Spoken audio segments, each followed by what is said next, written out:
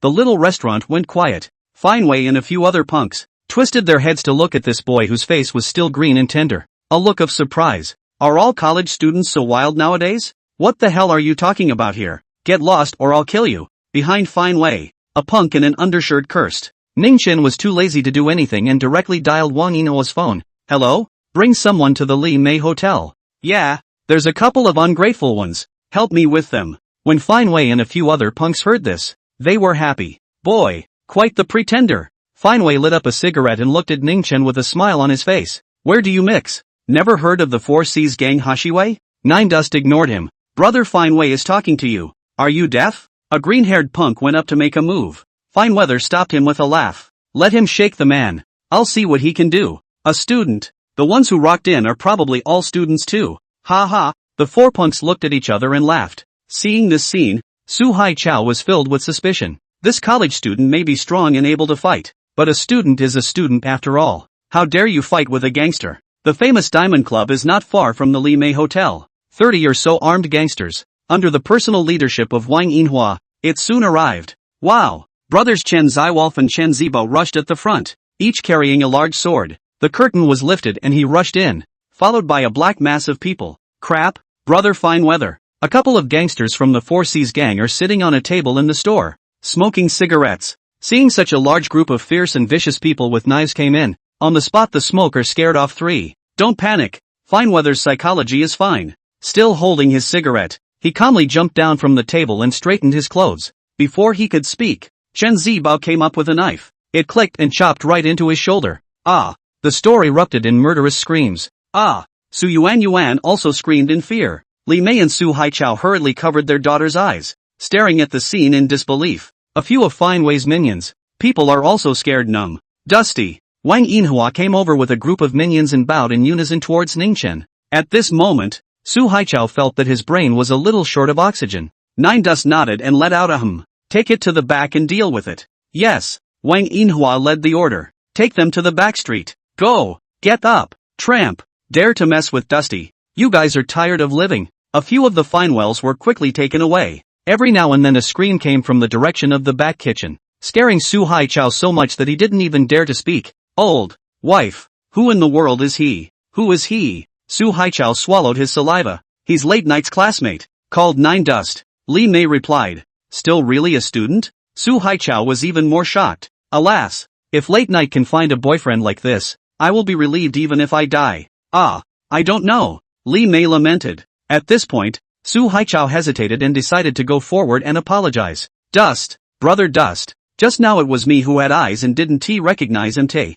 Tai, you mustn't be general with me. Nine Dust was too lazy to care about this kind of trashy person. After drying your meal, pull out a paper towel, wipe your mouth and go. Su Haichao watched Ning Chen leave and let out a sigh of relief with a hoodash. As for Fine Wei and a few other 4 C's gangsters, Wang Yinhua didn't kill them in the end. It's not an old society after all. You can't just kill people. Soon, the news of Fine Wei and the others being scrapped reached the ears of the 4 C's gang boss. One phone call can bring Wang Yinhua and brothers Chen Ziwolf and Chen Zibo here. Funny, really funny. Ha ha, check me.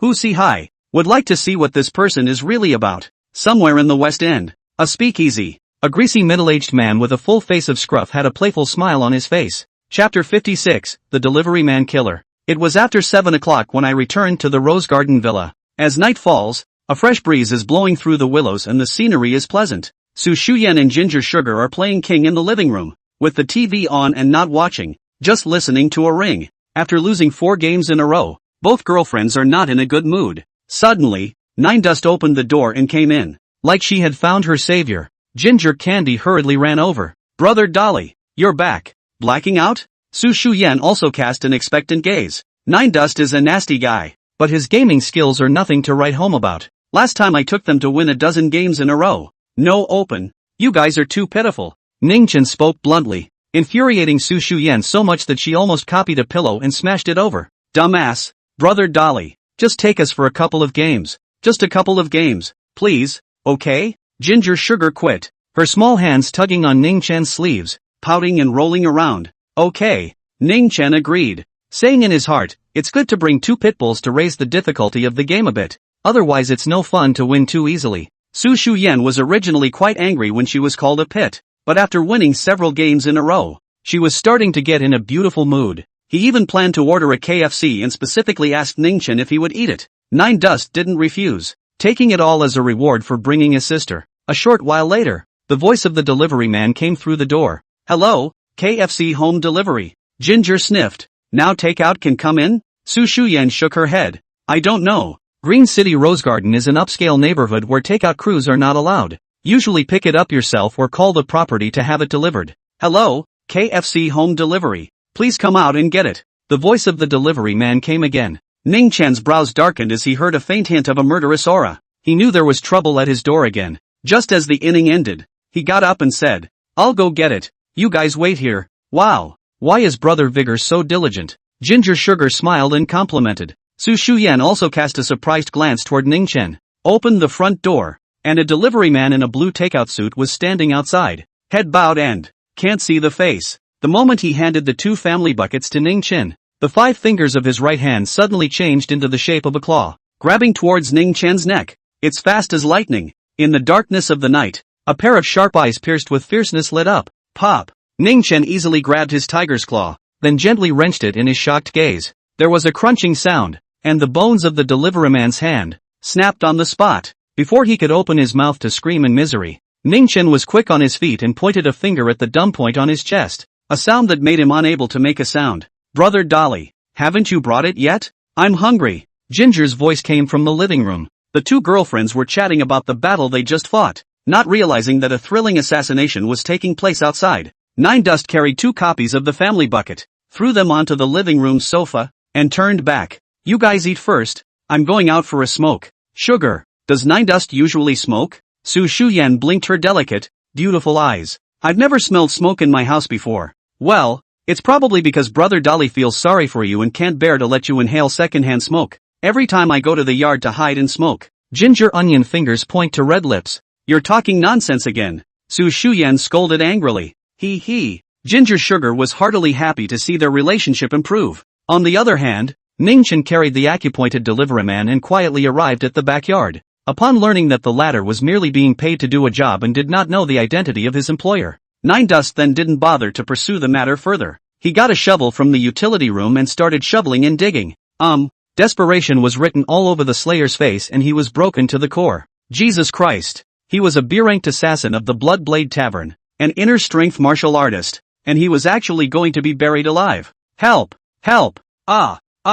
Jesus, God, Buddha, the Virgin Mary, whoever, help 2 or 3 minutes later, the shovel was returned to the utility room. It's not a good idea to keep doing this. What if a killer breaks in while I'm gone? Nine Dust walked to the burial site in the courtyard, tamping the ground with his feet as he did so, while thinking, although I don't like Su Shuyan, she is after all Aunt Xiao's daughter, and there's little Sugar. There. Nine Dust suddenly cast his gaze towards the doghouse in the corner of the courtyard. A pair of greenish eyes were staring at him in disbelief. Black Dragon, this German shepherd, has witnessed this kind of thing twice. Luckily, it's a dog and can't speak, or else it would have told Su Shuyan the news. This Missy is probably going to be scared to death alive. Ow. The Black Dragon stared at Ningchen with some fear, not knowing what he wanted. For the next few days, Ningchen mixed some mysterious little red pills into the dog food every day. Feed it to the Black Dragon. After eating it, the Black Dragon's body was so hot and dry that those pills seemed to have some kind of magical power. It caused its physical strength to surge exponentially. Soon, Su Shuyan and Ginger Sugar were shocked to find that the always honest Black Dragon I can't believe I'm starting to break up my family. What started out as chewing through couches and gnawing bark off trees progressed to chewing up TVs and chewing through refrigerators. Even the concrete wall shaved a big hole. The two girlfriends were terrified, and were hesitant to send the Black Dragon away when Nine Dust stepped forward. Strangely enough, the black dragon had no momentum in front of Ningchen, wagging its tail and licking its feet, not to mention tearing down the house. Don't even dare to take a big breath. Seeing that someone could restrain the black dragon, Su Shuyan simply didn't care. Ningchen continued to feed the small red pill to the black dragon. Although elixirs are scarce on Earth, it is good that Wang Yinhua, through smuggling, has getting the blood of 18 types of ferocious beasts, plus some precious herbs, and refining these low-profile versions of blood-feeding pills. After some time, helping the black dragon raise his physical body to the qi refining stage shouldn't be a problem.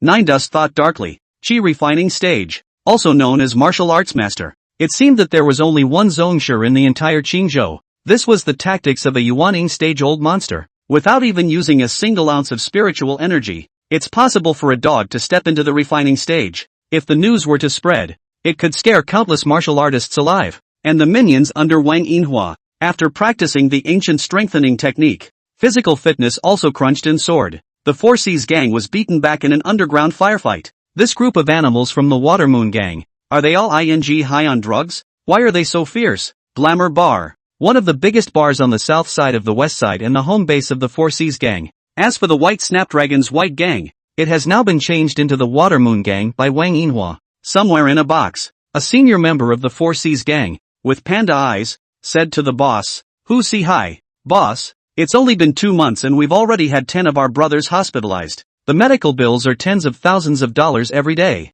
Hu Si Hai was also full of sorrow and swallowed clouds. Mountain Cannon, what the hell is going on? How did that bunch of losers from the Water Moon gang suddenly become so capable of fighting? They can chase 5 of us by themselves. Chapter 57, our boss invites you over for a drink. Do you appreciate it? More than that, boss. The man nicknamed Mountain Cannon, covering his bruised face, said, that Chen Zi Bao and Chen Zi Wolf brothers. One person dried over a dozen. I suspect that the Water Moon gangs have all been hit with the super soldier serum. Collectively, we've become Captain Magenta. You read too much Marvel, don't you? Hu Si-hai slanted a glance at him, then fell silent. Should I, use the gun? Hu Si-hui was torn in his heart. There's an unwritten rule for them in the street. No guns allowed in a firefight. If the Four Seas gang breaks this precedent, I am afraid that they will be hunted down by both the black and white. But if this continues, the Four Seas gang's territory will be taken over by the Water Moon gang. Just then, Mountain Gun received a phone call and his face immediately became surprised. Boss, the boss behind the Water Moon gang. Found. Really? As if Hu Si-hai saw the way to break the situation. He violently stood up from the sofa and threw away his cigarettes. Boss, we spent $100,000 to bribe a member of the Water Moon gang. He sent over information on the bosses behind them. Mountain Gun hurriedly handed the cell phone to Hu Si-hai. Hu Si-hai took a hopeful look and almost didn't die of anger. Qingzhou University Medical Department Clinical Class 2. Ning Chen? Mountain Cannon, are you stupid? You spent $100,000 and you got screwed. Hu Si-hai slammed his cell phone into Mountain Gun's face and yelled in anger. Mountain Cannon seemed to be prepared for this and hurriedly explained. Don't be angry, boss. I just asked around. Zheng Yang was beaten by this kid before, when Wang Yinhua was present. This college student is definitely not simple. Why don't we arrest him and ask him first? Hu Si-hai contemplated for a moment. Alright, Sean Gun, you go and bring this kid back. I'll personally ask him what his relationship is with Wang Yinhua. Yes, boss. Sue's milk tea stand has been doing very well lately. Since this is a school-supported program, it can open at the intersection of a commercial street on campus. Many people came here for Sue one evening, wanting to see how beautiful this medical department flower really was. Shu Yen, let's get a cup too. I heard there's a milk tea westerner here. It's pretty to look at. Ginger Sugar held Su Shuyen on her arm as she passed by Commercial Street. Yeah. Su Shuyen smiled and walked over to the line. A short while later, when it was their turn, a sweet and lovely voice came. Good afternoon to you two young ladies. What can I get you to drink? A bright smile hung on Su Lianin's tired but fulfilled delicate face. The snow-white fragrant forehead was wet with sweat, sticking a few strands of hair, but it didn't affect the girl's beauty at all. Wow, it sure is pretty. Gingerbread had little stars in her eyes. Hello, 2 cups of grape milk caps. Su Shuyen said politely. Okay. Su Lianyang had already recognized that these 2 girls were the 2 that surrounded Ning Chen at the games. Himself and them, both in terms of temperament and family, were far from each other. Ginger Sugar and Su Shuyen, on the other hand, didn't think so at all. They talked in whispers, praising Su Evening Night for her good looks, worthy of being the flower of the medical department. Soon, 2 cups of milk tea were ready, and the two women paid the bill and excused themselves. Suddenly, Ginger Sugar spotted a familiar figure in the crowd. Shu Yen. Look, isn't that Brother Power? Where? Shu Yen looked at the sound, and saw a tall and big boy who didn't line up either. With a bag of chips in his hand, he walked leisurely to the milk tea stand. Why doesn't he line up? No quality at all, Shu Yen said without a trace of anger. The next thing they knew, they saw Su Lianxian graciously handing over a cup of milk tea. Very happily, he chatted with Nine Dust. Nine Dust was also talking and laughing. He even helped clean up two sophomores who were attempting to molest Su one evening. They know each other? Shu Yen froze slightly. For some reason, seeing Ningchen standing and chatting with a pretty girl made her heart feel a bit uncomfortable. Later, two other partners, Jiang Ying and Su Rongli, arrived. Su Wanjian then took off her work clothes and left the commercial street side by side with Ningchen. Oh my god, Shu Yen, they went to dinner together. Ginger Sugar was surprised. Brother Dolly wouldn't be in a relationship with departmental flower Su, would he? None of my business. Shu Yen twisted her head in the opposite direction, her stunningly delicate face covered in exasperation. She didn't know why she was so angry. Probably because someone is blind. How's business at the milk tea store? On the way out of the school gate, Nine Dust casually asked. It's quite good. Last month there was more than $10,000 profit, and wrongly, Ying and the girls share it. You get almost 5,000 each. Su Wanwan smiled like a flower. Nine Dust rarely took the initiative to ask her questions, which couldn't help but make her happier. Oh, actually, Nine Dust was just casually asking. Nine Dust, you seem to like eating this potato chip. Is it really that good? Su Lianxian curiously looked at the potato chip bag in Ningchen's hand.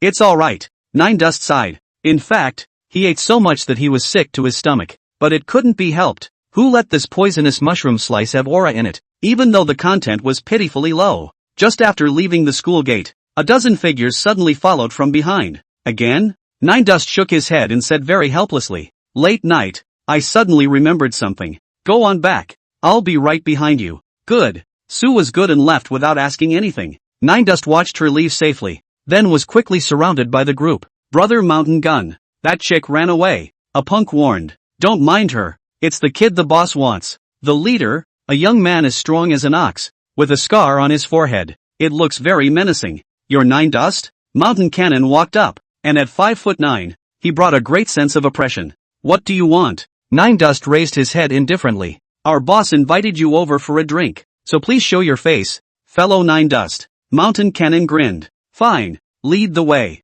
Nine Dust was straightforward. You don't even ask who our boss is? Mountain Cannon sniffed. Waste your ing words. Going or not? Ning Chen was impatient. Oh no, bring the car around. Mountain Cannon sulked. Soon, several Gold Cup vans whizzed by, taking Nine Dust with them. Mountain Cannon sat on the passenger side, constantly sizing up Nine Dust in the rearview mirror. No matter how you look at it, this is an average college student. But aren't students the most afraid of jerks? 40 minutes or so later, Mountain Cannon led Ning Chan and a dozen or so of his minions into the glamour bar. Somewhere in one of the passing decks was sitting a rich male. His name is Qin Fun, one of the 7 young men of Marina, sent over from Marina 2 months ago by the Yi family's youngest, in search of a nebulous being. How the hell am I supposed to find it when I'm just given a sketch and I don't know if it's accurate? Isn't that a needle in the sea? Yi Kulu, your mom blew up. Chapter 58, The Bizarques. Destroyed. Boss, the man is here. In the supreme VIP box,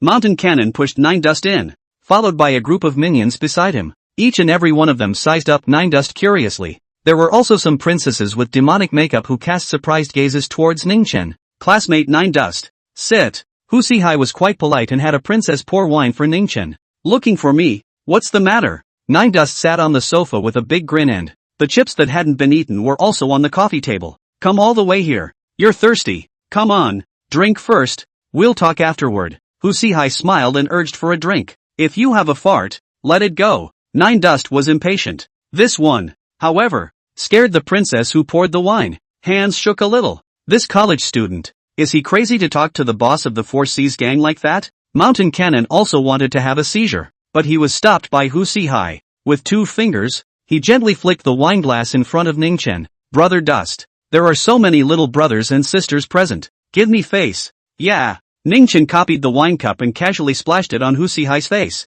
Ah. Several sweet-looking princesses let out screams, their faces white with fear. You're ing looking for death. Mountain Cannon and the other members of the Four Seas gang were also furious. Hu Sihai wiped a handful of wine on his face, but he let out a big laugh. Ha ha, good. Worthy of being the boss behind the Water Moon Gang. You have guts. He finally stopped insisting on letting Nine Dust drink and sat back on the sofa.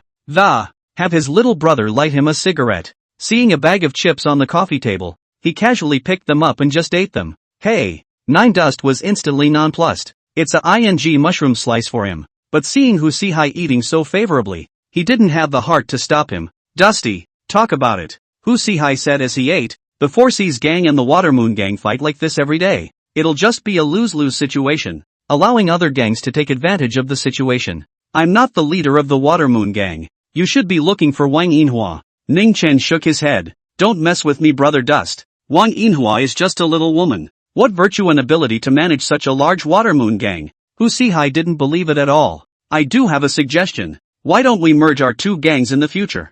I'm older than you, so I'll just barely be the first in command, and you'll be the second in command. How about that? While saying this, he swept his head down to the chips in the bag and, thinking to myself, what brand of chips are these? So tasty, and this light medicinal scent is just to die for. Suddenly this time, a sharp pain surged from the small of his back. Hiss! Hu Sihai put on a pain mask and covered his stomach, grunting as he slumped against the couch. Boss! What's wrong with you, boss? Mountain Cannon rushed over. There is poison. Hu Sihai pointed at the potato chips in his hand, and his face turned the color of pig liver. What? Mountain Cannon froze for a moment, grabbing the potato chip bag and glaring viciously at Nine Dust. Surname Ning, you don't speak of martial virtues. How dare you poison? Snacks can be messy, words can't. Ning Chen reached out and took the bag, and ate it in front of everyone. The crowd froze. Come to think of it, poisoning potato chips doesn't make sense. The raw material for the poisonous mushroom slices is ghost hand green.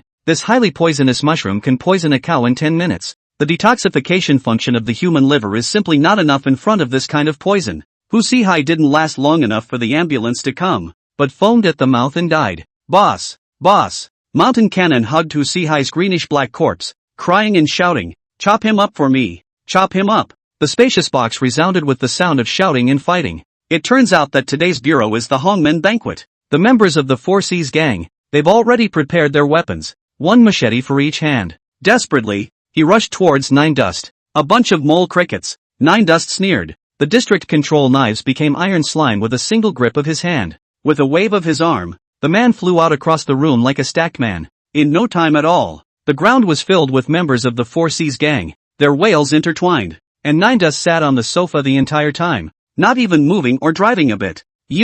Mountain Cannon and the other senior members of the Four Seas Gang looked dumbfounded. Then there were the princesses who accompanied them, thinking they were either dreaming or making a movie. He's a martial artist. One of the gang executives shouted. So what if you're a martial artist? I'll beat you to death anyway. Mountain Gun yelled, pulling a black Browning pistol straight from his waist. Go to hell. Bang! Came the cry, pulling the trigger. He was aiming for Nine Dust's temple, but in that split second, Nine Dust moved as well, waving two fingers toward his temples. It is easy to clip a bullet. Throughout the entire process, Ning Chen didn't even look away, and at this point, he also poured a glass of wine and drank it calmly. Crap! The crowd let out strange screams of fright while all associating themselves with a movie character. The only martial art in the world is fast. The ultimate king of killers, Fire Cloud Evil God. Are you a human or a demon? Mountain Gun took the pistol, disbelief written all over his face. Ning Chen didn't reply. Flexing his fingers, the bullet shot back at twice its original speed.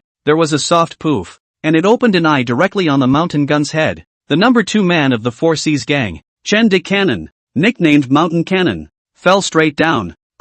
Several princesses let out piercing screams. At that moment, the door of the box was kicked open from the outside, and a group of people fishtailed into the room. After seeing the faces of Wang Yinhua, the Chen brothers, and the others, Ning Chen was slightly relieved. Luckily it wasn't anyone else, or they would have had to waste their spiritual energy and cast a spell to erase their memories. After all, he didn't want this kind of thing to get out, which could cause a lot of trouble. Brother Dust, you are all right. This? Wang Yinhua stormed in and froze on the spot when she saw the mess on the ground. Chen Zi Bao, Chen Zi Wolf, and the other members of the Water Moon Gang were all dumbfounded. There's nothing more for me to do here. You guys take care of it. I'll go first. Ning Chen got up and left in style. Hu Sihai, Chen Shan Gun? Wang Yinhua saw the first and second in command of the Four Seas gang and immediately sent people over to check the situation. Sister Yinhua, both of them are out of breath. The little brother's trembling voice came. Wang Yinhua's brain was a little lacking in oxygen, and she sat on her butt on the sofa. The Four Seas gang, gone? Jesus Christ. Chapter 59 Uncle Su Jangwo. On this ordinary night, one of the big gangs in Xiqing district, the Four Seas gang, being put out of business. The Water Moon gang secretly took over the properties of the Four Seas gang. By the time the other gangs reacted and wanted a piece of the pie, it was too late. Brother Dusty, half of the Western District is now our territory. We took over a lot of stores today, and from now on, we'll have several $1 million a month just from collecting some money. Wang Yinhua called excitedly. With the new territory, do some proper business and don't bully ordinary people. What with the protection money, it's best not to even bother collecting it. After Nine Dust said a few words, he suddenly raised a question. Do you have $150 million on your side? $150 million? Brother Dust, what do you need so much money for? As soon as the words came out of Wang Yinhua's mouth, she realized that something was wrong. How does the boss spend his money? Where is it her turn to teach a little brother? So she hurriedly apologized. I'm sorry, Dusty, I talked too much. Nine Dust let out a hum. Wang Yinhua thought for a moment and replied, at the very least, it will take a year or two. A year or two. When Ning Chen heard this, he was more or less disappointed, but he didn't say anything more, lest they go screwing around, and then added, never mind, produce more poisonous mushroom tablets in the near future. I don't have enough to. There's also beast blood that's running out. Yes. Wang Yinhua held the microphone with both hands and kept nodding. Ning Chen was attending class in the classroom when he suddenly saw Su Lianqian, who was listening attentively in the front row. So he said, by the way, there's a loan shark named Su Haichao who owes. Erase it. Wiped. Good. Wang Yinhua didn't dare to ask more questions. If he dares to ask you guys for a loan in the future, help me beat him up. Ning Chen added another sentence. Okay, Brother Dust.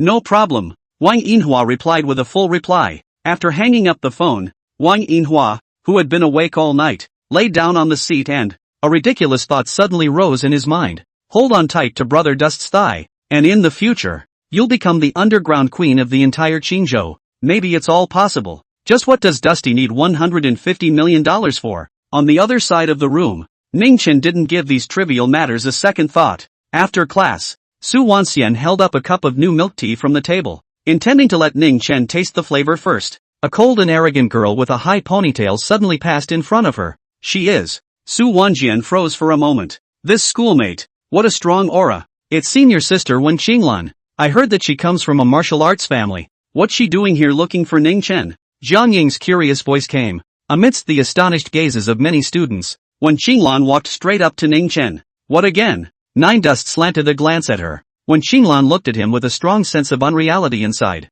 This is the ordinary-looking college student who caused havoc at the Qingzhou Martial Arts Association headquarters 3 months ago, and yet no punishment was meted out. The vice president, Liang Yongji, acted as if he had admitted defeat and never sent anyone to trouble Ning Chen again. It sounds like a magical story when the Municipal Martial Arts Association is bullied like this. It's fine, I'm leaving. Nine Dust got up. There is something. Wen Qinglan hurriedly spoke. Having seen Ning Chen's ferocity with his own eyes, Wen Qinglan couldn't help but fall short in his aura. I'd like to invite you to the Intercontinental Hotel for Grandpa's 80th birthday next week. Without gifts. Just have people arrive. She said. Any good food? I'll go if there's something delicious. Ning Chen said. Of course there is. Wen Qinglan's head nodded lightly. Okay. Nine Dust left after saying that. Passing by Su Lianye, he took the cup of new milk tea, inserted the straw and took a sip. Blueberry flavor? Kinda. He drank as he left the classroom. Wen Qinglan's clear and cold eyes immediately landed on Su Lianyang.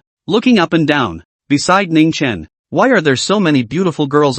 Su Yanyan felt very uncomfortable. All the way to the school gates, Zhou Jing's Audi A8 is parked on the side of the road. Nine Dust pulled open the car door and sat in the passenger side. Su Shuyan and Ginger Sugar are chatting. Seeing him, Ginger Sugar greeted him warmly, but Su Shuyan twisted her delicate face over and, putting on a face. Ning Chen was quite puzzled, not knowing what he had done to provoke this great lady again. But a little more patience will be a relief. Dusty, we're going to Auntie Qiao's house for dinner today. You haven't been there yet, have you? Qiao Jing drove the car. Yeah. Nine Dust nodded. Rose Garden Villa was only purchased by Su Jingshan for the convenience of his daughter's schooling. The couple doesn't usually live here. They have their own apartment. What do you want to eat? Auntie Chiao will have the nanny prepare it. Xiao Jing asked casually. I'd like to have the Australopithecine and beef king crab. Abalone and sea urchin Buddha's leaping wall. Ning Chen nonchalantly reported the name of the dish. There was a silence in the car. You really don't think of yourself as an outsider? Su Shuyan mumbled in a small voice. Xiao Jing laughed and didn't take it to heart, immediately calling the nanny to get ready. Before long, the car circled around and came to the Wulin Mansion in the center of the city. Wulin Mansion is one of the most luxurious condominium residences in all of Qingzhou, with Shizi Lake on the left and the Grand Canal on the right. The smallest homes can sell for $50 or $60 million. Su Jingshan and Xiao Jing lived in a large 500 square foot flat. The decoration is not as luxurious as imagined, but rather permeated with a strong flavor of life. The couple's daily life is still relatively simple. At noon, Ning Chen was eating with the Su family when the doorbell suddenly rang. Honey, you still have guests? Xiao Jing asked. No. Su Jingshan was also surprised. The butler, Fan Yi, went to open the door. A wide-bodied, middle-aged, sherbet man strides in. Smelling the aroma of rice floating in the air, he laughed out loud. Jingshan, eating? Looks like I'm just in time. What brings you here? Su Jingshan walked up, but a hint of unhappiness flashed across his brows. He's Shu Yan's eldest uncle, called Su Jiangwo. At the dinner table, Ginger Sugar said to Nine Dust, but the two families aren't on good terms. Usually they don't come around much, so I don't know why they came out of nowhere today. Probably here to rub it in. Nine Dust chewed on a small black and gold abalone in his mouth and analyzed. Rubbing your head in. Su Shuyan slanted a glance at him in displeasure and said, my eldest uncle's family is in the real estate business. It's more money than my family, so there must be something going on. Nine Dust didn't bother and continued to bury his head in dry rice. Just eat. Su Shuyan's beautiful eyes crossed. You're sick, right? It's none of your business if I eat. Ning Chen scolded without a trace of anger. Where the hell did he get this missy? He hadn't given him a good look all morning. Could it be that she has indirect schizophrenia? You. Su Shuyan slammed the table, originally wanting to scold back, but thinking that she still had to rely on this guy to take her to the top. It was better to hold back for the time being. At that moment, only to hear bang. The door of the apartment was slammed shut with a loud bang. Su Shuyan's eldest uncle, Su Jiangwo, huffed and puffed. Chapter 60, Black Dragon's Strength. Daddy, why did you fight with your eldest uncle again? When Su Jingshan sat back down, Su Shuyan asked. It's fine. Let's eat. Su Jingshan struggled to return his iron face to normal. Daddy, I'm not a kid anymore. Tell me what's going on. A family still needs to get along. Su Shuyan pursued. Family? Humph. I treat him like family. Does he treat me like family? Su Jingshan laughed coldly and continued. Next week is Elder Wen's 80th birthday. The old master has chartered the Peach Blossom Garden Hotel to host a banquet for all the famous families of Qingzhou. Grandpa Shu Yan asked me to represent the Su family to congratulate Elder Wen on his birthday. Su Jiangwo was running for this representative name today. He said he wanted to pay $100 million for this delegate spot. My business isn't as big as his though, but there's no shortage of money. Zhou Jing shook her head. That's so shameless. Su Shuyan's brow was lightly locked. How is eldest uncle like this? The name of a representative of the... Is it really that important? Of course. Su Jingshan said with certainty. The Wen family is one of the top 5 big families in Qingzhou, on par with our Su family. Elder Wen's 80th birthday. Who would dare not give face? The Martial Arts Association is even sending people over to congratulate him. Su Jiangwo has always wanted to brush up his presence in this kind of big scene, so naturally he won't let this opportunity pass. Su Shuyan's red lips skimmed. Boring. It's the same as the showbiz tearing up of the fandango. Su Jingshan shook his head. You don't understand. Forget it. Eat. Uncle Su. At this time, Ning Chen suddenly interjected. That elder Wen you're talking about, isn't his name Wen Yu? Yeah. What's wrong? Su Jingshan asked. It's nothing. Nine Dust didn't say much. He didn't know much about the power of the upper class in Qingzhou. I didn't realize that old man Wen had quite a face. You're not going. So why are you prying? Su Shuyan disliked him again. Who says I'm not going? Nine Dust choked back. You go my ass. Su Shuyan disliked again. Alright, eat. Su Jingshan helplessly interrupted the pair of foes. It was true that he did not intend to bring Nine Dust to Elder Wen's birthday banquet. Imagine, with Ning Chen's status, appearing in their Su clan's sitting room. What speculation will it lead to? Shu Yan's boyfriend? His future son-in-law? Although Ning Chen was excellent, Su Jingshan still felt in his bones that, with his family background, not worthy of his baby girl. There were no classes in the afternoon, and after dinner, Su Shuyan and Jiang Sugar decided to go shopping at Qingzhou Mansion. Ginger Sugar had wanted to drag Nine Dust along and make him a human drudge, but was ruthlessly rejected. Back in the Rose Garden neighborhood, Nine Dust found two sneaky guys, was watching the villa with binoculars, target in sight, take cover. The two killers spotted Nine Dust and quickly shrunk their heads into the green belt. Not long after, Ningchen led the Black Dragon and went out to walk the dog. The two assassins hurried to follow. There's a large piece of wasteland near the Green City Rose Garden that hasn't been developed and is covered with waist-high weeds. Nine Dust intended to test the Black Dragon's combat prowess here. Black Dragon, there's two heels back there. Go, finish them off. Ningchen removed the Black Dragon's collar and caressed the fur on top of its head with his hand, then pointed behind him. Woof woof, woof woof. The Black Dragon responded with his head held high, his ghostly gaze fixed on the two killers in the grass. Old Smoky, why do I get the feeling he spotted us? One of them whispered skeptically. Asterisk asterisk asterisk asterisk. Exposed. Run. The other twisted his head and ran. These two C-rank assassins sent over by the organization to keep an eye on them never expected. In their deaths, a dog can run so fast. The Black Dragon had been fed nearly 100 blood-feeding pills by Ningchen,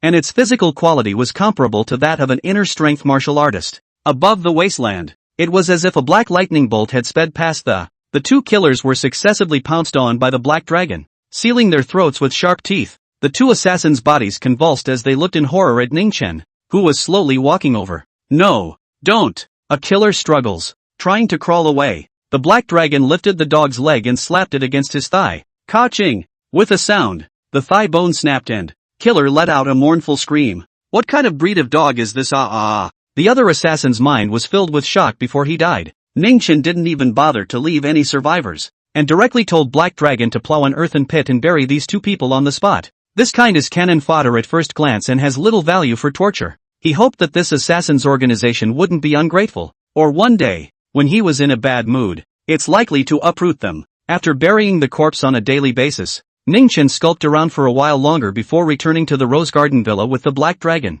Unexpectedly, another man stood furtively in front of the door, looking around the house. What are you doing? Nine Dust walked over and chided.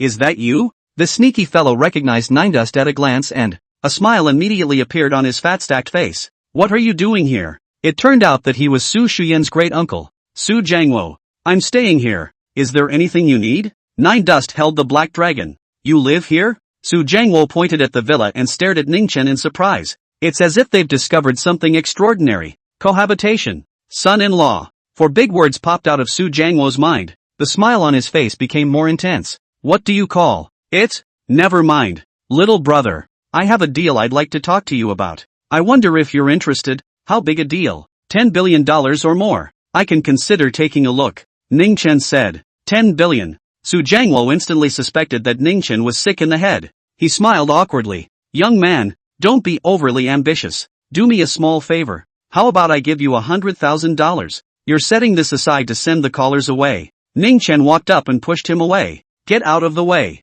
The Black Dragon also barked furiously at him. Woof woof. 200,000. Su Jiangwo took a few steps back and made a 2 with his hand. Ningchen took out his key and directly opened the villa courtyard door. Ignoring him, when he was about to close it, Su Jiangwo suddenly made a death wish and stuck his foot in the doorway. Your foot. Ningchen's face turned cold. Don't you force me. Su Jiangwo didn't take his warning to heart and said with a smirk. Little brother, are you free this evening? Uncle invites you to Peach Blossom Garden for dinner, and then go to the famous Diamond Club for a massage. The girls there are so hot. You know. Dash. Boom. Before he could finish his sentence, Ningchen slammed the courtyard door shut with a heavy effort, only to hear click. Su Jiangwo fractured his left foot and let out a pig-like scream. Only after he pulled his foot out did Ningchen lead the Black Dragon and slowly walked in. Little brat, you wait for me. If I don't get you killed, I won't be surnamed Su. Su Jiangwo covered his foot, which was swollen into a pig's hoof, and sweated coldly from the pain.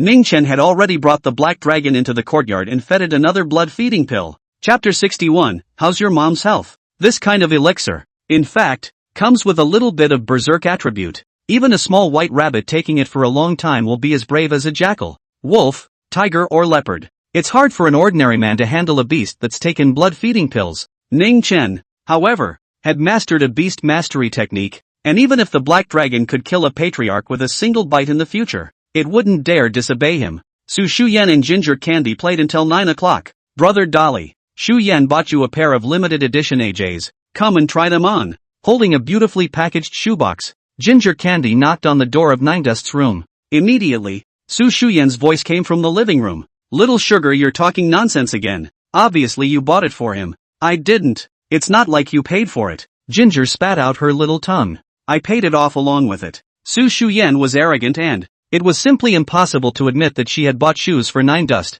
even though it was true that she had paid for them. Ninedust took the shoebox and took out a pair of gray and blue AJ sneakers. How much? I'll transfer you. Ninedust put it on and tried it on in the living room, and unexpectedly found that it fit well. Then he looked toward Su Shuyen. As it happened, Su Shuyen was sitting on the sofa, crossing her snow-white and gladly long legs. From Ning Chen's perspective, that exquisite and tantalizing curve was unobstructed. Su Shuyen's pretty face was slightly red, and she hurriedly took the cushion and covered her thighs. Then he viciously plucked out Ning Chen. What are you looking at? I didn't look. Ninedust spread his hands, then pulled out his cell phone. I just want to transfer the money for the shoes to you. Brother Dolly. Shuyen's pocket money is more than $100,000 a month, so it's not that bad for you. Ginger Sugar pulled Ninedust away and said with a coquettish smile, that's right, bringing us up to the King of Glory is better than anything. Su Shuyen also skimmed her red lips. Ning Chen, however, shook his head. I'd rather pay. You two are too much of a vegetable. I'm going to die of exhaustion taking you guys up to King of Glory. Go to hell. A pillow with Su Shuyen's body fragrance smashed over. Early the next morning, Ninedust went to class wearing his new sneakers. Just as he arrived at the classroom, he heard the vice class president, Lai Hyunming, blowing awesome. This pair of sneakers of mine is the co-branded model of AJ and Slam Dunk, limited to 500 pairs nationwide. It's no exaggeration to say that in the whole of Qingzhou, there are no more than 5 that have this pair on my feet. Lai Hyunming was sitting in the front seat, crossing his legs and revealing a brand new pair of sneakers in a red and black color scheme. The side was surrounded by male students, and Fang Xiaofang and Zhang Dachuan were also inside.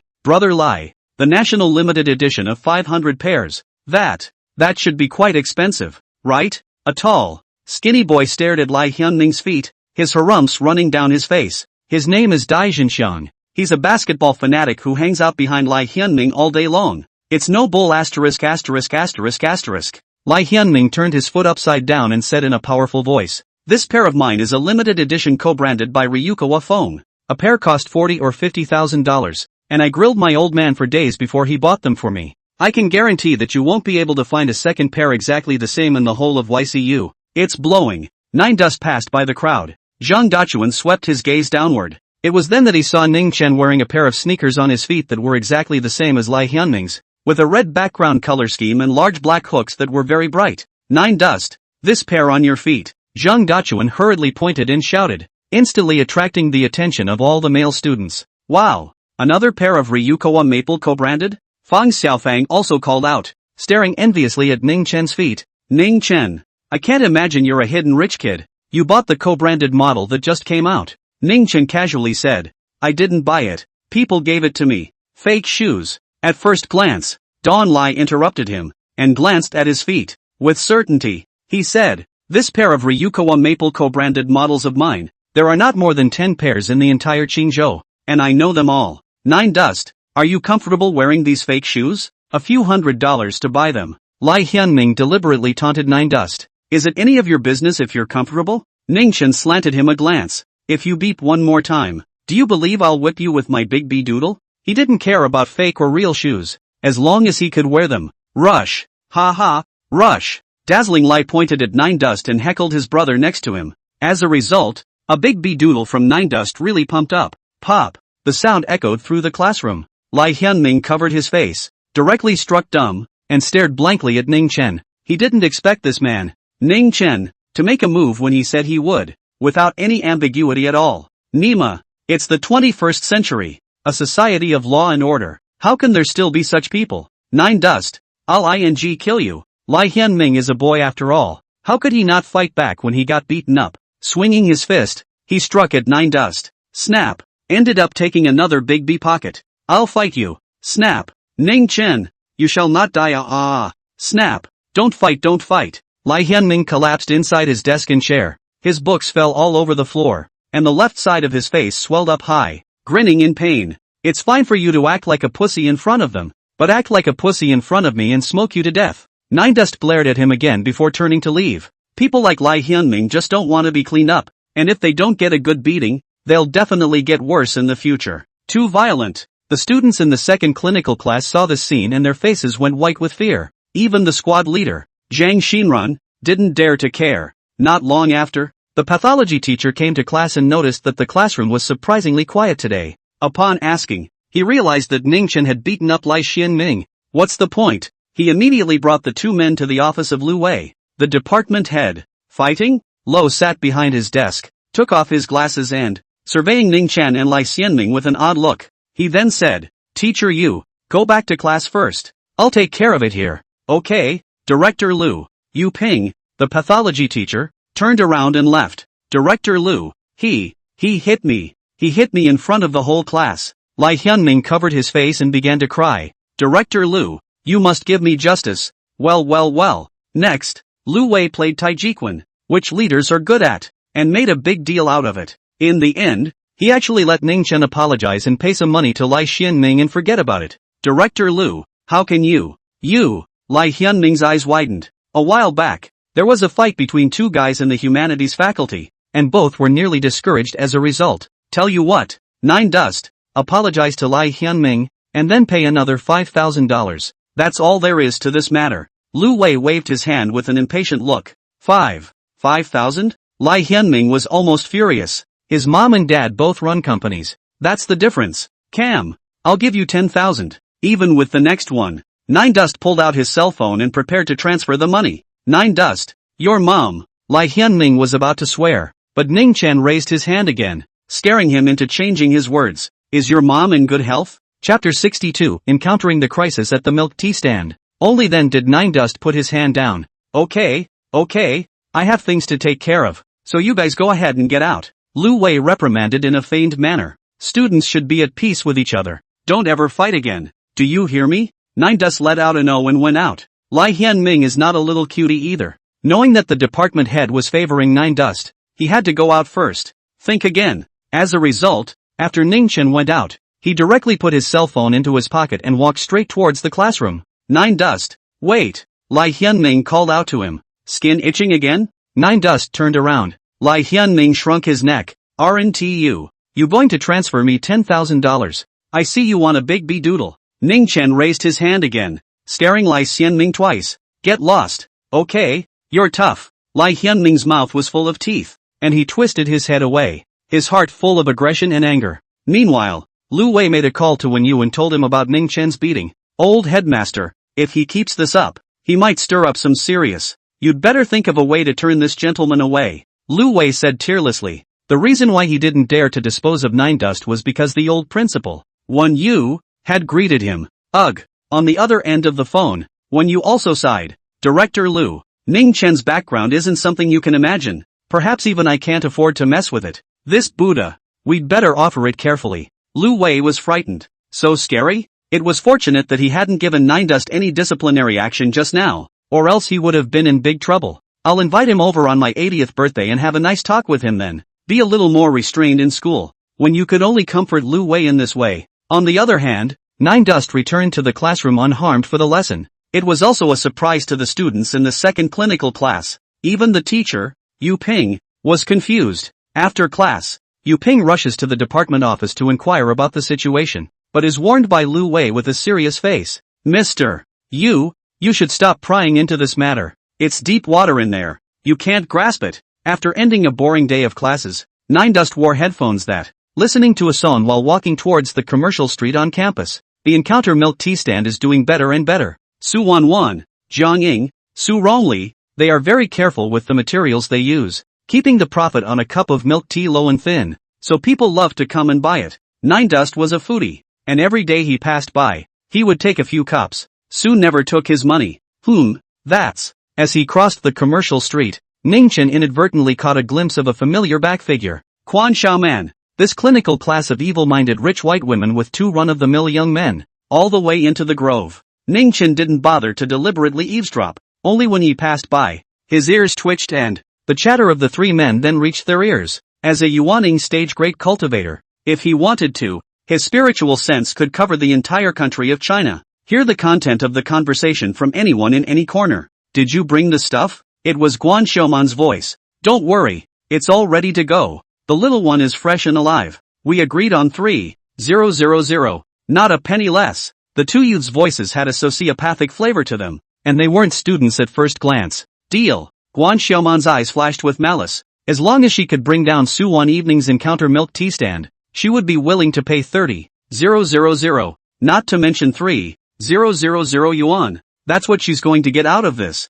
Again, it's aimed at late night. Nine Dust shook his head. The two youths then burrowed out of the grove and went to stand in line at the milk tea stand. Ooh, quite a crowd. A small, flat man smiled and surveyed the circle. Look at that waitress. She's so watery, much better looking than those Netflix. Another boy with a tattoo on his neck pointed at Su. What? Can't give it up? Pinky laughed. Che, what's there to give up? It's not my woman. The tattooed man coldly grunted. Soon, they each bought a cup of milk tea and sat down at a stone table near the commercial street to drink it. Within a few minutes, the pint-sized guy yelled, asterisk. What is this? The tattooed man rose from his seat. What's wrong? Cockroaches. There's a cockroach in the milk tea. It's disgusting. The little flathead points to the milk tea and bends over to make a vomiting gesture. He was loud, and some of the students at a nearby table craned their heads to look over. Just see. On top of a glass of mostly drunk honey lemonade, there was a small black bug floating around, and when I looked closer, I saw that it was a small cockroach. Still alive. Vomit. The tattooed man subconsciously wanted to vomit and picked up the milk tea in his hand, ready to throw it away. Xiao Pingtu hurriedly stopped him. Wait. Ahau. This is evidence. You can't throw it away. Let's go get them. Yes, go get them. Compensation must be made. The two men huffed and puffed as they arrived at the encounter milk tea stand and slammed 2 cups of milk tea directly onto the operating table. There was a snap and a splash of juice. You, guys, Su one evening, who was ordering, was startled. Is this how you sell milk tea? The little flathead crossed his arms and questioned viciously. Excuse me, 2 students. What's going on? Zhang Ying and Su Ronli came over. See for yourself. Pinky pointed to his glass of lemon honey water. Asterisk. Cockroaches? 2 boys who had just finished ordering saw a small cockroach swimming on its back in a cup of milk tea. 6 legs flopped around in the yellow-green lemonade. Their faces green. No. Sorry, can I get a refund? I'm not buying it.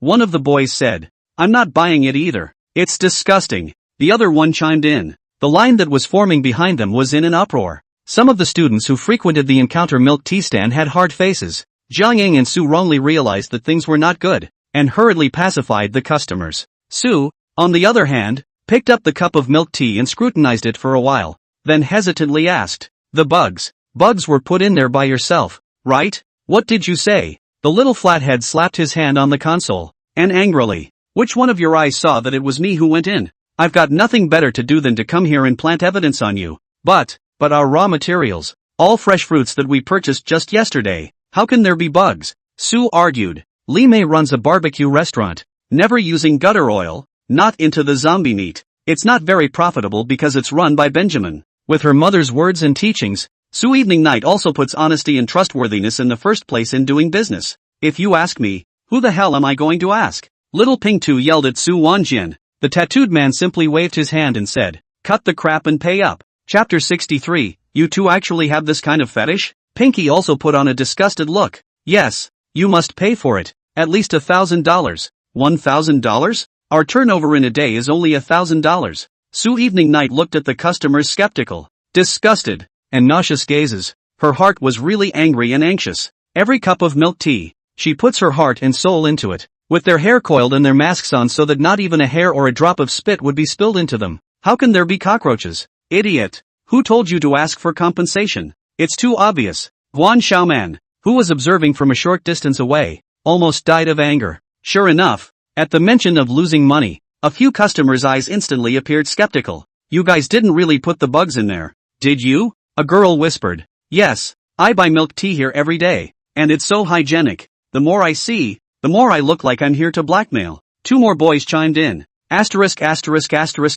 Off. Feelings, aren't you guys drinking out of cockroaches, are they? Xiao Pingtu sprayed angrily, then yelled again at Su Lianin. Hurry up and apologize for the compensation, or this isn't over. Be careful, we tell your teachers to keep your Thai milk tea stand open. The tattooed man shouted a threat as well. When Su one evening did not know what to do, the savior appeared again. A glass of lemon honey water. Please, it's 9 Dust. Su Lianying instantly cast a grateful gaze. Jiang Ying and Su Rongli are also happy to order at a time like this. Undoubtedly, they are given the greatest trust and support. The two youths quit. Hey, there are cockroaches in their milk tea. How dare you drink it? You're not afraid of dying from it. Little Ping Tu said to Nine Dust in a bad mood. The cockroaches were put there by your own hands. So what business is it of theirs? Nine Dust glanced at him. What did you say? The two youths' faces sank. Ning Chen gave Su Lianxian a look, signaling her to go make the milk tea and leave this place to him. Kid, you'd better make it clear to me. Which eye of yours saw that we put the bugs there? Little Ping Tu directly stepped forward and grabbed Ning Chen's collar. The tattooed man also intimidated. If you don't tell me clearly, this is not over. Ha! Rarely did Ning Chen make a direct move, but instead smiled playfully. You're not students at our school, are you? Who says otherwise? Pinky forced himself to calm down. So which department are you guys from? Nine Dust asked again. That department. It's true that they're not students from Qingdao University. They're just punks that Guan Xiaoman found from outside the school. No one suspected this either because of the younger look. Xiao Pingtu hasn't graduated from junior high school yet, and has never studied at a university. So how would he know about any department or not? At once his face went red. The tattooed man hurriedly interjected. What do you care what department we're in? Now the discussion is about cockroaches in milk tea. What the are you checking on? Little Pingtu also reacted and continued to grab Ning Chen's collar. Right. Don't you kid try to change the subject. Okay, then let's talk about this. Nine Dust first reached out and pushed Little Flathead, then pulled out his cell phone from his pants pocket. How dare you push me? I'll kill you. Little Flathead stood up from the ground, and the next thing he saw was that Nine Dust clicked on a video that had just been filmed. The location of the shoot was the stone table at the entrance of Commercial Street. The main characters are him and the tattooed man. Dozens of pairs of eyes looked over, and Su one evening did not make milk tea. Stare intently at the screen of your cell phone. I saw the little flat guy and the tattooed guy, one with his foot on the stool, the other smoking a cigarette, glancing east and west, pointing to the girls passing by from time to time, with a bad smile on the corner of his mouth. Where is the half look of a college student? After about 4 or 5 seconds, Pinky pulled a large wad of tissue from his pocket, carefully opened it and poured something in. Didn't get a clear shot, but Cutie also knew that it was the cockroach. These two, they are here to blackmail. Swish! At once, dozens of pairs of angry gazes landed on the small flathead and the tattooed man. What happened? Ning Chen, why is it him again? This dog, what the hell is he doing? Guan Xiaoman, who was watching from a short distance away, had an extremely ugly face. She had a feeling that this operation, again, might fail. It was at this point that a confrontation broke out at the milk tea stand. When the two punks saw what had happened, they tried to grab the cell phone, but they were blocked by a group of boys that, exasperated, they blushed. Su Lianyang, Jiang Ying, and Su Rongli all breathed a sigh of relief and cast grateful glances towards Ning Chen. If it wasn't for Nine Dust this time, the reputation of the Encounter milk tea stand would definitely take a big hit. I can't see that you two have this fetish for cockroach-flavored lemonade? Nine Dust smiled as he put away his cell phone, then clasped his fists at them to show his admiration. Kid, when did you shoot that? Delete the video or I'll kill you. The two punks looked menacing. Unexpectedly, Ning Chen suddenly asked, Guan Xiaoman sent you guys, right? How do you know? The little flathead froze and hurriedly covered his mouth. When they hear this kind of question, they should subconsciously ask who Guan Xiaoman is. As a result, as soon as this half-sentence came out, the surrounding students who had heard about the feud between Su Lianyang and Guan Xiaoman immediately reacted. Guan Xiaoman again? This woman is really bad. Why does she always have trouble with evening? She's crazy. Jiang Ying and Su Rongli were furious. Su Evening Night was also tightly locked with her eyebrows, lightly biting her cherry lips, inwardly despondent and helpless. Who's Guan Xiaoman? We don't know each other at all. It was the tattooed man who reacted quickly to remedy the situation, but Ning Chen came up with a punch that directly pounded him in the stomach, causing him to grovel like a shrimp, kneeling on the spot. The little flathead was confused. He didn't think that a college student would be so fierce as to say he'd do it. Ahoy! Naya! Little Pingtu cursed and was about to return the favor for his brother when Ning Chen kicked him directly in the body, kicked him a dozen meters and plopped him into the artificial lake. The students gathered nearby looked on in disbelief. Guan Xiaoman was also dumbfounded. What's all this fighting about? I can't swim. Help! Help dash! The little flathead, a dryad, exclaimed. Some people tried to save, but they were stopped by Ning Chen. He crouched down on the bank, and, holding out his hand, picked up the little flatulent. Then he smoothly grabbed his hair. Say, who asked you to blackmail the money? Was it Guan Xiaoman from Clinical Class 1? What? What Guan Xiaoman? I don't recognize it. Little Ping Tu grabbed Ning Chen's hand and cried out. Gollum. Nine Dust directly pushed his head into the lake water. The onlookers looked dumbfounded.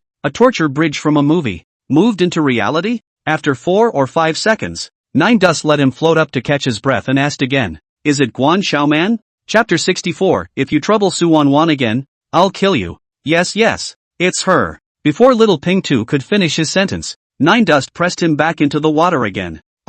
Didn't I say that? It's Guan Xiaoman. It's Guan Xiaoman. It's her. And drown me for what? The little flathead roared under the lake, bubbles gurgling up. Nine Dust. Stop it. Su Lianxian was afraid of making a scene and rushed over to stop it. Only then did Nine Dust pick up Little Flathead and casually throw him onto the lawn. The tattooed man was scared enough to see this scene, picking up a big living man from the lake with one arm. Is this kid Hercules? In no time at all, Little Ping Tu confessed the matter. And it was really Guan Xiaoman who did it. So disgusting, this woman. It's so bad to keep messing with the SOS flower for that little startup fund. What a downer girl. What happened at the encounter milk tea stand quickly spread through the school. Department head Lu Wei's head was spinning when he heard Ning Chen's name again. Oh little ancestor. You haven't had half a day of peace yet. Why are you causing trouble again? In one of the faculty's offices, Lu Wei's face was very ugly. No, Director Lu, this is my fault too? Nine Dust crossed his legs and sat on the sofa, very dissatisfied. He said,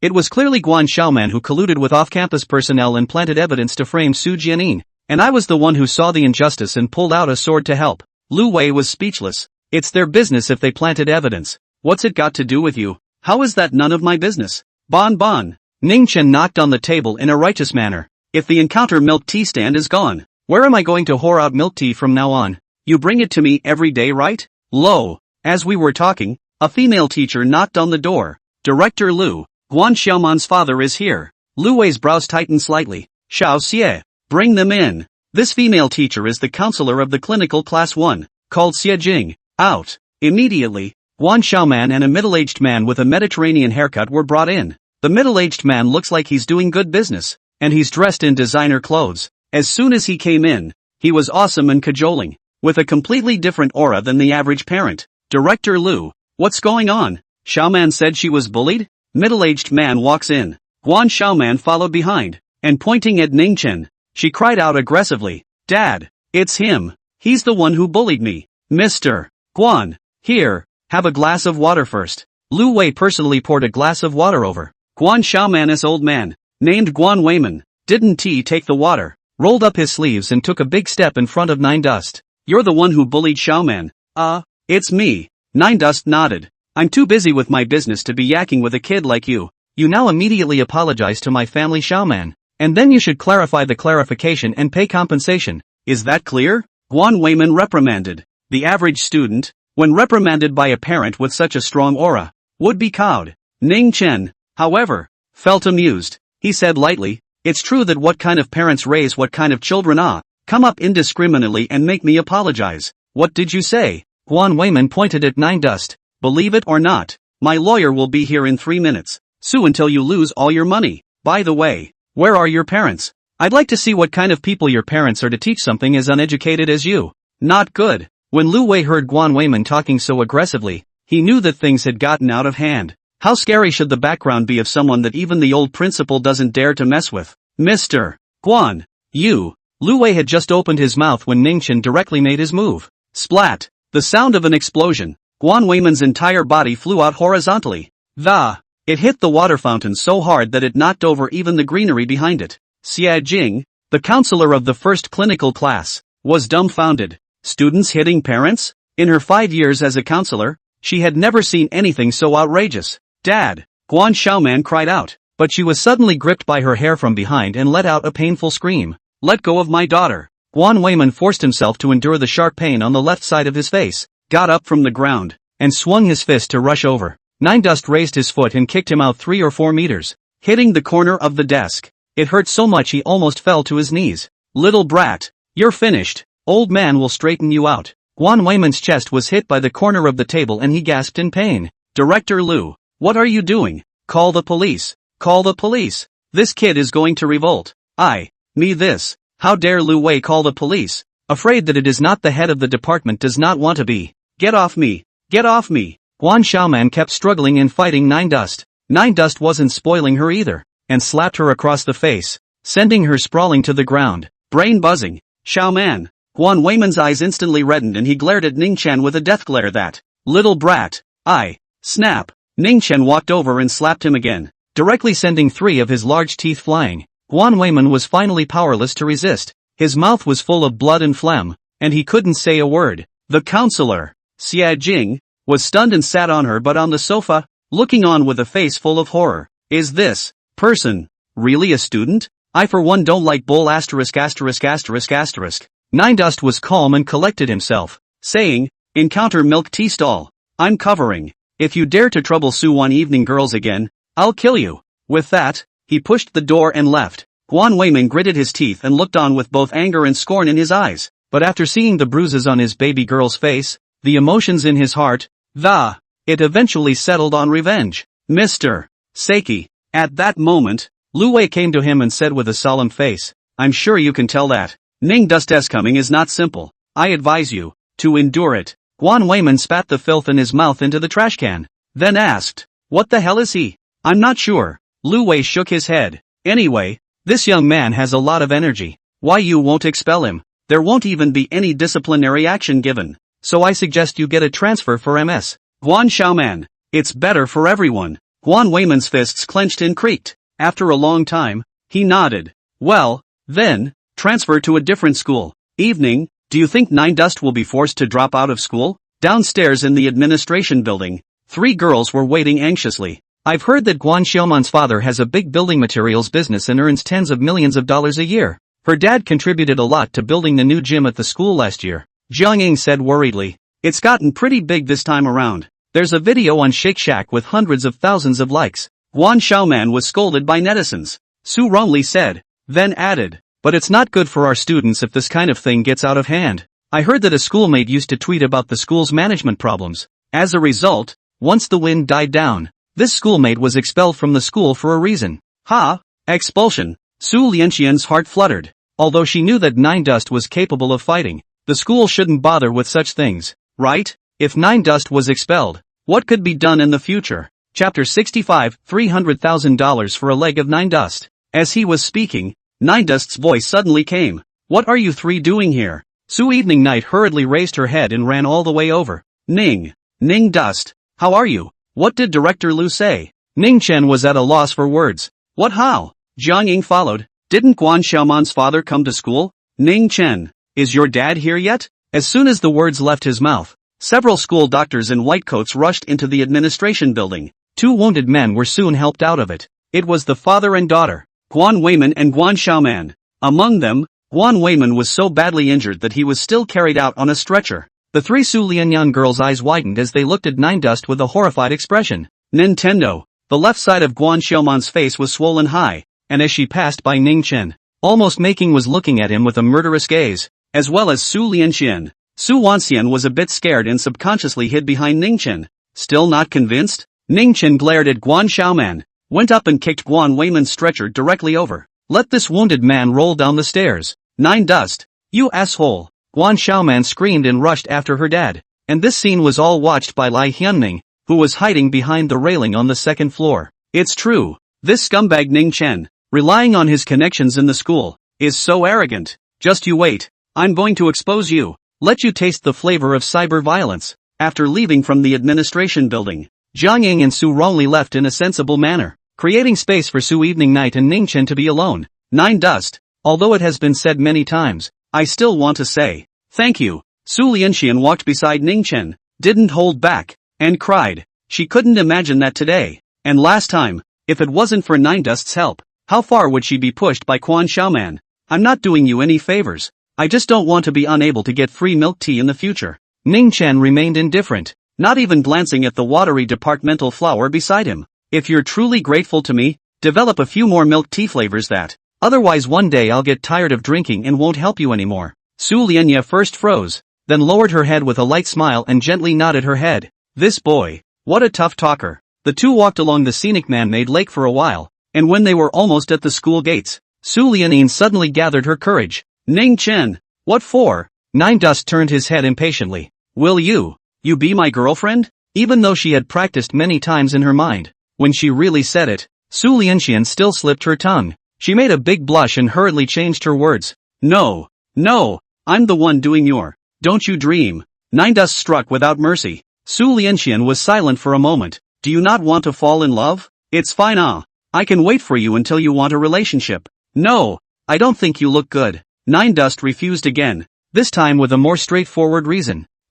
Su Lianya instantly became a bit skeptical of life. Ever since she was a little girl, she's been complimented on her beauty everywhere she goes. And this isn't polite. From middle school to college, there were 800 boys, if not 1,000, that she had rejected. For the first time in her life, someone called her ugly. For some reason, she suddenly thought of their schoolgirl from Qingzhou University, the girl named Su Shuyan. Ning Chen, do you like Su Shuyan? Su Evening Night asked in a small voice. What? Countless question marks popped up on Ning Chen's head. However, in order to let Su One Evening die, he had to say, yes, I like Su Shuyan's type. I know. Su Lianin raised her pure and sweet face, forcing out a bright smile. It's fine. We can still be friends, and I'll still bring you milk tea every day from now on until you catch up with Su Shuyan. Aha! Inside the hospital, Guan Weiman woke up in a muddle, and all over his body, there was no place that didn't hurt. Ning Chen, if I don't screw you over, I won't be surnamed Guan.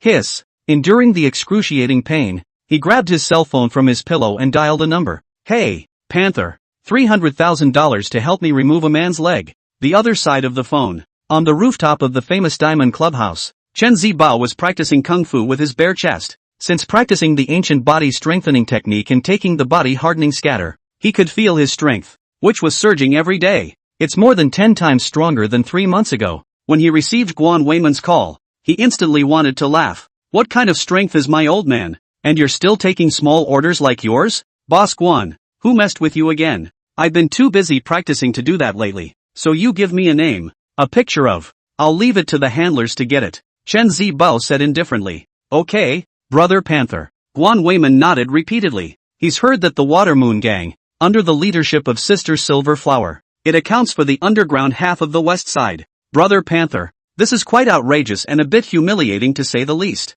Guan Weiman was still a little embarrassed. A student beat me up. Chen Zibao's brows sank slightly. Student? Guan Weiman hummed. Not an ordinary student. His family is expected to have a bit of background. It's really a handful in Qingzhou University. Even the department head doesn't dare to mess with it, or else I wouldn't be able to offer $300,000. For some reason, Chen Zibao thought of someone. He continued to ask, what a gripping student. What's his name? Nine Dust. Guan Weiman reported 2 words. Then there was silence on the other side of the phone. Brother Panther? Hey, Brother Panther, where are you? Still there? Guan Weiman took away his cell phone with a confused face and looked at the screen. Strange. There's nothing wrong with the signal, either. On the other side, Chen Zibao was so scared that cold sweat came out. His first reaction was to hang up and pull the plug on Guan Weiman but on second thought, this seems like a good opportunity to get credit. He immediately said to Guan Weiman, Hey, Boss Guan, the signal is bad on my side. Just now you said that student's name was Nine Dust,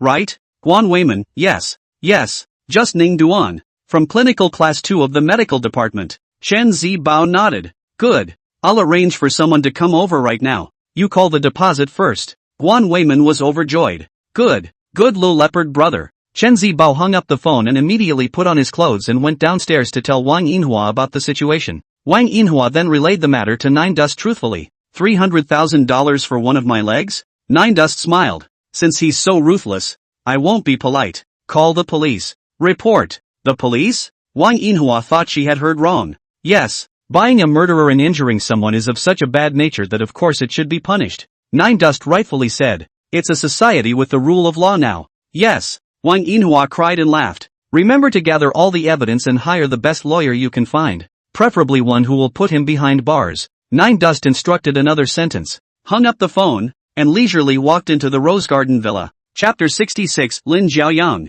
Yo, isn't this swordsman Ning? Ning Chen had just changed into his slippers and walked into the living room when a conspiratorial voice came over. Su Shuyan was sitting on the sofa in her fluffy kitty pajamas and was surveying him with an odd look. What's wrong? Nine Dust bristled and walked over to the coffee table, pouring himself a glass of water. He was now free of any inhibitions in this house. Brother Dolly, Shu Yan and I have heard about today's incident. It's too cool for a hero to save a beauty. Gingerbread, with a wicked grin on his face, ran all the way over and asked, honestly, are you in a relationship with the medical faculty's department, Flower? Su Wanwan? Nine Dust shook his head. You're overthinking it. Ginger Sugar raised her jade finger and poked him in the nose. Tai, still dare to be sophomoric. Last time, Shu Yan and I saw you go to the cafeteria to eat with Su Wanwan. You fall in love over dinner together? Nine Dust was speechless. Then we've had dinner quite a few times, so you two are both my girlfriends, right? Blah blah blah. Su Shuyan looked like she had committed some bad luck and hurriedly scolded.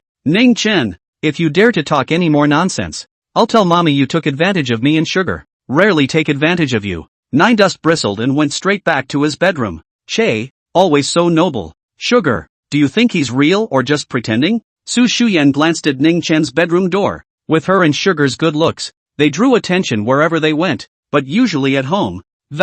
Even if they were wearing ultra-short pants, Nine Dust didn't even bring himself to look at them more than once. Sometimes, Su Shuyan even wondered if Ning Chen was a man or not. I think so. Gingerbread smiled cheekily. Brother Power is faking it. Inside the bedroom, when Ning Chen heard the private conversation between the two women, a helpless smile hung at the corner of his mouth. In the eyes of him, an old monster who had lived for 2,000 years. No matter whether Su Shuyan, Ginger Sugar, or Su Lianin, it's all just little brats that can't really be interested. Early Sunday morning, Nine Dust was then woken up by a call from Wen Yu. Hey, what's up? He asked with a bit of a wake-up call. Noble friend Ning, today is my 80th birthday. You promised Ching Lan that we'll come over. Wen Yu was not annoyed and said smilingly, oh, 80th birthday, I see. Nine Dust remembered that there was indeed such a thing, then hung up and went back to sleep. Last night, I took Su Shuyan and Jiang Sugar, the two pitbulls, to play games until the latter part of the night. When he got up at noon, he found the house empty, and Su Shuyan and Ginger Sugar were gone. Normally at this hour, these two would still be huffing and puffing. Brother Dolly, Shu Yan and I have something to go out. There's food in the fridge. Warm yourself up. This was the message that Ginger Candy had sent to Nine Dust at around 8 in the morning. Ning Chen's heart warmed when he saw it. Living here for 4 years seems to be pretty good. Afternoon, Peach Blossom Grand Hotel. Luxury cars like clouds. Guests like rain. Today is the 80th birthday of the old master of the Wen family, a powerful family in Qingzhou, and the entire high society of Qingzhou. It's basically all here. The Su family was naturally no exception. Su Jingshan, with his beloved wife, Xiao Jing, and daughter, Su Shuyan, dressed to the nines, socializing among the famous and powerful in Qingzhou. Ugh, so much good food. Brother Dolly would be so happy if he was there. Gingerly passing by a table of unattended delicacies, she picked up a grape and popped it into her mouth. Heartfelt sentiments, delicate desserts, expensive drinks, imported fruits, stacked like a work of art on a table. But most of the guests were too busy socializing and climbing the ranks of the rich and powerful for anyone to touch the food. At most, I'll have 2 pieces of sushi to pad my stomach. On the other hand, eating leaves the flavor of food in your mouth, keeping your breath fresh, and it is also an important social etiquette. Shu Yan, let me introduce you. This is Lin Jiaoyang. Su Jingshan takes Su Shuyan and meets a rich and handsome man. This high roller was young, dressed in an expensive, custom-made suit, with a height of around 1.85 meters, and a handsome appearance. He was simply a male protagonist who came out of a novel. Even Su Shuyan felt a hint of amazement when she looked at it. I can't talk about liking it, but the good feeling in my heart is there. Hello, Su Shuyan greeted politely. Your Uncle Su's daughter? Sure enough, you're as pretty as the rumors. This rich and handsome guy named Lin Jiaoyang went straight to hold Su Shuyan's hand, even tried to kiss the back of her hand. What are you doing? Su Shuyan hurriedly took a step back and looked at Lin Jiaoyang warily. Xiao Jing at her side also frowned darkly. I'm sorry, Ms. Su. Lin Jiaoyang scratched his head in embarrassment. I just came back from England. Not quite used to the social etiquette of the country yet. I'm really sorry. It's me who's been monstrous. That's okay. Su Shuyan shook her head. She naturally had to give steps down after people had said so. Su Jingshan, however, didn't care at all. Instead, he held Lin Jiaoyang in high esteem. Shu Yan, you and Lin Jiaoyang add a WeChat and get in touch more often in the future. His dad and I went to high school together. Don't look at him, he's young, but he's actually worth billions already, and didn't rely on my family. I built it all on my own from nothing. Worth billions? From nothing? Su Shuyan and Xiao Jing were both taken aback. This Lin Jiaoyang was only 24 or 25 years old. How could he be so powerful? Uncle Su is too kind. I'm just lucky. I've earned a little money playing with virtual coins. In the future, when the market is bad, we may have to lose money. Lin Xiaoyang said mockingly. You can't compare with a practical entrepreneur like Uncle Su. You can't compare. Ha ha, young man is so modest. Su Jingshan smiled in a very flattering way. Instead, Zhou Jing remembered a news story from some time ago. It says that a foreign student in the UK started a virtual coin company to harvest domestic leaks. Billions of dollars were rolled up, and I don't know how many families were left destitute. Could it be that this is the young man in front of us? Kageyama, come here for a moment. Zhou Jing pulled her husband away. Before Su Jingshan left, he asked Su Shuyan and Lin Xiaoyang to add WeChat. Then asked, Wife, Jingshan, let me ask you, are you trying to set up Shuyan and this Lin Xiaoyang? Xiao Jing asked. Yeah, what's up? Su Jingshan said rightfully. Joyful Son is a piece of meat and potatoes in Qingzhou now. A lot of people are staring at the billions of dollars he's holding, and his dad and I know each other. You're pushing your daughter into the fire. Xiao Jing suddenly interrupted him and said angrily, you also invested in virtual coins. I don't believe you haven't paid attention to the coin circle. This kid engages in insider trading and is suspected of money laundering, forcing how many people to jump off buildings. Don't you know? That's normal. Su Jingshan waved his hand unconcernedly. There is too much uncertainty about virtual coins. And weren't the rooftops full of people during those bear market years? Chapter 67, The Wen family invited me here. The other side. Lin Xiaoyang and Su Shuyan added WeChat and smiled at each other. I heard that mess. Su is still in college? Lin Xiaoyang asked casually. Green State University. Su Shuyan's mouth opened lightly. What about you? I went to college abroad. Name aside. Lin Xiaoyang deliberately hid the pheasant university he attended. Then exclaimed. It's better to be at home. If I had to choose again, I should not go to England. Su Shuyan blinked her big beautiful eyes. Why? Lin Xiaoyan wanted to say in his heart, because Qing University has such a beautiful girl like you. But he knew well the greasiness of such earthy sentiments, and said, with a slight smile, not for any reason. You can't even eat a bite of Qingzhou's local green food in a foreign country, and you eat steak and burgers all day long. So you're going to puke. Ha ha, I didn't realize you were quite grounded. Su Shuyan was amused and smiled like a flower. Lin Xiaoyang looked at him with a stagnant mind. Secretly said, I didn't realize that there is such a beautiful girl in Qingzhou local. This trip back to China is really wonderful. No matter what, must take her. Do you want something to eat? Su Shuyan noticed Lin Xiaoyang's strange behavior and casually found a topic. I'll go get it for you.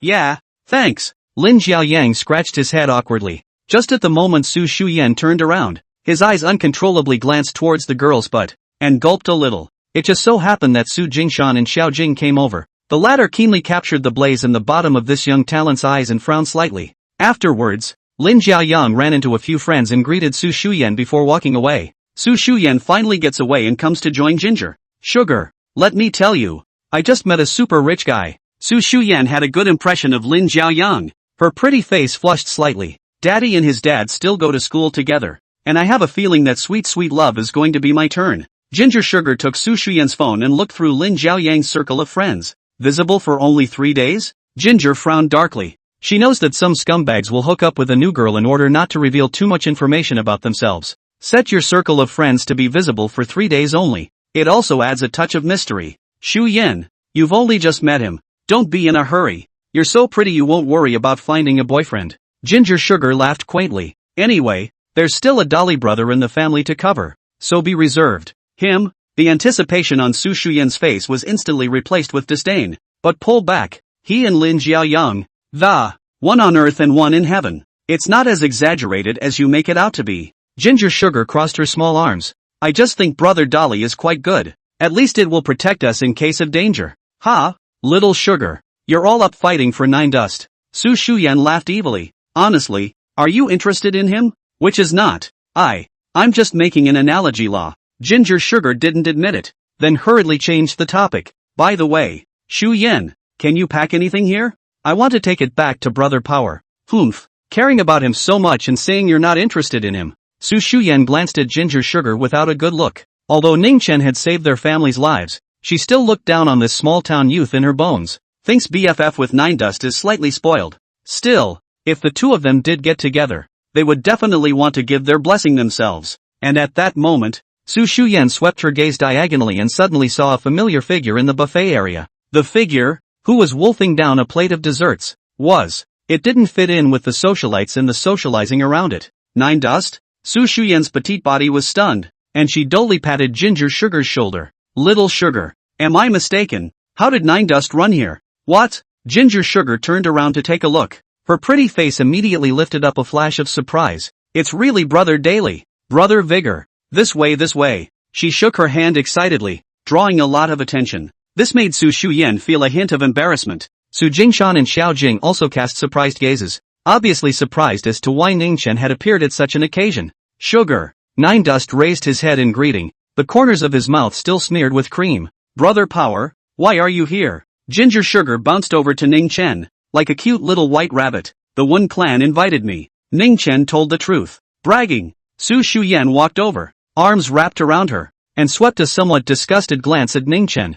How did the Winchesters invite you? Why won't you invite me? Ningchen used his tongue to lick away the cream from the corner of his mouth and said indifferently, Elder Wen and I. Barely a friend. Su Shuyan lazily spat out. The Wen family used to be a top-tier powerhouse that called the shots. Although it has declined in recent years, it still plays a significant role in the boundaries of Qingzhou. The Jishur Medicine Source Group, which is controlled by the Wen family, is even one of the top 500 companies in the country. How could Ningchen, a brat from the county, be friends with Elder Wen? This one is barely. A little too barely. Goose. Ginger Candy was amused and also felt that Nine Dust was bragging. However, for some reason, she felt very secure when she saw Nine Dust. Ms. Su, is this your friend? Suddenly, Lin Jiaoyang's voice came from behind. Mr. Lin? Friend? No, he's the son of my mommy's best friend. Su Shuyan didn't expect Lin Jiaoyang to suddenly appear and said a bit incoherently. Oh. Lin Jiaoyang nodded and extended his hand towards Ningchen. Hello, I'm Lin Jiaoyang. He had been chatting with a few new friends when he saw a male approaching from Su Shuyan's side. A sense of crisis immediately rose in his heart, so he walked over quickly. What made him upset was that Ningchen didn't follow the first time he shook his hand. Instead, he ate a piece of cake before slowly extending his hand, his expression still full of impatience. Nine Dust. Such a drag? I wonder which big family's heir. Lin Jiaoyang thought to himself. Can you have some manners? Su Shuyan couldn't help but glare at Ningchen. Ningchen didn't care about it at all and continued to lower his head to enjoy the dessert. When Old Man Wen picked him up and brought him in, he made a point of informing him that he could eat whatever he wanted here. Brother Ning looks hungry. Didn't you eat when you came over? Lin Jiaoyan couldn't help but smirk when he saw Ningchen wolf down his food. Ate. Didn't get full. Nine Dust politely returned. So, Lin Jiaoyang was still speculating about how big Ningchen's origins were, daring to be careless on such an occasion, when suddenly, a couple of new friends he just met came over. When one of them saw Ningchen, his eyes widened. Ningchen, how the did you get here? Brother Zhihao, you know him? Lin Jiaoyang looked at the visitor. It was none other than the young master of the Chen clan, Chen Zhihao, who had had 2 encounters with Ningchen. Chapter 68, Mr. Ning is a valued guest of the Wen family. Oh no! Su Shuyan's heart shook. Security! Security! Chen Zhihao directly greeted the security guards not far away, then pointed at Nine Dust. There's a redneck sneaking in here to mingle. You guys get him out of here. A few unknown security guards, looking at each other, walked quickly. Redneck? Lin Jiaoyang looked at Su Shuyan in puzzlement. Su Shuyan also felt a bit humiliated, first glaring at Ningchen before saying, Chen Zhihao, what are you doing? What for? Elder Wen's birthday banquet. And is it something that a little punk like this can just walk in here? Chen Zhihao snorted coldly. So not much of a background. Lin Jiaoyang reacted. His heart was as disgusting as eating a fly. The oily leather shoes on his feet immediately moved several steps to the side. Soon, the security guards rushed over and surrounded Nine Dust, who was still gorging himself. Sir, may I ask if you have an invitation? A security guard asked with a frown. No. Nine Dust shook his head. And how did you get in here? May I ask? The guard asked again. Humph. Sneaking in. How else? Chen Zhihao sneered. Old Man Wen brought me in. Ningchen replied. The security guard was speechless. Representatives from the Su family, the Chen family, the Lin family, and several other large clans came in, and Elder Wen never showed up. This little kid doesn't even brag. Throw it out. At the order of the security chief, 2 security guards each put a hand on Nine Dust's shoulders. The corner of Chen Zhihao's mouth curled up into a smug smile. Stop. But just then, Su Jingshan and Xiao Jing rushed over. Xiao Jing was furious and directly made a move to push the 2 security guards away. What are you doing? He's my godson. The head of security knew Xiao Jing and hurriedly apologized. I'm sorry, Mr. Xiao, we didn't know. Dusty, when did you come over? Why didn't you tell me? Xiao Jing's expression had a hint of embarrassment. That, Auntie didn't mean to not bring you here. It's fine. Aunt Xiao. Nine Dust smiled, not caring. Well, Dusty, since you're here, too, stay, eat, and don't run around. Su Jingshan frowned darkly and instructed. The words just fell. Pop. The popping sound spread through the hotel lobby. Hundreds of guests in smart suits and tuxedos turned their heads. Chen Jihao was like a ragdoll, being thrown out a dozen meters away, clattering, knocking over several tables in a row. All of the food that was on the table was showered on him, drenching him in soup. There were also 2 blood-stained teeth on the floor. Lin Xiaoyang and Su Shuyan, among others, all looked dumbfounded. No one had expected that Ning Chen would dare to hit someone on such an occasion. Su Jingshan stormed out after a brief hesitation. Ning Chen, what are you doing? Hit someone. Nine Dust slowly drew back his palm. You. Su Jingshan was so angry that he rolled his eyes, and his body was actually a little unsteady on its feet. Daddy!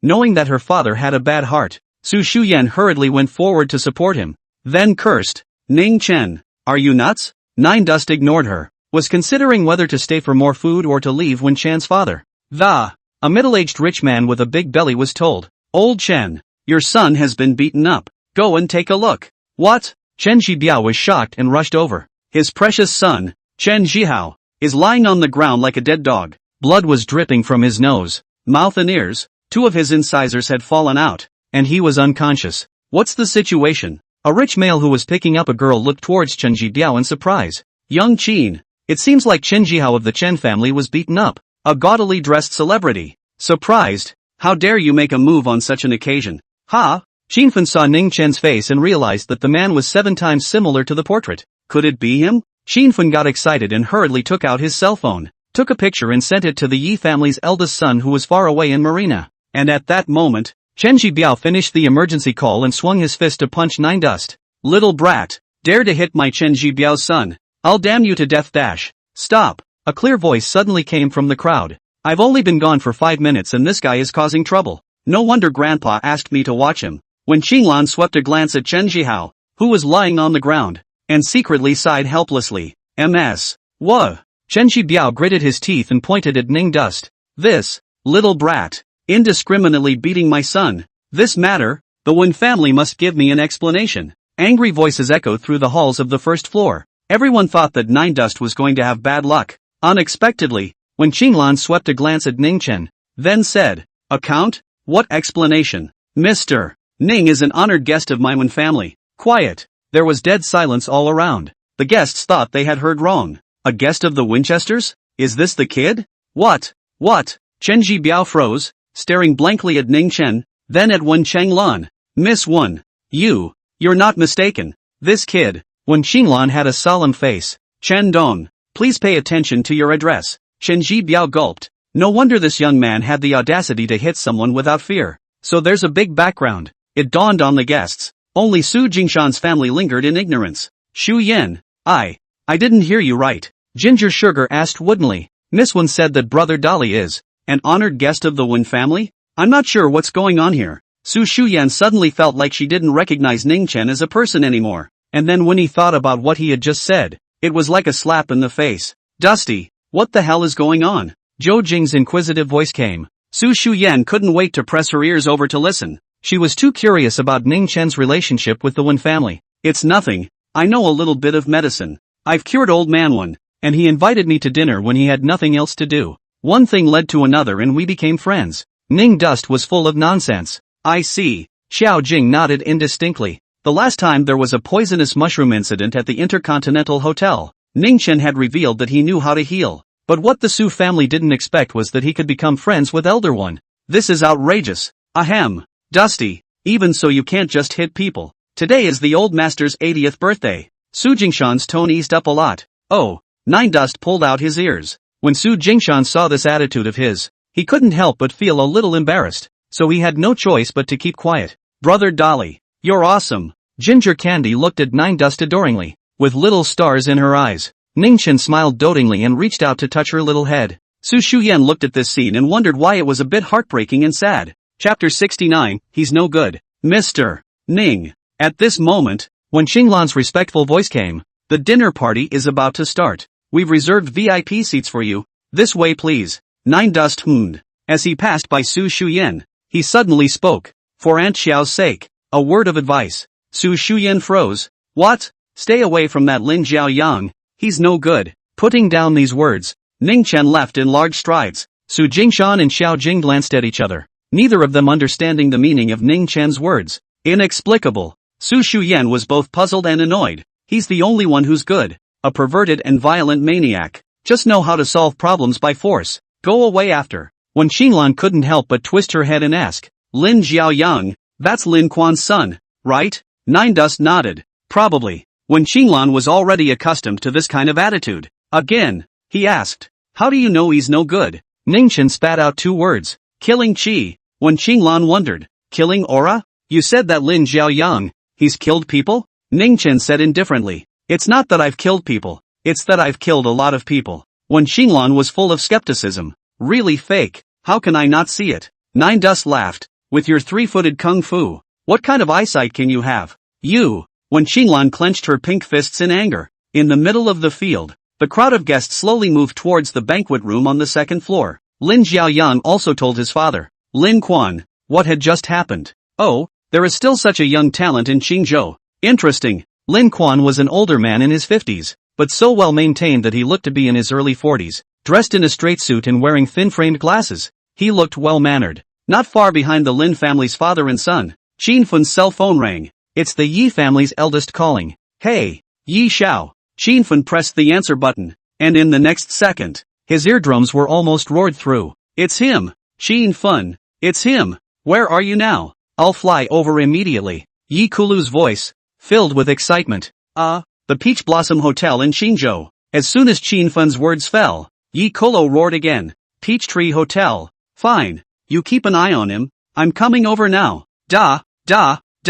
The phone hung up and Qin Fun was a bit confused. Who the hell is that guy? Why is Mr. Yi so agitated? Second floor banquet parlor. When you arranged for Ning Chen to sit beside him, the Su family, the Lin family, and other powerful families were all seated at this table, with nearly 30 people. When you picked up the microphone, went on stage and casually made a few polite remarks, and the dinner began. And exquisite dishes served up, and expensive drinks, such as mutai and wulianyet, are everywhere. I've heard that little brother Ning is proficient in the art of healing, and I wonder which medical family he comes from. The Marina Sun family, the Gusu Tang family, or the Jinling Lan family? Taking advantage of the toast, Lin family head Lin Quan lifted his wine cup and said to Ning Chen, the 20 or so rich and powerful people at the table all cast curious gazes. Healing? Wen Yu and Wen Qinglan, both master and daughter, were a bit puzzled. Wasn't Ning Chen an inner strength martial artist? Why does he still know how to heal? No comment. Nine Dust was too lazy to bother with him,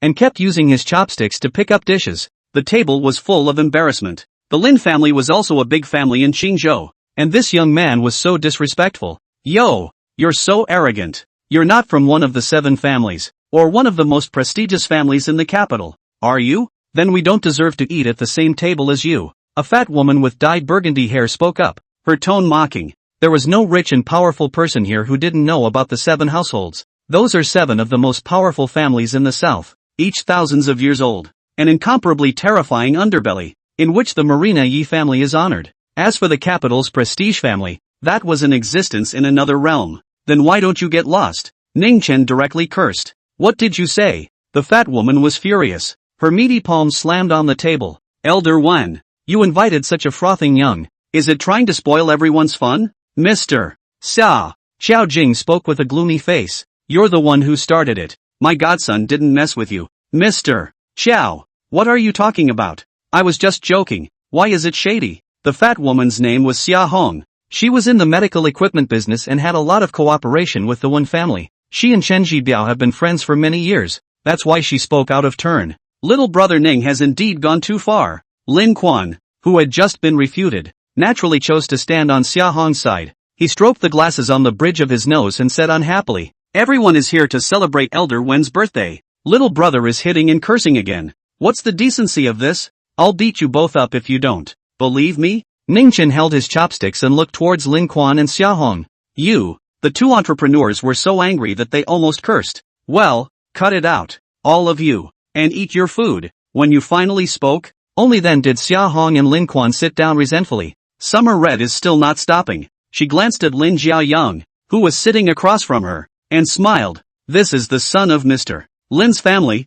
isn't it? Gee, what a looker. Mr. Xia is too kind. Lin Jiaoyang responded with a smile, as expected of a son of a powerful family. Just polite. Unlike some people. Ha! Xia Hong slanted a glance at Ning Chen and continued to speak in a conspiratorial manner. Ah, Mr. Lin, I heard that you made billions of dollars at a young age. Ouch. It simply makes us old-timers ashamed of ourselves. No, just luck. Lin Jiaoyang waved his hands repeatedly. Lin Quan is also very proud to talk about his son. Still, he said humbly, Jiaoyang is also speculative. It doesn't count for anything real. Mr. Lin is too modest. Several entrepreneurs have laughed. Mr. Lin, I see that your son and Mr. Su's daughter. What a match made in heaven. As if she had discovered some secret, Xia Hong pointed at Lin Jiaoyang and Su Shuyan. Surprised, she said, look at you guys, it's like a golden child. Mr. Xia, don't talk nonsense.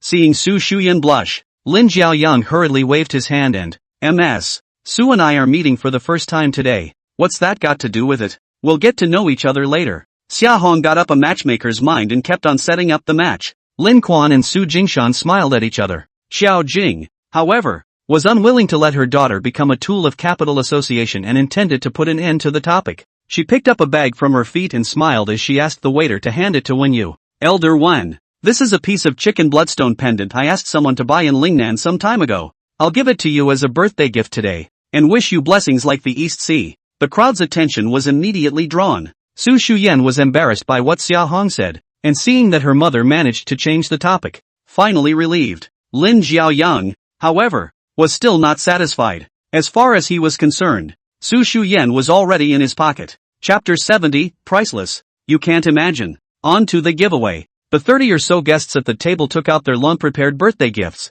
Elder Wen, I've heard that you love tea. This 100-year-old Dahongpo tea brick is given to you as a birthday gift. Elder Wen, I've heard that you're knowledgeable about calligraphy and painting, and I've been collecting this Lu Chunlin's calligraphy for many years. It's for you today. Elder Wen. A smile spread across Wen Yu's face as he nodded uncontrollably. When Qinglan helped to collect the gifts. The Wen family is very rich. They are not at all bad at these mundane gifts of $1 million or $800,000. So when Qinglan didn't have much expression on his face. At that moment, Lin Jiaoyang stood up and picked up a gift box from his feet. Elder Wen, I've just returned to China, and I didn't have time to prepare any gifts. This ginseng is a century-old ginseng from Changbai Mountain. I paid over $8 million for it. You are a titan of the pharmaceutical industry. Help see if it's true. Wow. The table was full of shock. Over $8 million of old ginseng from Changbai Mountain? This is almost equivalent to a set of Riverview mansions in Qingzhou. Even entrepreneurs like Xia Hong and Su Jingshan wouldn't even dare to give it away like that. Xu Yan, he's so rich. Ginger Sugar marveled. Yeah, I heard he has billions of dollars. 8 million should be a small case for him. I'm sorry, Su Shuyan replied. I mean he's stupid and rich. Ginger covered her mouth and snickered. At that moment, when you had the gift box unwrapped, a spindle-shaped ginseng with extremely long roots attracted the attention of the table full of guests. Ning Chen glanced at it as well, smelling a hint of aura from it. It's not a fake, but the aura content is too low to be of much use to his injuries. So it's not interesting. It's the real thing. When Lao put on his presbyopic glasses and carefully recognized for a while, only then did he raise his head to look at Lin Jiaoyang. Mr. Lin has a good heart, but this ginseng is too valuable. I can't have it for nothing. Tell you what, Qinglan, turn around and transfer the money to Mr. Lin. Before Wen Qinglan could nod, Lin Jiaoyang was boldly refusing. Elder Wen, there's really no need. It's just a small token. To tell you the truth, I'm going back home this time, and I'm going to enter the pharmaceutical industry. We'll still need more from Elder Wen when the time comes. When Yu was still hesitating, Lin Quan said with a hint of emotion. Elder Wen, in fact, I've mentioned General Wen to Jiaoyang, and he's heard that 100-year-old ginseng is good for that disease. Just pay whatever it takes to get it. Anyway, this is all the late generation's intention, so you can accept it. Hearing the word Mr. What? The expressions of the guests at the table were all a bit strange. A trace of sadness also swept through Wen Qinglan's beautiful eyes as she lowered her head deeply. Well, pride has a heart. When you finally stopped refusing and accepted this expensive birthday gift. And Ning Chen had also learned something about the Wen family from Su Shuyan's chat with Jiang Sugar. Sugar, don't you know about this? Elder Wen's son, Manhwa, was in a car accident 4 years ago and became a vegetable. Jezebel stock plummets. And the Winchesters are getting worse by the year. Su Shuyen was also full of emotion when she talked about this. So it is. It dawned on Ningchen that no wonder he had known old Manhwa for so long. Never once did I hear him talk about his son. Just then, Xia Hong's annoying voice rang out. Hey, kid surnamed Ning, what kind of birthday gift did you bring to Elder One? Upon hearing this, the crowd looked at Ning Chen in unison. Wouldn't come empty-handed. Xia Hong pretended to be surprised and scared. Again, the late generation. Other people, Mr. Lin, gave 100-year ginseng worth $8 million. And you came empty-handed. That's not quite right, is it? The scene was awkward for a while. Su Jingshan and Xiao Jing had no light on their faces. Lin Jiaoyang smiled and didn't say anything and sat down. Okay, Mr. Summer. Wen Yu's face sank. I was the one who told little friend Ning not to prepare anything. It's fine if he comes. Wen Lao. What kind of person is this kid to you now? You are so protective of him. Xia Hong said irritably. Who says I didn't prepare a birthday gift? At this time, Ning Chen finally ate almost as much as he could, wiped his mouth with a paper towel, and said indifferently. The crowd's eyes quickly focused. Lin Jiaoyang also sized up Ning Chen with interest. He wanted to see. What gift could this kid come up with that could be more valuable than his? Ning Chen said, pulling a crumpled piece of white paper from his pocket, spreading it out, and casually handing it to Wen Yu. The crowd was full of questions. What the hell? A piece of paper? And it's a birthday gift? Does it say the winning numbers for the next lottery? Wen Yu took the crumpled white paper and quickly glanced at it twice.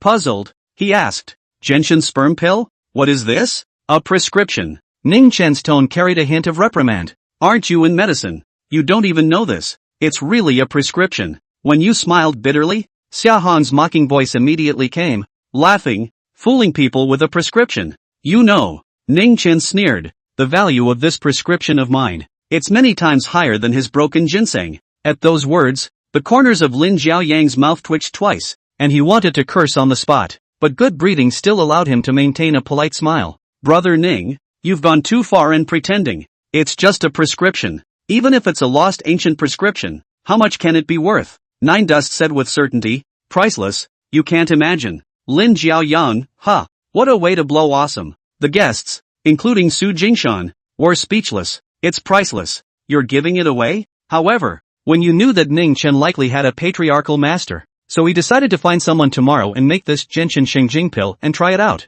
This prescription from the lesser southern heavenly realm had been improved by Ning Chen, and although the medicinal effects had been weakened by a large portion, but herbs are found all over the planet. If Wen Yu had the vision, he could make hundreds of billions of dollars in the future with this medicine. This was also a test for the Wen family by Ning Chen. Facing the mockery of the guests, Ning Chen didn't bother to respond. Lin Jiaoyang also began to look at Ning Chen as a clown, and even suspected that Wen Yu was senile. It was only then that such a clown was invited to the birthday banquet, disturbing everyone's pleasure. And that's when, outside the Peach Blossom Hotel, night falls. Several vans stopped. A dozen thugs, armed with steel rods, sat in the car poised to strike. Brother Chen, when are we going to do it? A bald man flicked his cigarette butt out the window. There's no rush. Elder Wen's birthday banquet is being held inside. It's not too late to wait for that little bastard to come out. Chen Jibiao sat in the driver's seat and smoked, his face full of ferocity. Bang! He pounded his fist on the steering wheel.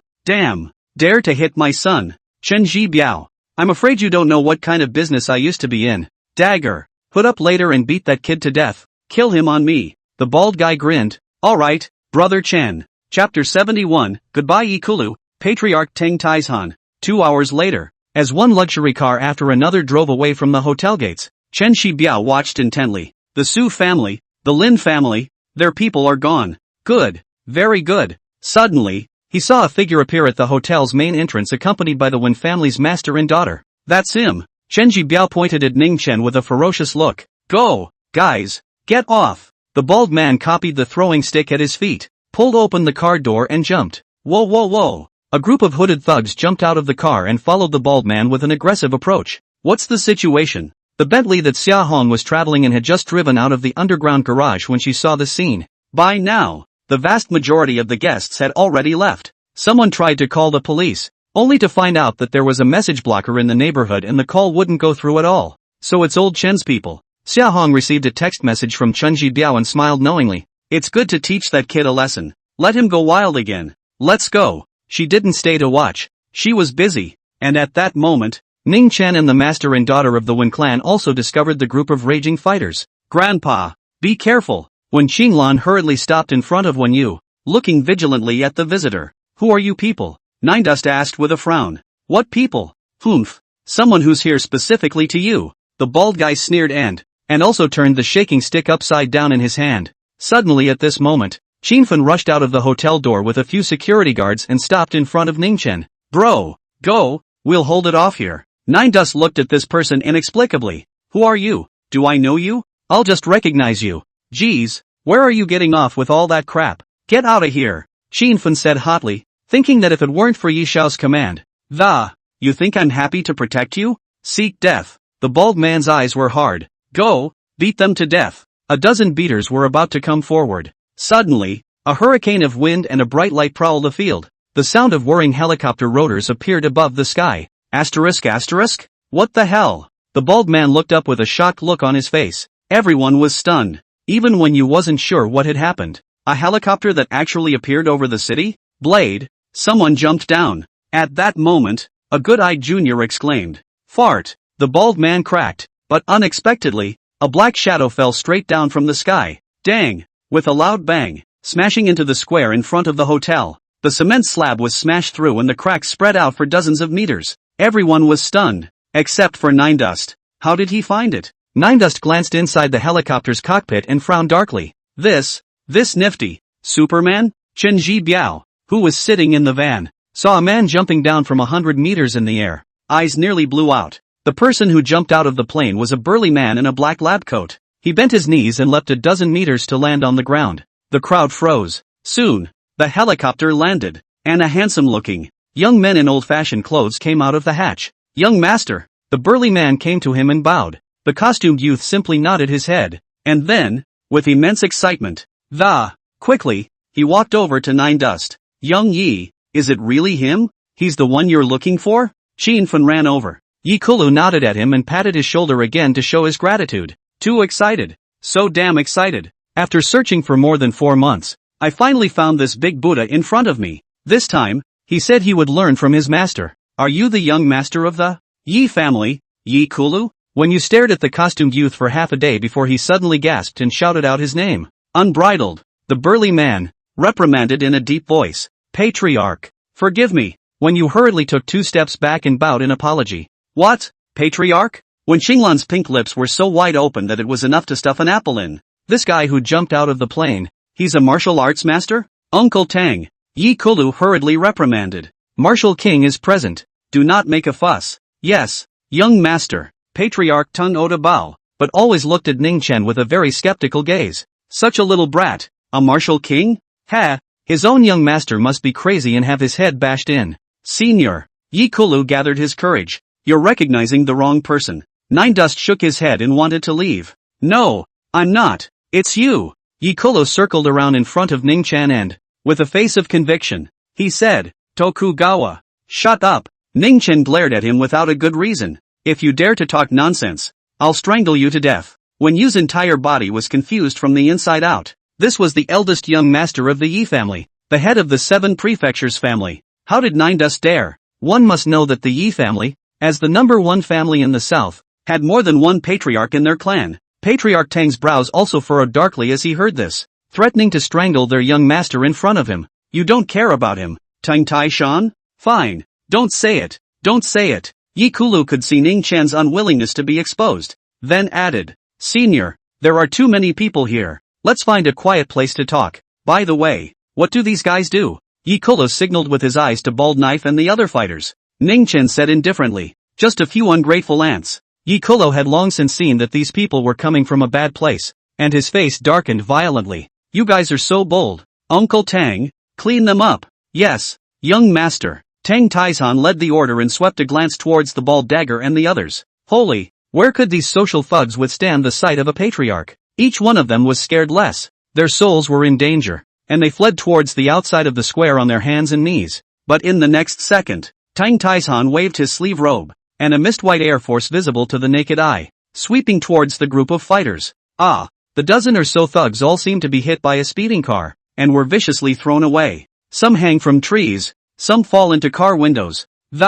Others knocked over the stone lions at the front entrance of the hotel, making a mess. The van that Chan Chi Piu was in, with its windshield smashed through by a man, was standing right in front of him. Scared, he wailed and scurried from the driver's seat to the back seat. None of the fighters were still on their feet, and basically all of them were seriously injured and on the verge of death. This is true Qi. Patriarch, it's really a grandmaster. When Xinglan's even breathing was trembling. She'd heard her grandfather say that when martial arts were practiced to the extreme, one could distill true Qi from internal energy. It was an extremely terrifying power that could kill the enemy 1,000 paces away. This man in the black coat, with a simple wave of his hand, almost killed a dozen or so of his fighters. Chapter 72, The District's Qi Refining Stage. How dare you speak out of turn? Young master. Tang Taizhan turned around and nodded his head towards Yi Kulu, signaling that the solution was finished. Yi Kulu simply then looked at Wen Yu and Wen Qinglan. Politely, he said, "It's getting late.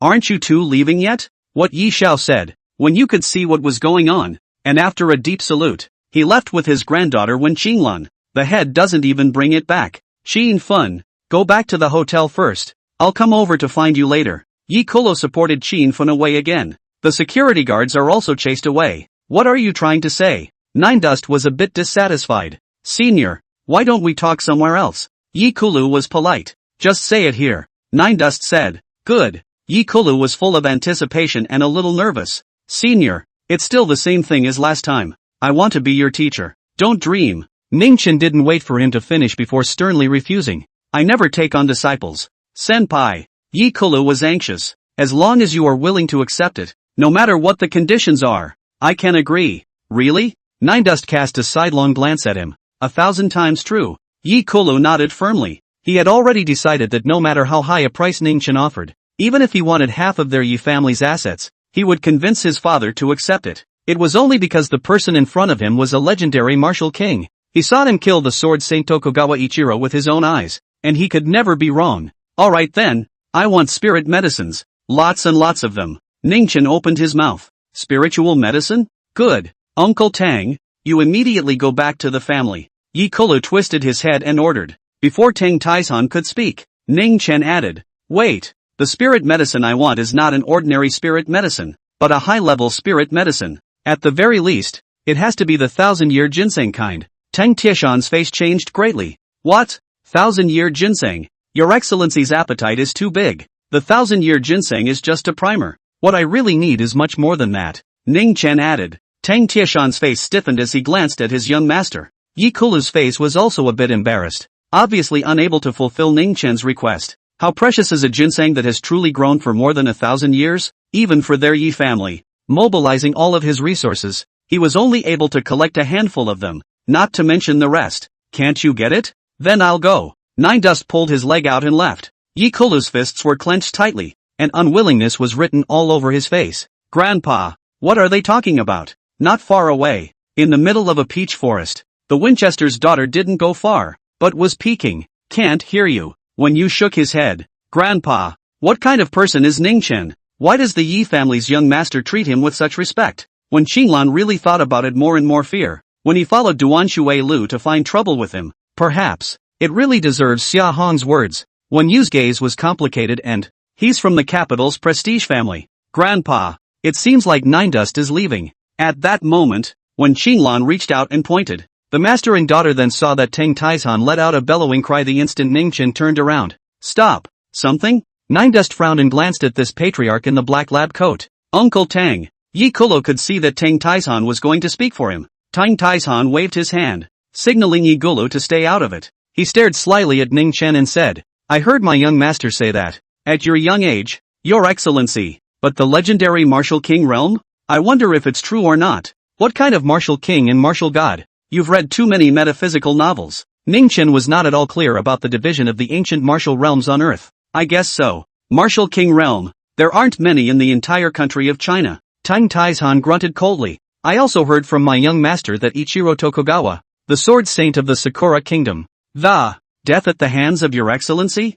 Don't recognize it. Nine Dust shook his head. Yi Kulu knew that Ningchen wouldn't admit it and couldn't help but smile bitterly. In fact, The entire Yi family thought that he was brain damaged and hallucinating. It's getting dark. I'm going home. Bye. Nine Dust got tired of it and prepared to leave. Wait. Tang Taishan once again made a fool of himself and said slowly, "My young master wishes for your excellency to stay, to explain some misunderstandings away. Would your excellency be kind enough to do so?" Ning Chen's tone was icy cold. "What if I don't show my face?" Tang Taishan grinned. "That's not up to your excellency." With that, he put his hand on Nine Dust's shoulder. Ning Chen's figure stalled, and he sighed slightly. "I hate it when people touch me without my consent. I'll give you 3 seconds to take it away or suffer the consequences." "Uncle Tang, forget it." Yi Kulu persuaded again. "It's okay, young master." Tang Taishan waved his hand confidently and said, "I'd like to see that. What consequences can he make me pay?" The sudden scream scared Yi Kulu.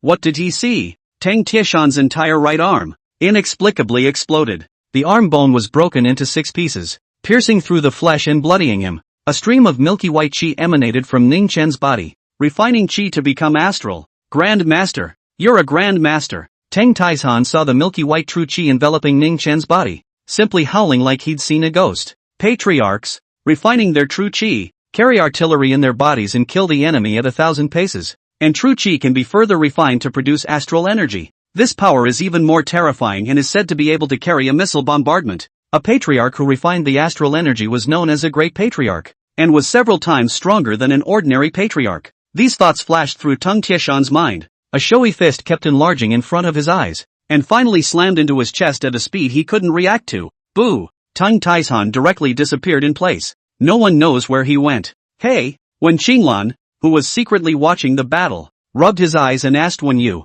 "Grandpa, that black-coated sect master, where are the people?" "I don't know." Wen Yu couldn't see it either. You killed Uncle Tang?" Yi Kulu was close by, but he knew what Ning Chen had done. His eyes widened and he took a few shaky steps back. "Killing didn't kill them, just taught them a lesson." Ning Chen blandly crossed his arms. "A mere qi refining stage, and you dare to spout off in front of me? It really doesn't know how to die." "Qi refining stage?" Yi Kulu was puzzled, but he was slightly relieved to hear that Uncle Tang was still alive. "If you can collect some high-level spirit medicines, I might consider taking you on as a named disciple. Or don't dream." After Nine Dust finished his sentence, an online car slowly pulled up to the curb. It turned out that the reason he had been bleeping with Yi Kulu for so long was that he was waiting for a car. Pulling open the door and sitting in, the car quickly drove away from the Peach Blossom Hotel. Subsequently, Yi Kulu was also at a construction site a few kilometers away from the hotel's gate. He found Tang Taishan, whose clothes were tattered and who was seriously injured and vomiting blood.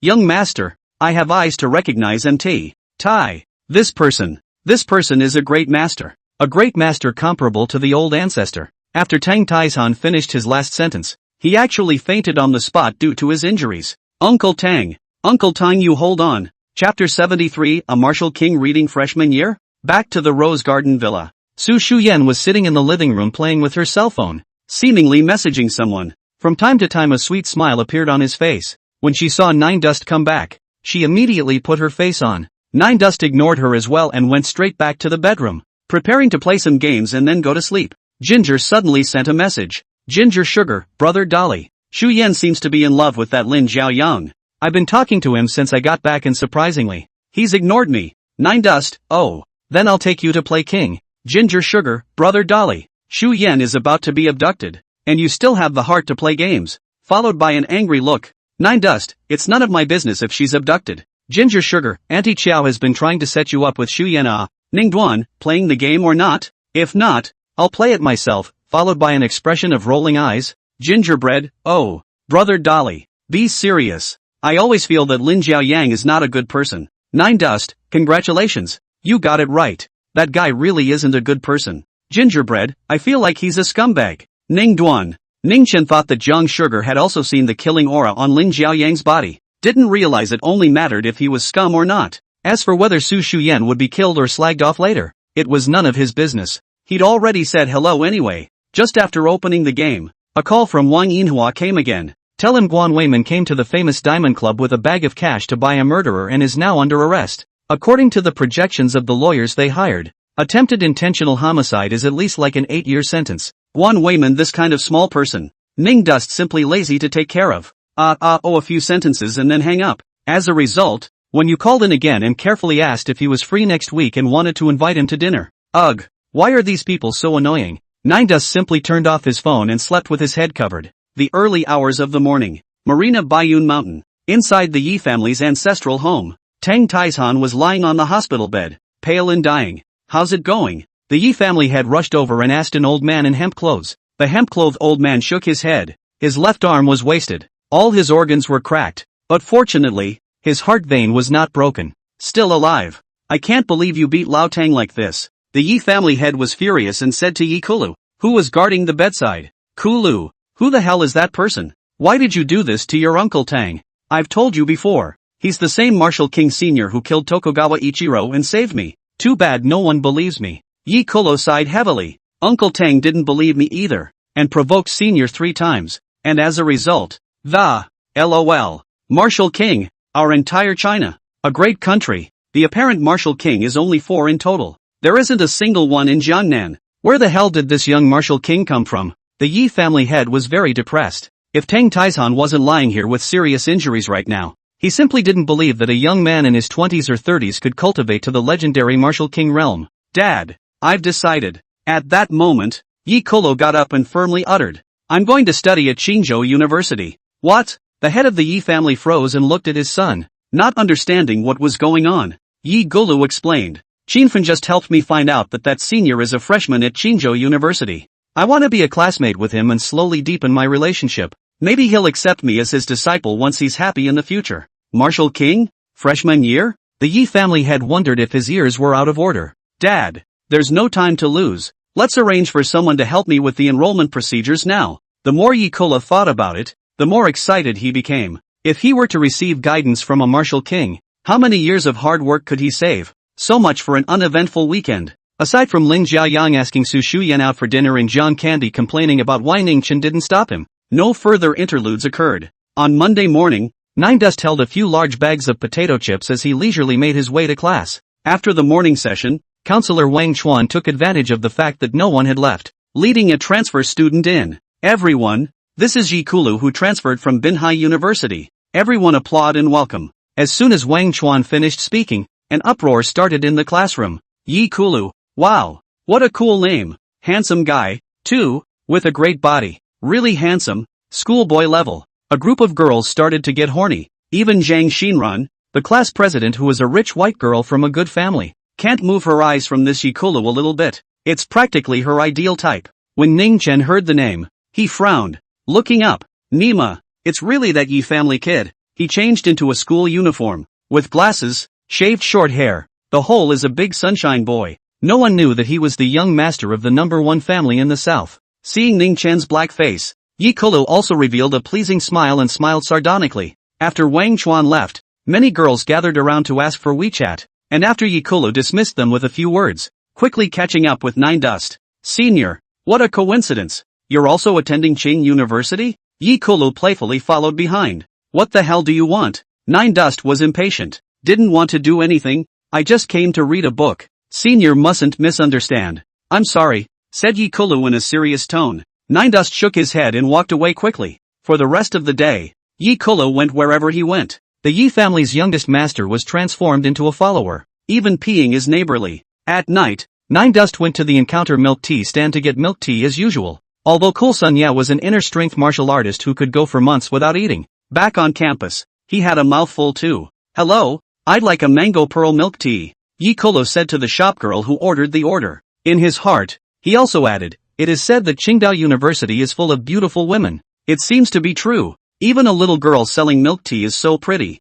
Excuse me, Mr. Yi, please go to the back of the line. Su Lianxian recognized that this was the morning's transfer student and said politely, how come he doesn't have to wait in line? Yi Kulu froze and asked, pointing at Ning Chen. Gulp. Nine Dust was drinking milk tea and ignored him. Jiang Ying, who was on the side, laughed. Classmate Yi, late night and Ning Chen have an unusual relationship, don't you think so? Ying, don't talk nonsense. There's nothing between me and Ning Chen. Su Lianin hurriedly clarified that. It also sneaked a glance at Nine Dust. Nine Dust had already finished 1 cup and was in the middle of his second. Asterisk. Could it be the master mother? Yi Kulu's heart shook, and his gaze towards Su Wanya instantly underwent a huge transformation. Cold sweat even oozed from his back. and he was terrified. He had just thought, it's so hard to go back to the college campus. How about picking up a girl for fun? It's a good thing he hasn't put in any real action yet, or he'd be dead. Okay, Master G, I'll get in line now. After Yikula finished speaking, he walked towards the back. Chapter 74, Beat this dog that eats the king's food to death. Ing. Wrongly? What did he just called me? Su Lianin had a confused face. The two girlfriends also shook their heads, not having heard. Ning Chen glared at Yi Kulu, then pointed at the 20 cups of milk tea by the milk tea stand. Asked, can I drink these?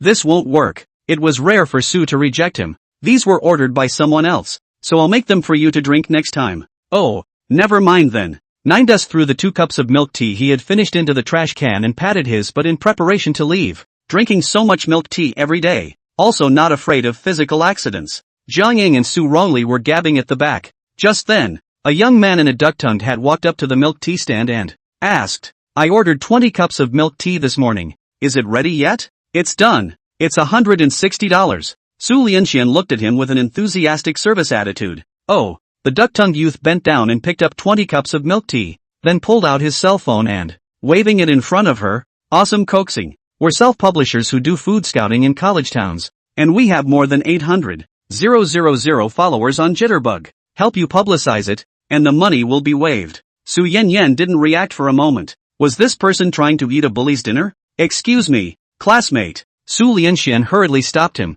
You haven't paid yet. No, you don't understand Chinese? The duck-tongued youth showed a look of impatience. We're in the business of scouting for stores. Jitterbug has more than 800,000 followers. Casually helping you guys publicize this crappy milk tea stand will bring in more than 106 profits. And it's free, and I haven't asked you for any money. Su was speechless. This person what nah? When did I ask you to publicize it? No going. Jiang Ying and Su Rongli hurriedly put down the work in their hands and ran out from the stalls, stopping the duck-tongued youth. Pay up. That's right. What about trying to get a bully dinner? Whether you explore the store or not, you have to pay for what you buy. There's really something for everyone these days. Many students helped to fight the fight. Yi Kulu's eyes lit up, and he also felt that his chance had come, so he excitedly rolled up his sleeves and prepared to go up to heroically save the beauty. Ah no, heroically save the teacher's mother. Visiting stores are unpaid. Do you understand? The duck-tongued youth, full of displeasure, threw his milk tea to the ground and started blowing awesome again. Usually those hotels and restaurants, they're begging us to go over there and do publicity. We'll pay for the publicity afterward. And you're still not happy about helping your stupid milk tea stand for free? You can't even give away a few cups of milk tea. You deserve it that you can't even afford to rent a storefront. My ass. The more the duck-tongued youth said, the more angry. A stretch of the neck actually spit a mouthful of phlegm on top of the milk tea stand. Miscellaneous milk tea. I still don't want it. Cut. When he finished speaking he pulled out his legs and tried to leave. Excessive. Su Yuan and the girls were furious. His grandmother, Yi Kulu, was also furious, and was about to step forward to teach the scum a lesson. Suddenly, a clear and beautiful silhouette swept in and kicked the duck-tongued youth on his back. Ah hiss. Who is it? Who sneaked up on me? The duck-tongued youth grinned in pain and managed to get up from the ground and another small white hand gripped his hair and dragged him all the way to the milk tea stand. Wipe it clean. The icy female voice came with no doubt. It's Sister One from the Ancient Martial Arts Club. Sister One is great. Beat him to death. Beat this bully dog to death. The students cheered. The three of them, Su Yan, also cast a grateful gaze towards Wen Qinglan. The duck-tongued youth had wanted to resist a bit, but it turned out that Wen Qinglan's strength was amazingly strong. Slapping him a few times in a row finally convinced him. He wiped up the spit with his sleeve, then bought the 20 milk teas. That's how he fled the AYU campus in a hurry. Isn't that the girl we met the other day? Yi Kulu recognized Wen Qinglan and secretly cursed her for stealing his credit. Sister One. Thank you. The three Su Yenyuan came to say thank you. Wen Qinglan simply waved his hand, signaling that it was nothing. Ning Chen was watching the show from a short distance away, so she quickly walked over and carefully asked, Mr. Ning, grandfather has prepared a dinner at home. Would you be so kind as to honor me? Ninedust thought for a moment and asked gravely, is there any good food? Wen Qinglan smiled like a flower. Of course, it's only not worse than the day of the birthday banquet.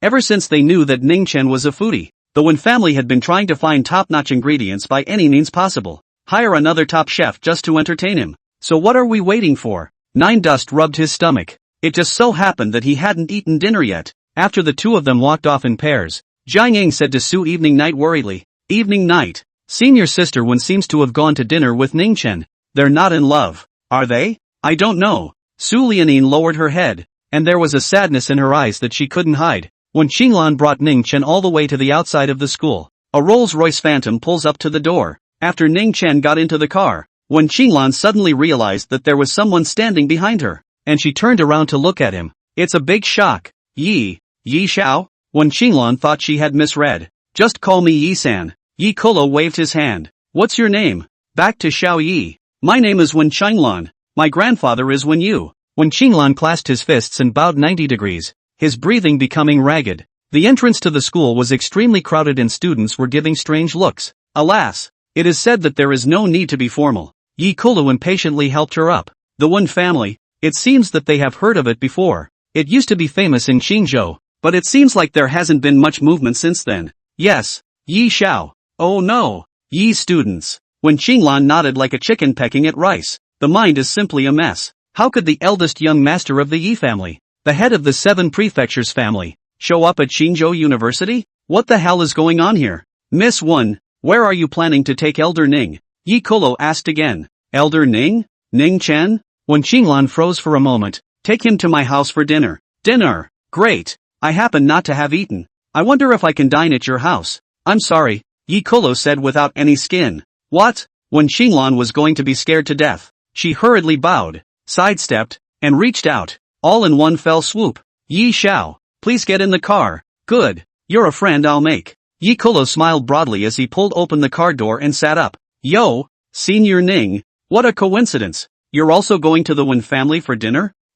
Boo. Before the greeting was finished, the Grand Master of the Dang Yi family was directly kicked out of the car. Wen Qinglan. Chapter 75, The Divine Effect of Gentian Essence Shangpil. Never would I have expected that Yi Kula would end up going to the 9 Streams Manor, but instead of going in a Rolls-Royce, I inquired about the location myself and took a taxi. Wen Yu was simply surprised and delighted to learn that the Yi family's eldest son had also come as a guest. Order the kitchen to make more dishes. Martial artists generally eat a lot. After 3 rounds of wine and 5 flavors of food, when you asked Wen Qinglan to fetch a bank card, smiling, he handed it to Nine Dust. Yi Kolo sipped a cup of aged sword Nanchun, quietly looking at Ning Chen and the others, and didn't make a sound. What's this for? Nine Dust swept a glance at the bank card and didn't bother to pick it up. Mr. Ning, this card has $50 million. The password is 6 nines. Take it. When you pushed the card over with both hands, and his tone was much more respectful than before, even bringing the word you. Nine Dust didn't move.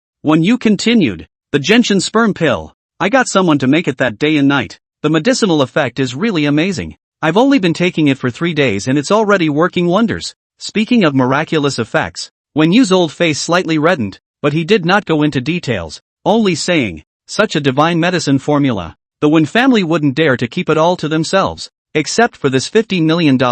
In the future, no matter how many gentian essence pills are sold, there will be a 50% dividend paid into Mr. Ning's account. Only then did Nine Dust take the bank card and put it away in his sleeve. Quite honest, I thought you would swallow this prescription quietly. When you hurriedly shook his head. How dare I? How dare I? Ning Chen nodded. Let's first see if the gentian essence regeneration pill sells well. If it does, I have a few more prescriptions here that I can give you along with them. Really? When you was overjoyed and stood up on the spot on his crutches. Nine Dust, however, didn't have much of an expression. The gentian Shingjing pill was nothing more than a common remedy that he had spent 1 session improving. He even held the secret formula for mass-producing qi refining stage, Zongshi, battle power. It can also allow a cultivator who has been trapped in the qi refining stage for many years to succeed in building his foundation within a month. This was the means of a Yuaning stage cultivator, which mortals could never imagine. At this time, Yi Kulu suddenly spoke. Elder Wen, what is the gentian Shingjing pill? How I've never heard of it. This voice, Wen Lao, called Wen Yu's heart warm. He explained, Yi Xiao, the gentian sperm pill is a tonic medicine made by Lao Fu based on an ancient prescription from Mr. Ning, although it has not yet passed clinical testing. However, according to my experience of many years of deep cultivation in the pharmaceutical industry, this medicine is extremely effective in nourishing and tonifying the kidneys, far more than those mundane drugs on the market. The old man has only taken it for 3 days, and he feels like he has returned to his prime. Coughing. Yi Xiao, you know, when you coughed a little embarrassed. When Qinglan stood to the side, her face reddening, so she had to pretend she didn't understand. Really? Yi Kulu's eyes widened. When you was 80 years old, take the medicine for 3 days and go back to your prime? His first thought was that it was poison that squeezed people's potential, with great side effects, but connecting to Ning Chen's terrifying cultivation, he also looked at Wen Yu's flushed face. He slowly calmed down and said after some thought, Elder One, can you give me some gentian sperm pills? Wen Yu was stunned. Yi Xiao, you're so young, how you need to take this medicine? Put. Yi Kulu almost sprayed rice. Being a man, he desperately argued, don't be ridiculous. I just wanted to try the medicine. If it's really as amazing as you say, the Yi family can invest in this project. What? Wen Yu was taken aback and stood up from his seat once again. Wen Qinglan also stared with wide eyes, even more surprised than hearing that Ning Chen still had a few ancient medicinal prescriptions in his hands. If it's true, my Wen family may not be unable to return to the throne of the #1 family in Qingzhou. Wen Qinglan was so excited that her delicate body trembled gently. When you acted cautiously and was busy going to ask Ning Chen for his opinion. Mr. Ning, you see this? I'm fine with that. Ning Chen said directly. Anyway, I'll just be responsible for coming up with the prescription, and it's up to you guys how to sell it. Just remember to give me my cut. Yes. Wen Yu's old face turned into a chrysanthemum smile. Yi Kulu also made a yay gesture in his heart, a gesture of victory. Finally, I'm getting a little closer to Senior Ning. As for the Gentian Shengjing pill, he actually didn't put much thought into it. Ancient medicinal formulas. Their Yi family also had many. Qing Lan, Grandpa is happy today, so have the kitchen add more dishes. Grandpa wants to. With Mr. Ning, Yi Xiao won't return without getting drunk. Wen Yu was radiant and smiled as he instructed his granddaughter. Grandpa, don't forget about that. Wen Qinglan whispered, stealing another glance at Ning Chen before walking away. It was getting dark. Nine Dust was almost done eating as well. When he was about to leave, Wen Yu said, Mr. Ning, Yi Xiao, if you don't mind, stay at my place tonight. Yi Kulu was indifferent and used his eyes to request Nine Dust. Ning Chen ignored him and said to Wen Yu, Old man one, if you have something to, just say it, don't beat around the bush. I hate riddlers. Well, Wen Yu didn't think that Ning Chen had already seen it, so he said awkwardly, Mr. Ning has heard of it. My son Wenhua? Nine Dust shook his head. Never heard of it. When Qinglan stood to the side, silent, her clear and pretty face carrying a bit of sadness. He's my only son and Cyan's father. When you recounted, Huar is a 1-in-a-million business and martial arts wizard, with both an amazing talent for business, also extremely talented in martial arts roots. He cultivated internal energy at a young age and laughed at the Qingzhou martial arts world. I had thought he would lead the Winchesters to new heights, but a sudden car accident left him a vegetable. Wait! Yi Kulu suddenly interrupted rudely. An inner strength martial artist had a car accident and was knocked into a vegetable? It's a mess. The neural response of a Neijin martial artist is close to the speed of sound. They can easily dodge bullets. Was the youngest member of the Wen family hit by a fighter jet? A few veins gradually burst out on Wen Yu's drunken face. I only heard him gritting his teeth. Yi Xiao is right. Huar was not actually in a car accident.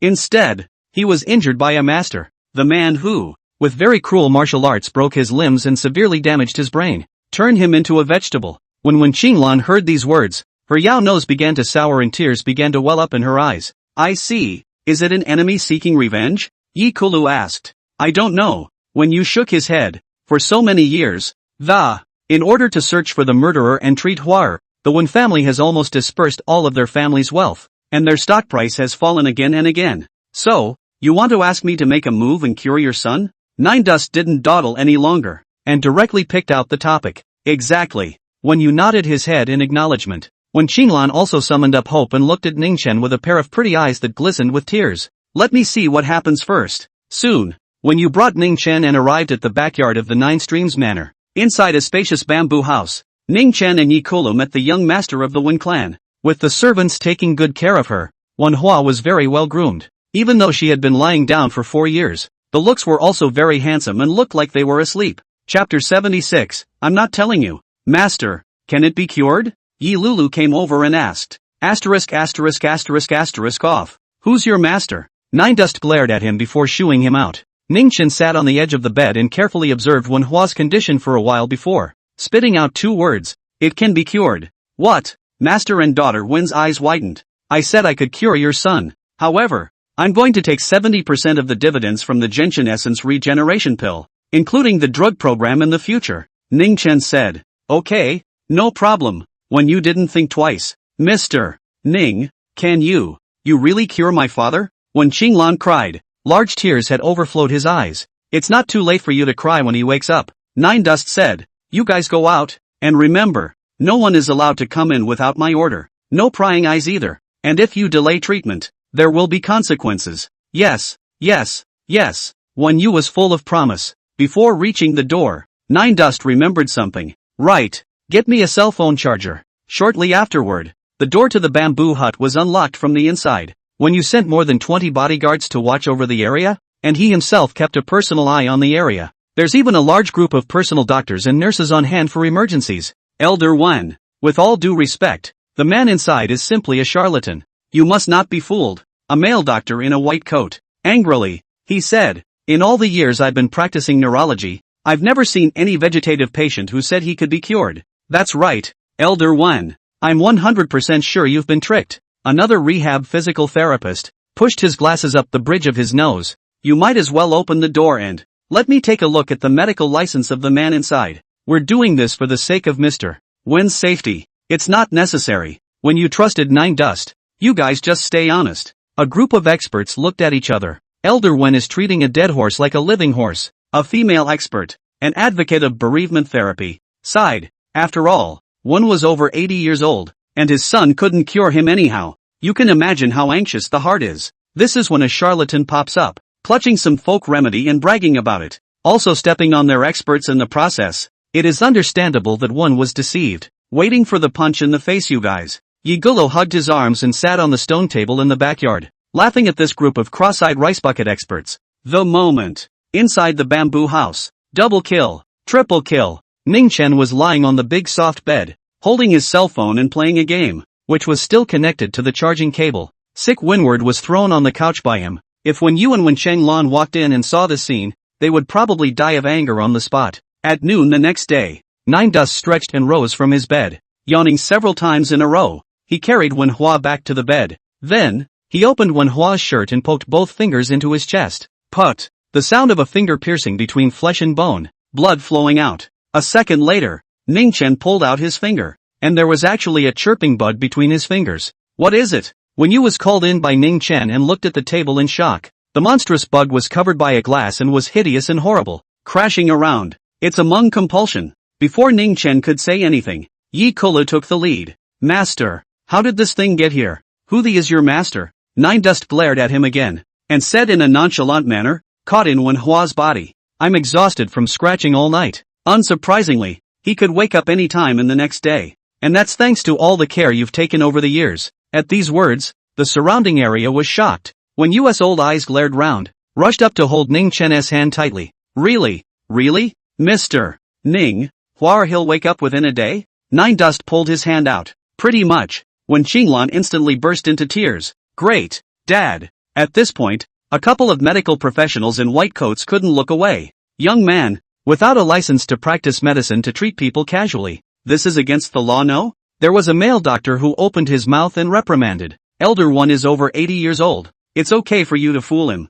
You're still early to fool us. Who are you? Nine Dust swept a disgusted glance at him. Is there a place for you to speak here? What did you say? The male doctor was furious. And then he started laying out his credentials. I'm an attending neurologist at the city's first hospital. Ripple Mayo Medical Center graduate. It's also one of the medical experts hired by the Wen family. You say there's no room for me to speak. Ning Chen laughed at this. What's the point of having so many titles? Have you cured Wen Lao's son? Take the money and don't do the work. If I had I would have blown you all away. You! The dozen or so experts burst into a rage, casting furious gazes at Ning Chen one after another. Can't wait to tear him alive. Make it sound like you can cure it. The male doctor snorted coldly. Maybe it was too noisy in the house. Wen Hua, who had been lying in bed for 4 years, had his consciousness awaken little by little. He opened his hazel eyes and looked around in confusion. Then he opened his lips and, it took several tries before a weak cry came out. Dad! The sound silenced the noisy room. Everyone turned their heads and stared blankly at the man who had awakened in the bed. Dad! Green Lantern. Wen Hua's face was pale, his chest was bandaged with gauze, and he had a smile on his face that, instead, 2 lines of tears flowed from his eyes. In the next second, Wen Yu and Wen Chenglan jumped to the bedside and cried into tears. Huar! Dad! Woohoo! A family of 3, crying. Yi Kolo stood beside Ning Chen and said with a smile, Master. Awesome. Nine Dust still didn't give him a good look. Get lost. How is this possible? The male doctor who was posing for seniority just now holding his head, looked at Manhwa with a shocked look on his face. Another look at Ning Chen. How did you do that? Not telling you. Nine Dust smiled very beatifically and turned to leave. Master. Wait for me. Yi Kolo followed closely behind. A group of experts in the room. You look at me. I look at you. Momentarily all a bit skeptical of life and my own professional abilities. Afterwards, when Qinglan stayed behind to accompany Manhwa, and when you came to the front hall, his old eyes red and swollen and, without stopping, he thanked Nine Dust. Mr. Ning, thank you. From now on, the Wen family is your family. You are the greatest benefactor of our Wen family. The old man was almost about to kneel down for Nine Dust. In his eyes, Nine Dust had spent the entire night, staying up all night to help cure his son. This favor is overflowing. It's just a matter of expending some energy. Nine Dust waved his hand. If you really want to thank me, just help me collect some spirit medicines. Wen Yu's eyes lit up. Elixir? Ning Chen nodded. Yes, the more advanced the elixir, the better, but at worst, it should be 1,000-year-old ginseng. Anything lower than that is useless. Wen Yu immediately said, our Wen family has a piece of ancestral lingji that was passed down from the Western Zhou dynasty. Would Mr. Ning like to follow me to the pharmacy? Chapter 77, Phoenix Brain Chi. Lingji passed down from the Western Zhou? Nine Dust froze for a moment. Really? It can't be from last week. Last week, when you cried and laughed. Don't worry, Mr. Ning, I can guarantee that when I was little, my grandfather just told me that this is an heirloom of our Wen family. That's not many generations. Never mind. Show me. Nine Dust didn't have much hope. He then followed Wen Yu to the cellar in the backyard of the Nine Streams Manor. The cellar has several levels and is lit up all year round. Going down the stairs, Nine Dust realized that there were many glass safes embedded in the walls of the cellar. Inside, a single antique is stored. These antiques, Nine Dust had seen them all before in the manor hall. Needless to say, these in the cellar are the real ones. The ones displayed in the hall are fakes. Prevent thieves from stealing it. Soon, when you brought Ning Chen inside a storehouse, there are many small drawers on the walls of the storage room. When you moved the ladder and personally took out a brocade box from some drawer on the topmost floor. Mr. Ning, this is the heirloom of our Wen family. Taking it in his hand, he opened it, and a piece of blood red, and razor shaped like brains lay in yellow satin, emitting an ancient and strange fragrance. A flash of surprise instantly lifted from the bottom of Ning Chen's eyes. This is 1,000-year-old portion of Phoenix Brain Chi? Put.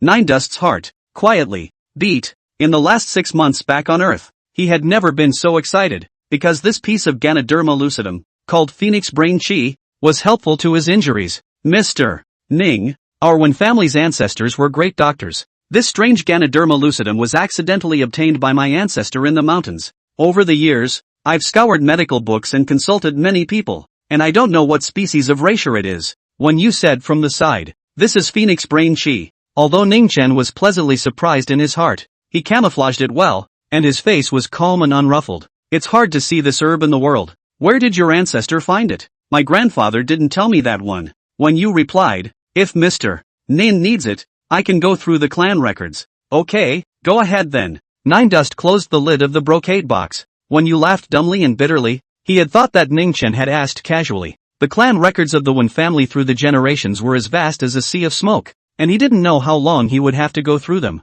But since his benefactor was in need, he was naturally obliged. In the future, if there are still elixirs, remember to contact me. As he went out, Ning Chen instructed, as long as you can find a Phoenix Brain Chi of this level, I can fulfill a wish of your Wen family. Fulfillment of a heart's desire? When you froze, Nine Dust's current tone was like the mythical Aladdin's lamp, as if it could really fulfill all his wishes. In fact, it's about 8 or 9. What was the difference between a Yuaning stage cultivator and a deity to a mortal? Alright, Mr. Ning, I'll use all of the Wen clan's resources to search for the spirit medicine you need next. When you nodded his head in agreement, then asked, about that parasite inside Huar's body, do you have an opinion? Things like parasites don't usually burrow into the human body on their own. 80% of them are planted by enemies. Ning Chen held the brocade box and said, think about what your Wen family has messed with. Haters. There was both anger and confusion in Wen Yu's eyes. My Wen family has never been one to make peace in the business world, and seldom gets into conflicts with people. What kind of people are so vicious? Nine Dust shrugged. That's something he can't help. when you then sent a car to take him back, and said that when Manhwa got well, the family then went to the door to thank them. Nine Dust didn't care about that. When he got home, he first tucked the brocade box containing the phoenix brain cheese under his bed. After thinking about it, it didn't feel safe. So he dug a 20-meter deep hole in the yard and buried the brocade box in it. The black dragon stared straight ahead, wondering what his master was doing. After the burial, he sat on the swing and thought about life. Earth's aura is so barren, it's reasonably impossible to nurture a spiritual medicine like phoenix brain chi. Could it be that the ancient Earth was rich in aura? Nine Dust recalled a possibility. The history of the state of China has recorded many incredible legends. Pang Zhu lived to be over 800 years old. Zhang Sanfeng became immortal. Xiang Yu's over-the-top power is to grab his hair and lift himself up. Zhang Fei scared to death Chao General Xiahou Jie with a roar at Changban Slope. All of this seems ridiculous today. But if the ancient world was truly auriferous, it may not be impossible to breed these legends. Even so, there are still 7 types of spirit medicines needed to refine the God-mending pill. I don't know when I'll be able to get it all together. Ning Chen lamented. In the evening, Su Shuyan and Jiang Sugar came back and didn't notice anything strange in the yard. Because of what happened last time, Su Shuyan still ignored Ning Chen. Ning Chen was also happy to be free, and went to class as usual the next day. When he walked into the classroom, Yi Kula carried a bag of Xiaolong Bao and came up with a smile. Master, you call me master one more time, I'll beat you so much you can't take care of yourself. Believe me? Nine Dust threatened. Old boss, have you eaten breakfast? I specially bought crab meat Xiaolong for you. I'm sorry, said Yi Kulu, handing over the plastic bag with a bit of fear. Although Nine Dust had eaten at the cafeteria, he didn't mind having another meal. He reached for it and sat down in the back seat to eat it. Yi Kolo quietly sighed in relief, feeling that he was one step closer to worshipping his master. There was a gym class in the afternoon. The clinical 2 students walked in groups toward the stadium. Evening, have you heard? Guan Xiaoman's father is in jail. Jiang Ying's surprised voice came. What? Su Yuan froze in place. Isn't Guan Xiaoman's father a very successful businessman? He even financed the building of the school's new gym. So how come he's suddenly in jail? Really? Look, it's all over the forums. Jiang Ying handed her cell phone to Su Wanxian. When Su took a look at the campus forum of Qingdao University, as expected, there was a lot of talk about Guan Xiaoman's father, Guan Weiman. Even a judgment was dug up by who knows who. It clearly states that Guan Weiman was sentenced to 9 years in prison for attempted intentional homicide. Crap. Willful killing? Cowhide. Father and daughter are both ruthless. No wonder Guan Xiaoman is so vicious. Framing our medical faculty's department flower 3 times over. So there's a murderer father. Trashy father and daughter. Hurry up and die, a vomit emoji. The comments were lopsidedly favorable. Although Suwan Evening Heart also out of a mouthful of bad anger, but always feel that things are not quite right. So he turned his head to look at Nine Dust. Ning Chen was walking with Fang Xiaofang, Zhang Dachuan, and the new transfer student Yi Guolu. There was a conversation going on. This matter, it won't have anything to do with him. Su Lianin's showy eyebrows darkly knit. Hiss, the thought of having to take gym class in a gym that a murderer financed and built. I got a little scared. Jiang Ying put her cell phone away and shivered. Su Evening Night revealed a bitter smile and walked towards the gym gate with her 2 girlfriends. Suddenly ran into 2 very pretty girls. Chapter 78, although I don't know how to play basketball, I'll abuse you like a game. One of them, over 5 feet 7 inches tall, with long, enviable champagne-colored, big wavy hair and features that were too delicate to pick out. She was extraordinarily bright. The other was slightly shorter, but playful and cute, with an even hotter body that was extremely out of character with her looks. It's her, Su Shuyan. Su Lianin's footsteps slightly stalled, her eyes fixed on the bright girl. When Su Shuyan saw her, she smiled slightly as a greeting. Shuyan, look, it's Daily, Brother Power, Ginger Candy, who was beside him, waved her hand excitedly after seeing Nine Dust. Su Shuyan immediately complained. Little Sugar, why are you so excited every time you see him? Can you be a little more reserved? Oh, Ginger Sugar went in one ear and out the other, bouncing to Ning Chen's side. Brother Dolly, you guys have this class in the gym too? Yeah, basketball class. Ning Chen couldn't help but touch Ginger Sugar's little head, which immediately drew a wave of envious gazes, especially since the vice class president was Lai Hianming, whose eyes were on fire with jealousy. Sugar, let's go.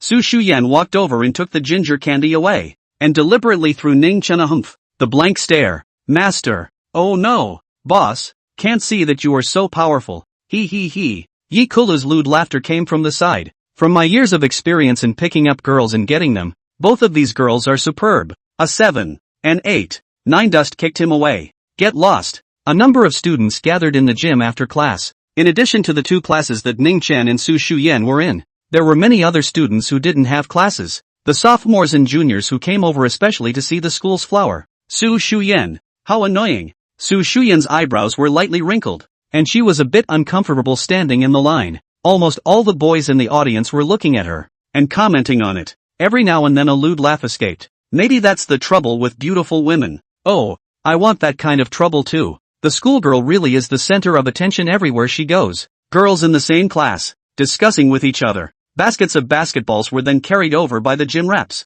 The gym teacher put the students through shooting practice and then disappeared without a trace. Shu Yen, look. Brother Dolly is wearing the sneakers you bought today. Yeah. Ginger Sugar pointed to the court where clinical class 2 was located. 9 Dust held a basketball and shot it in a bored manner. On his feet, he was indeed wearing AJ sneakers co-branded by Rokawa Maple. Humph. This violent maniac. I should have known better than to buy it for him. Su Shuyan said unhappily. She still couldn't forgive what Ning Chen had done at Elder Wen's birthday banquet. But this guy, as violent as he is, has some skills, can actually make Elder Wen defend him so much. The other side. Yikolo noticed the sneakers on Ning Chen's feet and laughed. Boss, I didn't realize you liked wearing sneakers too. I thought big guys like you usually wore cloth shoes. Ha? Ning Chen casually said. Someone else gave it to me. I didn't buy it. At that moment, Ri Hyun Min, a thing that doesn't know how to die, while dribbling the ball very flirtatiously, while looking very contemptuously at Ning Chen's feet, he said,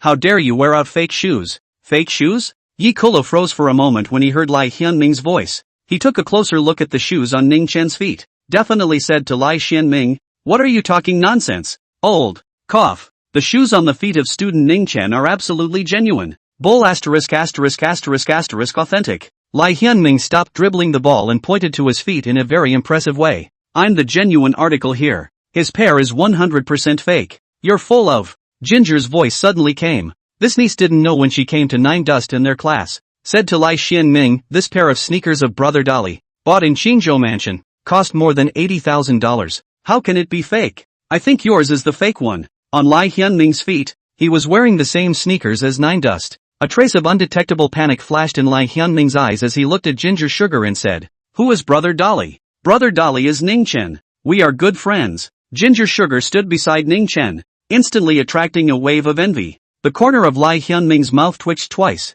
not to mention how jealous he was. You don't believe me, do you? Just wait. Ginger Sugar picked up her cell phone and sent a message to Su Shuyan. Ask her to send a screenshot of her payment history for the shoes she bought some time ago. Here, see? Nike counter at Qingzhou Building, 8,499. Is it hard to believe that the Qingzhou Building counter will sell fake goods? Ginger Sugar held up her cell phone and looked at Lai Hyunming triumphantly. This, Lai Hyunming blushed. He hadn't expected that Ning Chen was wearing real shoes on his feet. Grandma's, $85,000. It turns out that schoolgirl Jiang is a rich second generation. Too rich. So envious. They're a couple, aren't they? And it's outrageous to give such expensive shoes between friends. Clinical 2 students, looking at the payment history on their cell phones. One's eyes were purple with envy. Hey, where's yours? Ginger took her cell phone back and glanced at Lai Hyunming. What? What me? Lai Hyunming panicked. Ah, your payment history. Show it to me. Ginger crossed her small hands and,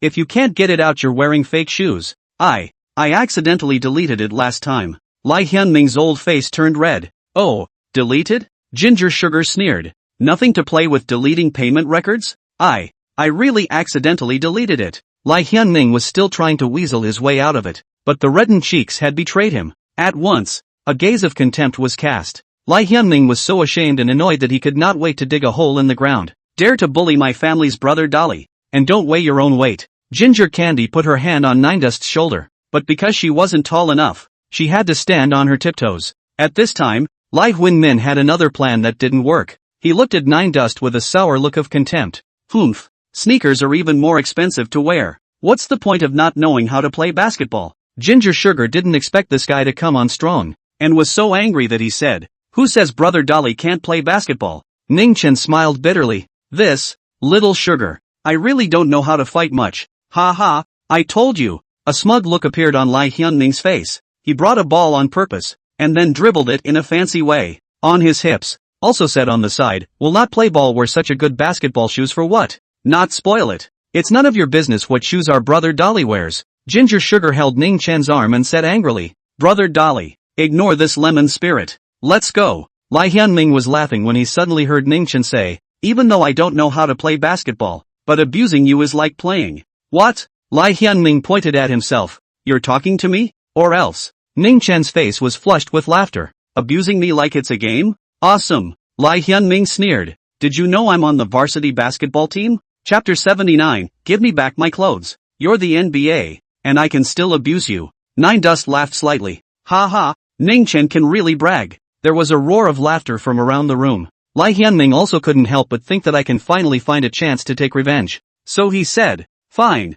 since you're so good, dare you fight me for a few? Put. Yi Kolo couldn't hold back any longer and spewed out in laughter. A college student challenging a martial king? Nima. He's laughing his ass off. People can tear down a stadium with a wave of their hand. Fighting is fine, but add some stakes, otherwise it's no fun. Ning Chen said with a smirk. This kid, so confident, is he strong? Lai Hyunming hesitated for a second, but seeing that there were more and more onlookers, and even the school's flower girl, Su Shuyen, had come over, he felt a rush of hot blood to the sky. Mud. He started the challenge. How can he back down? Okay, what's the bet? Lai Hyunming slapped his chest. Loser, run naked. Nine Dust laughed. Yi Kolo tried to stifle his laughter. Boss, this is too hard. Planning to just disqualify this kid from choosing a spouse for 4 years of college. Ha, bet. Lai Hyunming also got on top and boldly answered the call. He still doesn't believe it. Nine Dust was great at sprinting, great at throwing the shot put,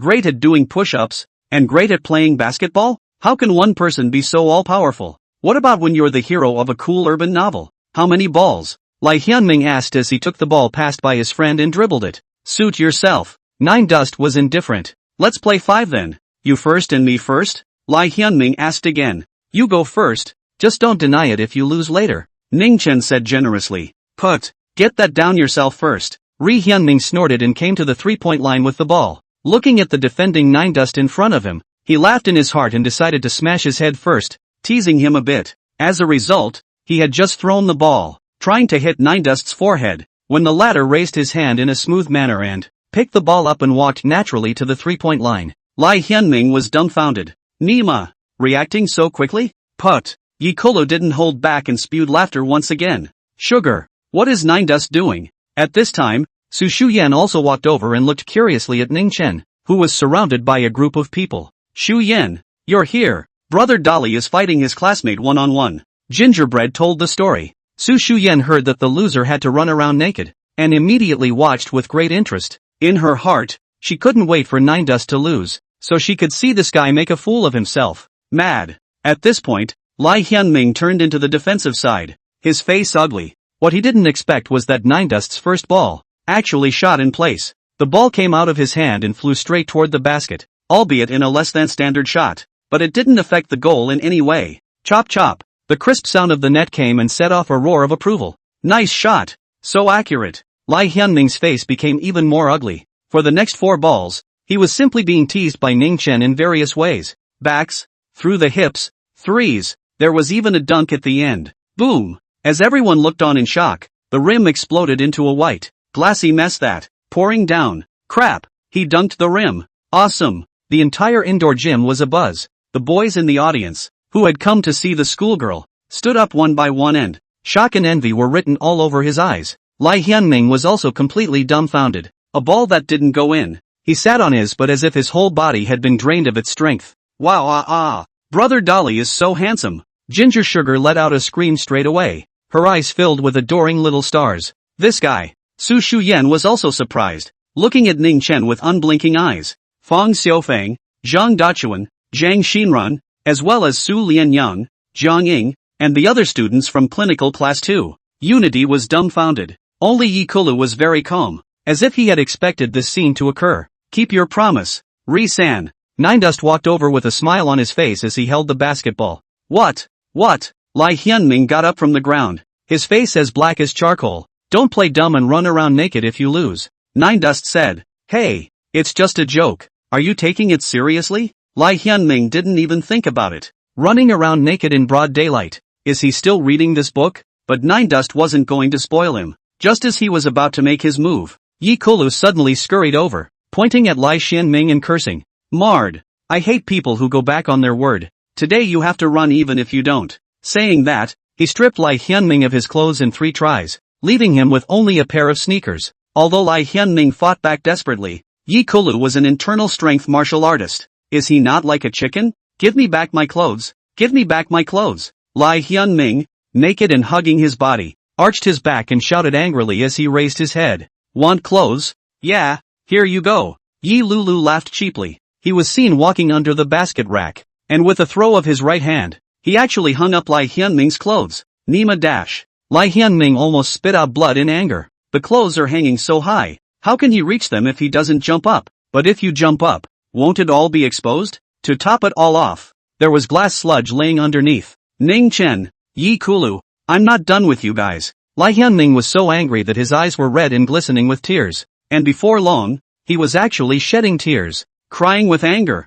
How did I do, boss? Yi Kulu came over with a smile on his face. It's not too bad. Ning Chen was still expressionless, but his attitude wasn't as fierce anymore. To be honest, the man's personality was quite to his liking. Yes, one step closer to success. Yi Kulu was secretly delighted. He thought he would be able to touch Nine Dust one day. Then, 2 gym teachers arrived, looking at the shattered rim with confused faces, the clothes hanging from it, and a naked, hugging boy crying his head off. The 2 teachers were initially angry and wanted to twist Ning Chen and Yi Kulu to the teaching office. Yi Kulu just smiled and made a call. Soon enough, someone stepped in to settle the matter. Wow, Brother Dolly, this friend of yours is amazing. He's not a relative of the principal, is he? Ginger Sugar stood beside Ning Chen and asked curiously. Maybe. Nine Dust played dumb, destroying everything wherever he goes. A violent maniac indeed. Su Shuyan walked over and glared at Ning Chen, then took Ginger Sugar on her arm. Little Sugar,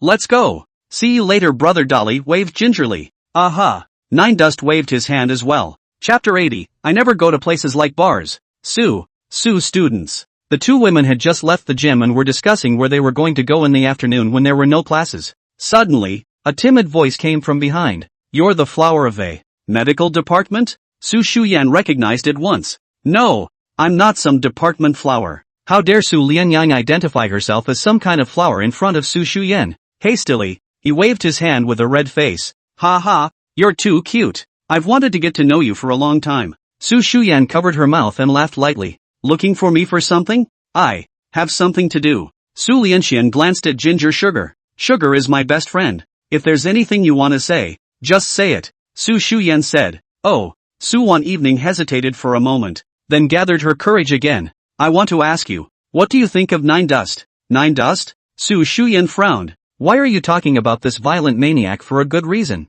Ha? Su Yuan froze at the sound of it. Su, did Ning Chen bully you in class? Su Shuyan suddenly blanched. No. Su Lianyang shook her head repeatedly. Really? Su Shuyan stared intently into her watery eyes like a detective. The Nine Dust, this perverted sultry violent maniac, looks honest, but is actually very horny in his bones. Su, you're so good looking. Be really careful in general. How can it be so horny? Su was stunned and she felt that this word was irrelevant to Nine Dust. Brother Dolly isn't as bad as you make him out to be. Shu Yen, just hack him as hard as you can. I don't know. Ginger laughed. I'm telling the truth. Su Shuyan coldly grunted. So, student Su, you hate Ning Chen? Su Yanyan asked again. Of course. Su Shuyan didn't think twice. From the first day I met him, I just don't like him. Hearing the 3 words dislike, Su Lianxian smiled shallowly. What are you laughing at? Ginger asked curiously.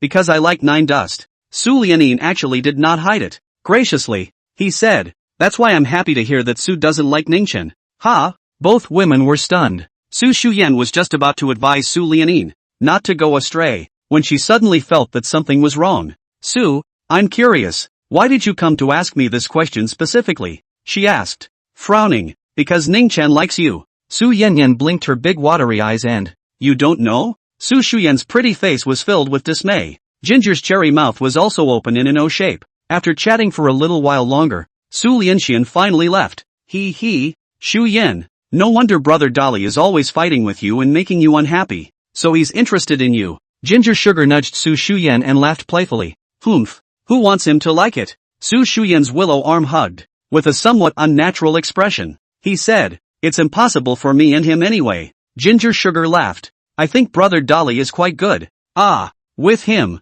it's always a great feeling of security. Su Shuyan glanced at her best friend. One mouthful of Brother Dolly. You like it so much that, why don't you go after him? Short oil Ginger Sugar covered her face with her small hands. A woman chasing after a man. A veil separates the layers. I'll speak first. How embarrassing. You still really like him? Su Shuyan rolled her eyes. I think he's far worse than Lin Xiaoyang. No, there's almost no comparison. It's not that dramatic. Ginger skittishly, then added, by the way, Shu Yan, Brother Dolly and I both think that Lin Xiaoyang is a bit of a problem, so be careful when you date him. Don't be fooled by him. Don't worry. Su Shuyan raised her swan neck and said proudly, although Lin Xiaoyang is excellent, but I, Su Shuyan, am not so bad that I won't even let him touch my hand before fully examining his situation. That's good. Ginger Sugar smiled coquettishly. In the future, I'll be with Brother Dolly, and you'll be with Lin Xiaoyang. Then you have a strong competitor. Oh, Su Shuyan glanced at Su Lianin's back, arched her eyebrows and laughed. I'll try. Gingerbread clenched her small fists. When Su Shuyan saw her best friend's appearance, she knew that she really liked Ningchen. However, remembering the relationship between the latter and Lin Xiaoyang, she couldn't help but have a headache. After thinking for a moment, she pulled out her cell phone and sent a Weibo message to Lin Xiaoyang. Xiaoyang, come out to play tonight. At this point, Nine Dust, who knew nothing, was buying ice cream at the school supermarket. Yi Kolo grabbed the money and said to him, Boss, are you free tonight? Nine Dust, what for? Yi Kolo heatedly laughed. Just a friend of mine called me to play in the bar at night. Together? Nine Dust, I never go to places like bars. Not interested. Yi Kolo knew that he couldn't possibly force Nine Dust, so he sighed. Well, looks like a box full of pretty girls can only be enjoyed by me. Nine Dust was unmoved. How could a yawning stage cultivator look at some mediocre powder? 10 hours later, Qingzhou Mansion, OT Bar, the powerful music is deafening. By the side of the dance floor, Yi Kolo looked at Ning Chen in front of him with a dumbfounded expression. Boss, didn't you say that you never go to bars? What do you care if I come or not? Nine Dust was also convinced. There are so many bars in Qingzhou, and I just happened to bump into this one here. Brother Dolly, Shu Yan is waiting for us. Let's go. Ginger Sugar tugged on Ning Chen's sleeve. Aha. Nine Dust nodded, so he let Ginger Sugar lead him, heading towards the second floor box. Looks like the boss is also a man of nature, saying one thing and doing another. Hey. Yi Kolo smiled and walked away. People who cultivated immortals were fond of tranquility, and Ning Chen really didn't like such environments as bars and KTVs. How could Ginger keep pestering him? For this girl whose personality was very much like her little sister's, Ning Chen still had a relatively good feeling about her. And so it came. Pushing open the door of the compartment, Ning Chen saw a pair of handsome men and women sitting on the sofa and chatting. It was none other than Su Shuyan and Lin Xiaoyang. As soon as Lin Xiaoyang saw him, his face immediately pulled down. Shu Yan, why is he here? It's okay, they're all friends. Su Shuyan first pacified Lin Xiaoyang, then got up and walked over. As she closed the door smoothly, she made a point of whispering into Nine Dust's ear. Don't argue, or I'll ignore you from now on. Ning Chen was filled with confusion as he listened, thinking that it was none of my business whether you cared about me or not. He pulled open the door of the compartment and was about to leave when Ginger Sugar suddenly tugged at him with a deadly grip. Brother Dolly. No leaving. What for? Nine Dust frowned unhappily. When Ginger Sugar called him over, she didn't say that Lin Xiaoyan was also here. I want to hear you sing. Gingerbread resorted to her abrasive techniques again, hugging Ning Chen's thighs and not letting go. Nine Dust was a bit helpless with her and simply sat down. But singing is out of the question. Not in this lifetime. Lin Xiaoyang poured in several songs. He sang well, obviously having studied voice, and a few songs down the line had the two girls applauding. Gingerbread even scowled, signaling him to applaud as well. Nine Dust could sort of see it. The sisters were saving this game, and it was 80% that they wanted him and Lin Xiaoyang to put aside their former enmity and become friends. Just then, the door to the box was pushed open and a group of young men and women walked in. Chapter 81 Handshake. Su Shuyan was dumbfounded when the group pushed the door in. She only called Ning Chen and Lin Xiaoyang tonight. She didn't call anyone else. Did she go to the wrong box? Chen Zhihao, what are you doing here? Soon, Su Shuyan saw a familiar face and immediately frowned and got up. In addition to Chen Zhihao, there were 6 or 7 other young men and women, all of whom were known in the circle as the second generation of the rich. Su Shuyan didn't have many encounters with them. Shu Yan, is it okay if I call a few of my friends to come hang out with me? At this time, Lin Xiaoyang got up and laughed. Did you call it? Su Shuyan frowned slightly, obviously a little unhappy. Then you told me ahead of time too. Sorry, I'll pay the bill later. Lin Jiaoyang smiled apologetically. It's not the money. Su Shuyan's eyes flickered and, with the corner of his eye, he signaled Chen Jihao. Only a few days ago, Chen Jihao had been beaten up by Ning Chen. So what good could these two do together? She even wondered if Lin Jiaoyang did it on purpose. I was wondering the same thing. Jihao, I didn't call you either. Why are you here? Lin Jiaoyang put on a confused look. Wasn't it on purpose? Su Shuyan looked at Lin Jiaoyang, her tightly locked eyebrows stretching a bit. Nine Dust watched these two act out their drama, smiling without saying a word. Hey, young Lin, I happen to be hanging out with some friends over here tonight, and I ran into young Li. Chen Jihao wore a leather jacket, dyed yellow hair. The swelling on the left side of his face had not yet subsided, and he was missing two incisors. It looks rather comical. He tapped the shoulder of a skull-necklaced youth beside him. Su Shuyan had met this Li Xiao, formerly known as Li Zhe. His father was in a bank in Linjiang district, Qingzhou, with a lot of power. Many companies are desperate to enlist the help of tens of millions of dollars a year just to receive gifts. I'm the one who called Shiho up. Li Zhe held a cigarette in his mouth and grinned. Lin Xiao, this is where I have to say a few words about you. How can you leave Shiho alone when you call your brothers out to play? Young Li, Jihao, this I really didn't mean, Lin Jiaoyang said, sweeping a glance at Ning Chen, who was sitting on the sofa. Most of the rich kids present had attended Wen Yu's 80th birthday. Knowing the feud between Nine Dust and Chen Jihao, Li Zhe didn't go that day, but he had heard about Nine Dust. He exhaled a smoke ring and said with a smile, Ning Xiao, right? Awesome, even Jihao dares to fight. What does your family do?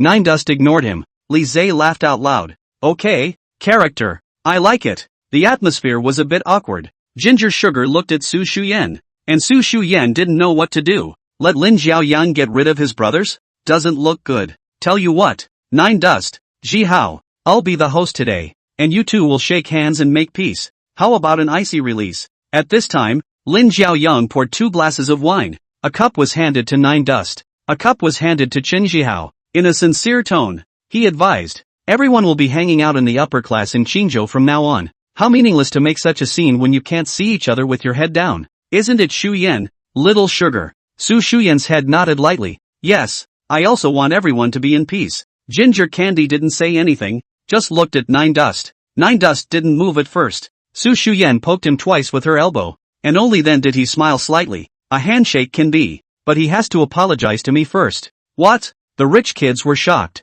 Nine Dust asked Chen Jihao to apologize to him? Ning Xiao, you said the opposite. The muscles at the corners of Li Zhe's mouth twitched twice. You hit Jihao. You should be the one to apologize to him. Nine Dust spoke bluntly. He doesn't deserve it. Chen Jihao was so angry that his eyes were on fire. Nine Dust. You, Jiho. Lin Jiaoyang rebuked and gave him several glances, seemingly signaling him not to be impulsive. Dogs. How arrogant. Chen Jihao was dying of anger, but Lin Xiao has it all planned out. After tonight, this dog will be isolated by the Qingzhou rich second generation circle. I'll just hold it in a little longer. Let's see what kind of tricks young Lin has. At this time, Su Shuyan also made several glances at Ning Chen, all of which were ignored by the latter. Okay. Chen Jihao clenched his teeth, took the wine in Lin Jiaoyang's hand, and drank it all in one go. Young Ning, I apologize. I shouldn't have said you were from the country. Okay? From the country? Li Zhe and a few pretty girls, hearing this, frowned.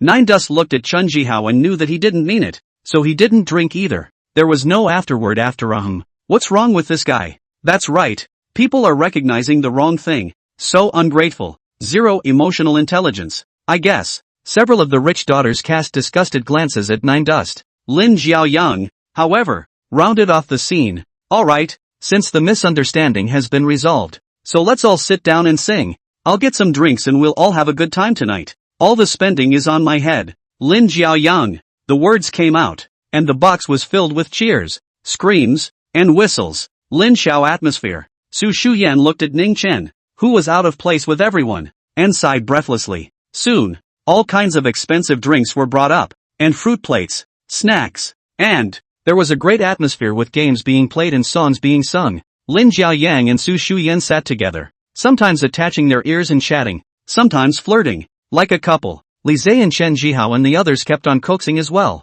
Brother Power, are you having a hard time in your heart? After playing the game for a while, Ginger Candy retreated and sat down next to Nine Dust. Nine Dust was playing with his phone and twisted his head curiously. Why do you say that? Actually, there are some things that Xu Yan and I know. Jiang Sugar glanced at Su Shuyan and Lin Jiaoyang, and her heart felt bad. How could Ning Chen not expect that Su Wanning had gone to find Su Shuyan today? He also told Su Shuyan the reason why he had blindly chicken-necked his way to reject her. He scratched his head. What is it? Sugar. What are you saying? Why can't I understand? Ginger moved her mouth, but in the end she didn't pick it out. Anyway, you might as well give up and don't hang on to one tree. With those words, she blushed and looked down as she took a drink. Inexplicably, Nine Dust opened King's honor with his backhand. A girl's mind can't really be guessed without mind reading. Ning Xiao, let's play a couple of board games together? Just then, Lin Jiaoyang came over and called out to Ning Chen to go play the game with him in a very sincere manner. Li Zai, Chen Zhihao,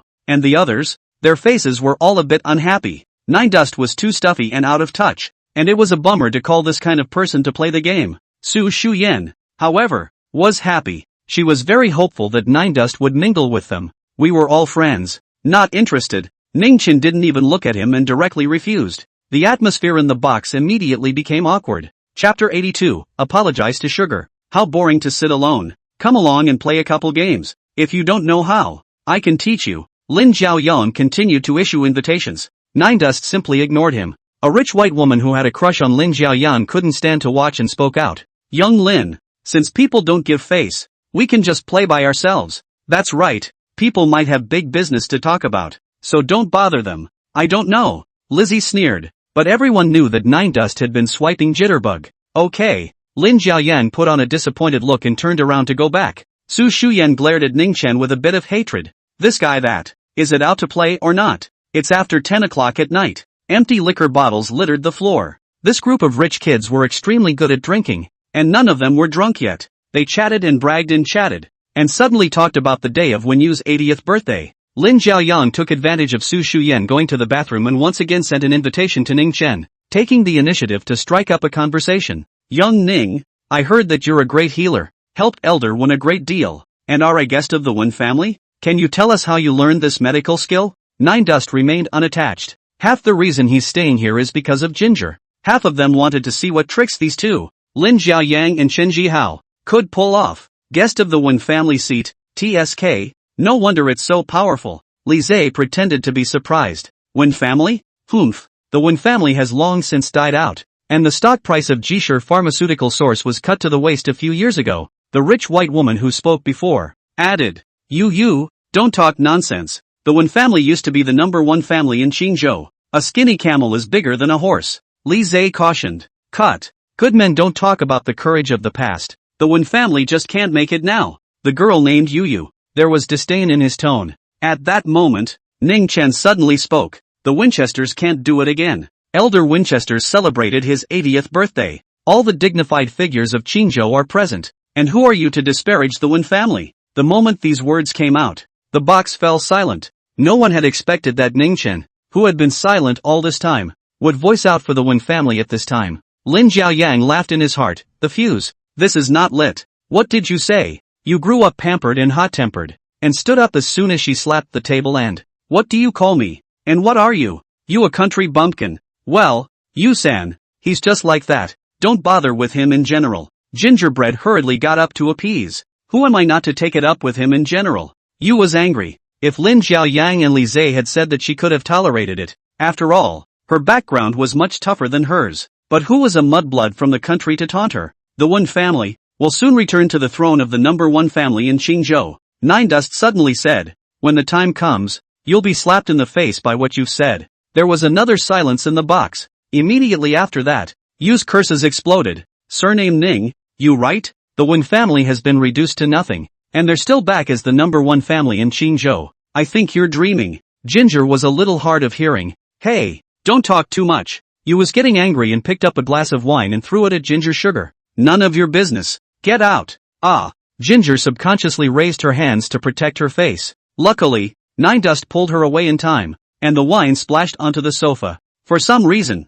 a hint of fire bubbled up in his heart when he saw that Ginger Sugar had been aggravated, and he took a step towards you. You took a few steps back, startled by the look in his eyes. Hey, what are you doing? Li Zai stepped forward and blocked in front of you. You don't want to make a move. Do you? Li Zhe, I advise you not to mess with me. Ning Chen shouted out Li Zhe's name, his voice tinged with coldness. Asterisk asterisk. How dare I? How powerful your old man is. The guest of honor of the Wen family. I'll whip whoever I see. How dare I mess with your old man? Lizzie began to shade. Nine Dust had fire in his heart and didn't put up with him, directly throwing out a big B-doodle. Pop! Lisa flew straight out more than 3 meters, knocking over the microphone, and a few broken teeth popped onto the coffee table and onto the carpet. The box was dead silent. No one expected that Ning Chen would dare to strike Li Zhe. Li Zhe's old man is a banker. He's got a lot of connections in Qingzhou. How dare he? Lin Xiao, do you still care? Chen Jihao suddenly called out to Lin Xiaoyang. In fact, it was Lin Xiaoyang who asked him to come over tonight. He originally didn't dare to come because Ning Chen was too capable of fighting, but Lin Xiaoyang claimed that he practiced martial arts. Will protect him before he dares to come over. And at that moment, Lin Xiaoyang's face was as bad as it could be. Ning Chen, hitting my friend in front of me. Are you looking for death? Lin Xiaoyang said and pounded his fist on the wall of the box. Only heard boom. The wallpaper exploded, and a hole was blown out of the concrete wall. Concrete splattered in all directions. Oh my god. You, Ginger and the other girls, were shocked. I didn't realize that the seemingly refined Lin Xiaoyan was so powerful. One punch could smash holes in a concrete wall. Ning Chen knew that Lin Xiaoyan had practiced martial arts from the first moment he saw him, so he wasn't surprised. Didn't even pay attention to him. Apologized to Sugar. He walked up to you and said in a cold tone. You was startled by the look in his eyes and hurriedly threw a pleading look towards Lin Xiaoyang. Nine Dust. How dare you disregard me? Lin Xiaoyang finally couldn't hold back any longer and took an arrow step forward, swinging his fist at the back of Ning Chen's head. What appeared to be an ordinary strike was actually vicious. Inside the back of the head is the cerebellum, adjacent to the brainstem, which is the center of a person's life, and once damaged, it can kill you or turn you into a vegetable. Brother Dolly, be careful. Ginger's scream came. In an instant, the crowd only heard a pop of a popping sound. The left side of Lin Xiaoyang's face was smacked by a flash of black shadow, and he flew out horizontally on the spot, smashing the KTV monitor and sending electric sparks flying. Apologize. Ning Chen didn't even look at Lin Xiaoyang and glared fiercely at you. The district's peak body tempering 1, peak external strength. Daring to sneak attack him, really didn't know how to die. The crowd was dumbfounded. What just happened? How did Lin Xiaoyan fly out by himself and smash the display? Chen Jihao was completely speechless. Nima, what happened to the promised martial arts training and being able to hold Ning Chen to the ground and explode the hammer? Yes. Sorry. You freaked out and ran to Ginger Sugar, bowing over and apologizing. I shouldn't have thrown wine on you. I'm really sorry. I was wrong. Brother Dolly, let's go. When Jiang Sugar saw Lin Xiaoyan lying on the ground, spitting out several mouthfuls of blood, she knew that things had gone terribly wrong. Gotta get the hell out of there. She had just taken Nine Dust's hand when the door to the compartment was pushed open. Su Shuyan walked in with a fruit plate and a bright smile, then was dumbfounded. Chapter 83, What's it to me if you like me or not? Jiaoyang? How are you doing, Jiaoyang? Su Shuyan saw Lin Xiaoyan lying on the ground and vomiting blood. She was so scared that she threw the fruit plate away. Rush over to check on the situation. Lin Xiaoyang couldn't even speak, spitting out several mouthfuls of blood before holding up his finger and, shaking and trembling, he pointed at Nine Dust. It's self-evident who moved it. Su Shuyan angrily got up and rushed to Ning Chen to slap him. Pop! His wrist was grabbed by Nine Dust, reaching out and pushing it onto the sofa. Nine Dust, you asshole! Why do you love to hit people so much?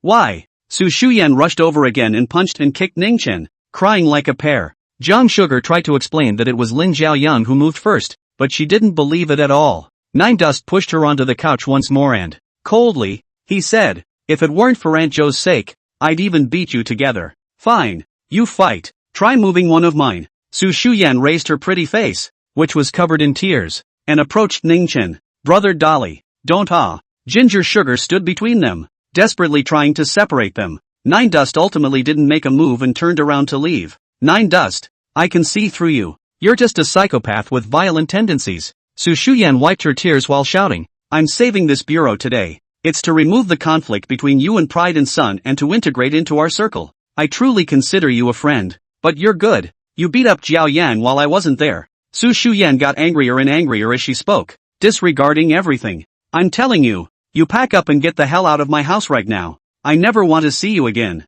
And I'll never like the likes of you. Ning Chen was simply baffled by what he heard. What do I care if you like me or not? Unbelievable. he didn't bother to explain. And with his hands in his pockets, he walked out of the box. Looks like that program is still necessary. Brother Power. Gingerbread was in a hurry, but instead of chasing after him, he explained to Su Shuyen, Shuyen, you've misunderstood Brother Dolly. It really was Lin Jiaoyang who made the first move. How is that possible? Su Shuyen didn't believe it. Lin Jiaoyang was so civilized and poised. He didn't look like someone who would fight in any way. Ginger Sugar, you're talking nonsense with your eyes wide open, aren't you? It's obvious that Ning Chen started it. Look at the beating this gives me. Li Zhe brought his face over. The 5 red marks on it hadn't faded yet. Hiss. It hurts me to death. Sooner or later, I'm going to him up. Sugar. I know you like Ning Chen, but you can't be so black and white. Su Shuyen complained. Listen to me. Don't interact with him in the future. This man is just horrible. Shuyen. I'm talking about between Brother Dolly and Lin Jiaoyang. It was Lin Jiaoyang who made the first move. Ginger Sugar tried to explain again, but Su Shuyen could no longer listen. In her eyes, Ning Chen was a complete lunatic. It worked. It's worth it. Ha! Lin Jiaoyang lay on the sofa, the corners of his mouth, dripping with blood, slightly hooked upwards. He had long ago found out that Ning Chen lived in the same villa as Su Shuyen and Zhang Sugar, his own girlfriend-to-be, living with another man. This he can tolerate? It must be driven away, and to turn them against each other. The only thing that was unexpected to him was that Ning Chen was actually an inner-strength martial artist. This kid's background is not simple. Lin Jiaoyang thought darkly. That being said, after Ning Chen left the box, he came to the lobby's loose table and casually ordered a glass of wine. After drinking, he pulled out his cell phone to call Yi Kolu. Hey, boss. Yi Kolu reacted with excitement. Are you still at the OT bar? Nine Dust asked. Yes. Yi Kolu replied. I'm at the dispersal stage. Come over. Nine Dust hung up after saying that. Not long after, Yi Kolu led a friend over. Ning Chen had met him at the Peach Blossom Garden Hotel. Qin Fun, the youngest master of the Binhai Qin family, and Yi Kulu's little brother. Boss. Yi Kulu shouted and ran over with gusto. The old boss. Qin Fun shouted along, a little embarrassed. Nine Dust nodded, then said to Yi Kulu, passing on a fist technique to you, want it or not? Yi Kulu's gaze brightened. Fist technique? What kind of fist technique? Want it? Ning Chen sized him up. Your current strength is body tempering 2nd level. It's also what you call internal energy. Practicing this boxing style of mine will guarantee that you will break through to the Grandmaster within 2 years. What? Yi Kulu's eyes almost stared out. Within 2 years, break through the Zhongsher. Boss. You're not kidding me. Nine Dust snorted coldly. Do I look free? Yi Kulu shook his head into a rattle. 100 million. Nine Dust snapped a finger and said lightly, help me teach 3 more people a lesson. Yeah, no problem. Under Qin Fun's shocked gaze, Yi Kulu barely hesitated and agreed in one breath. Hey, Yi Shao. Qin Fun stood at the back and reminded in a low voice that, watch out for scams. Yi Kulu ignored him. After getting Nine Dust's bank card number, he directly had someone transfer 100 million in cash over. It's done, and it'll definitely be there by 8 o'clock tomorrow morning. Yi Kulu smiled and said, by the way boss, those 3 people who messed with you, what's the origin? One's name is Chen Jihao, one's name is Li Zhe, and one's name is Yu Yu, all rich 2nd generation from Qingzhou. You can find out the specifics yourself, just make their family go bankrupt. Ning Chen said. Got it. Yi Kulu smiled and dialed another phone. Hey, young master. A deep man's voice came from across the room. Secretary Yu, is my father here? Yi Kulu asked. The head of the family is negotiating with the representatives of the Rothschild family,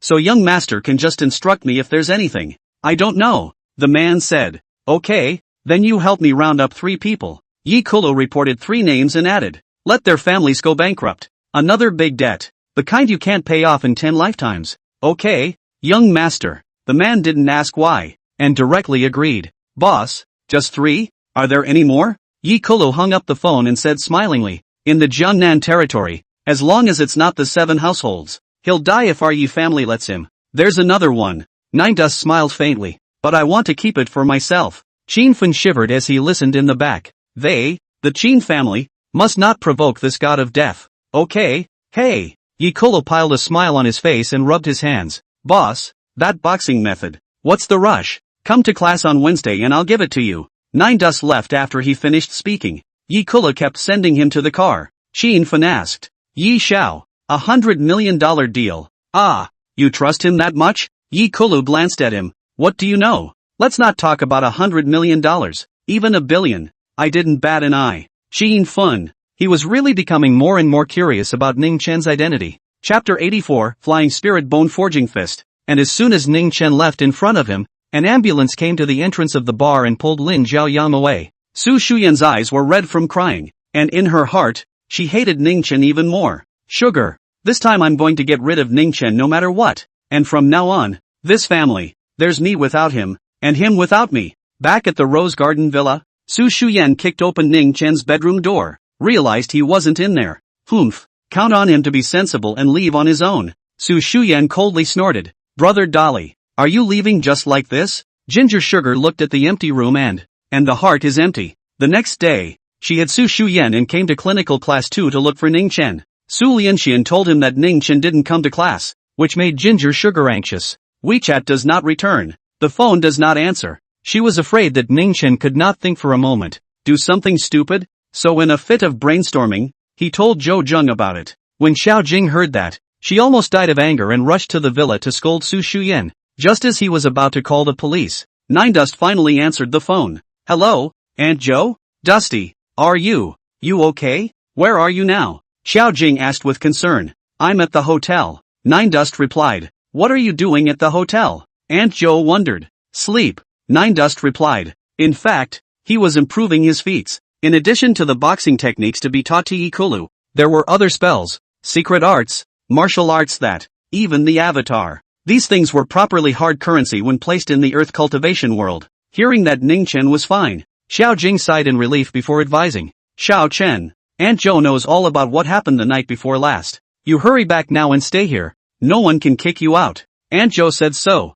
Just as she finished speaking, Su Shuyan's disgruntled voice came from the other end of the line. If he dares to live here again, I'll just move out and have him without me and me without him anyway. You move. You hurry. Xiao Jing turned around and lectured her daughter. Dead girl, your wings have hardened. Let me tell you, that Lin Zhaoyang is no good. How many people lost their money because of the virtual coins? You are not allowed to hang out with him from now on. Mom, what are you babbling about? Nine Dust was too lazy to listen to the mother and daughter bicker, and at some point he had already hung up the phone. He then checked his card balance on his cell phone, a total of 165.3 million, cash. An ordinary person holding such a large sum of money in their hands would probably be able to die of excitement, but in the eyes of Nine Dust, it's a string of numbers. He dialed another realtor's number. Hello, Manager Chang. I've got my eye on a house and I was hoping you could help me out by going to talk about the price. Early Wednesday morning, Yi Kulu saw Ning Chen walk into the classroom, carrying his breakfast, and rushed up in a flash.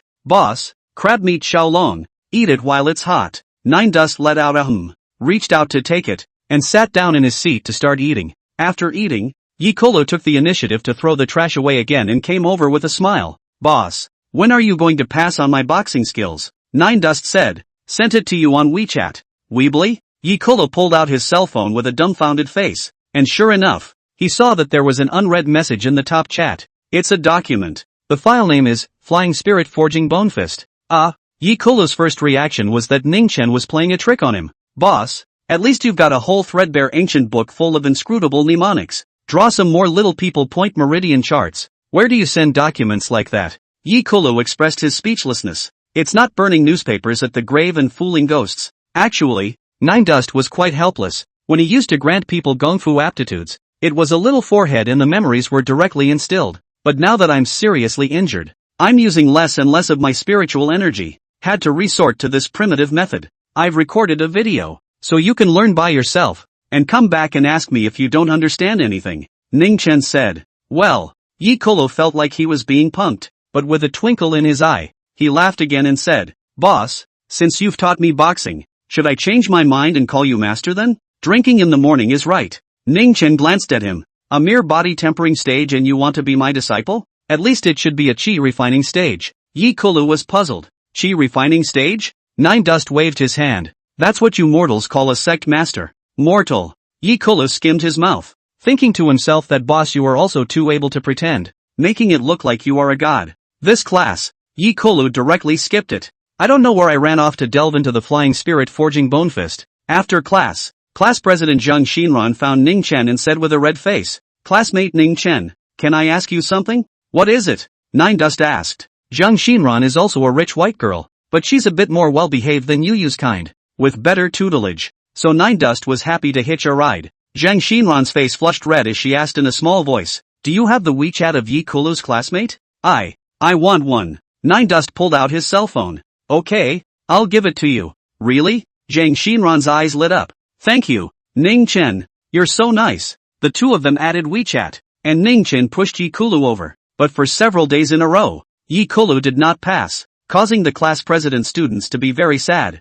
He even wondered if Nine Dust was playing a trick on him. In the past few days, Ning Chen hadn't returned to the Rose Garden, but instead stayed at the Nine Streams Manor. When Old Man Wen heard that Ning Chen had no place to stay, he directly packed out one of the largest bedrooms in the manor. Let him stay as long as he wants and treat it like his own home. On top of that, the Winchesters entertained him every day with mountains of delicacies. You can eat over $100,000 a day just eating. Under Old Man Wen's intensive layout, Genshin Xingjing pills also passed the audit of the Drug Administration. Officially pitched. Unlike Western medicines, Chinese medicines do not have to go through lengthy and costly clinical trials. Simply take out an ancient classic recipe as a basis and sell it on the shelves. Genshin sperm pills are amazingly potent, and I believe that before long, it would take the Chinese medicine world by storm. On this day, Ning Chen and Wen Qinglan came back from school together and were walking on Manor Avenue. There was a conversation going on. When you stood on the 6th floor terrace, looking at the scene, and laughed,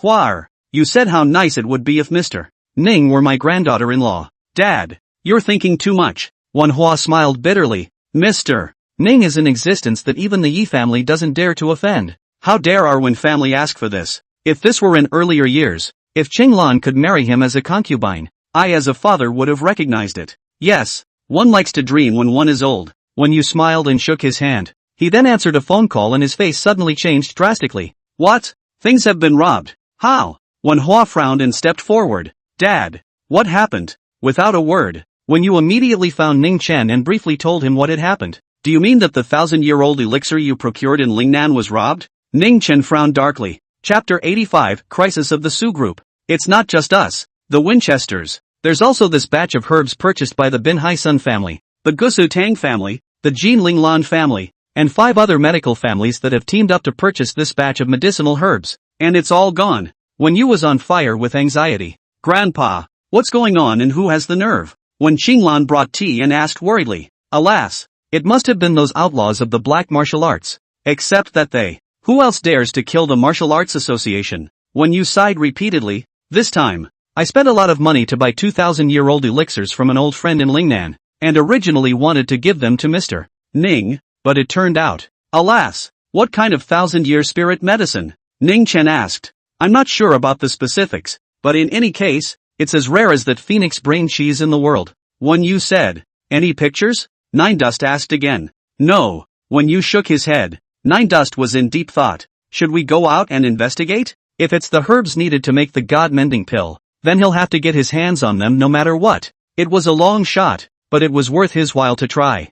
Herbs don't grow legs and come to your door on their own. Aside from my Wen family, the Sun family, the Tang family and the Blue family all suffered heavy losses. Black martial arts this gang of. When you was furious. "Dad, wasn't the alliance leader of the black martial arts forest, Ghost Seeing Charm, arrested by the 6 famous arrests and sent to the martial arts prison? This organization has also long ceased to exist. Why is it coming out again now?" Wen Hua said with a frown. "I'm just guessing. Who knows who did it?" When you shook his head, Nine Dust didn't inquire about this black martial forest. What he cared about was that many clans in Jiangnan had been robbed of their medicinal herbs. Would there be any herbs in there that he needed? "Old Man Wen," Ning Chen spoke slowly, "notify me at the first opportunity of any news on this matter. I'm going to find out for myself." "Yes." Later in the evening, Ning Chen couldn't stand Aunt Xiao's nagging and made a trip to the Rose Garden Villa. "By the way, feed the Black Dragon blood feeding pills. Since taking this pill, it is no longer difficult to fill his stomach with regular dog food.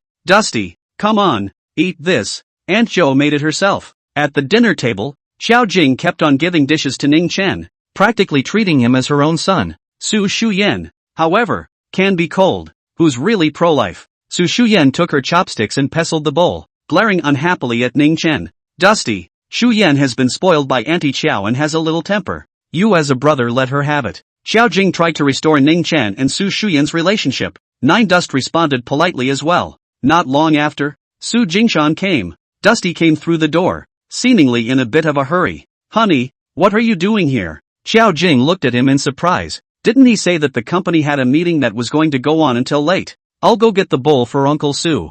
Gingerbread stood up knowingly. I didn't expect Su Jingshan to wave his hand and laugh. No need, Xiao Sugar. Uncle has eaten. Shu Yan.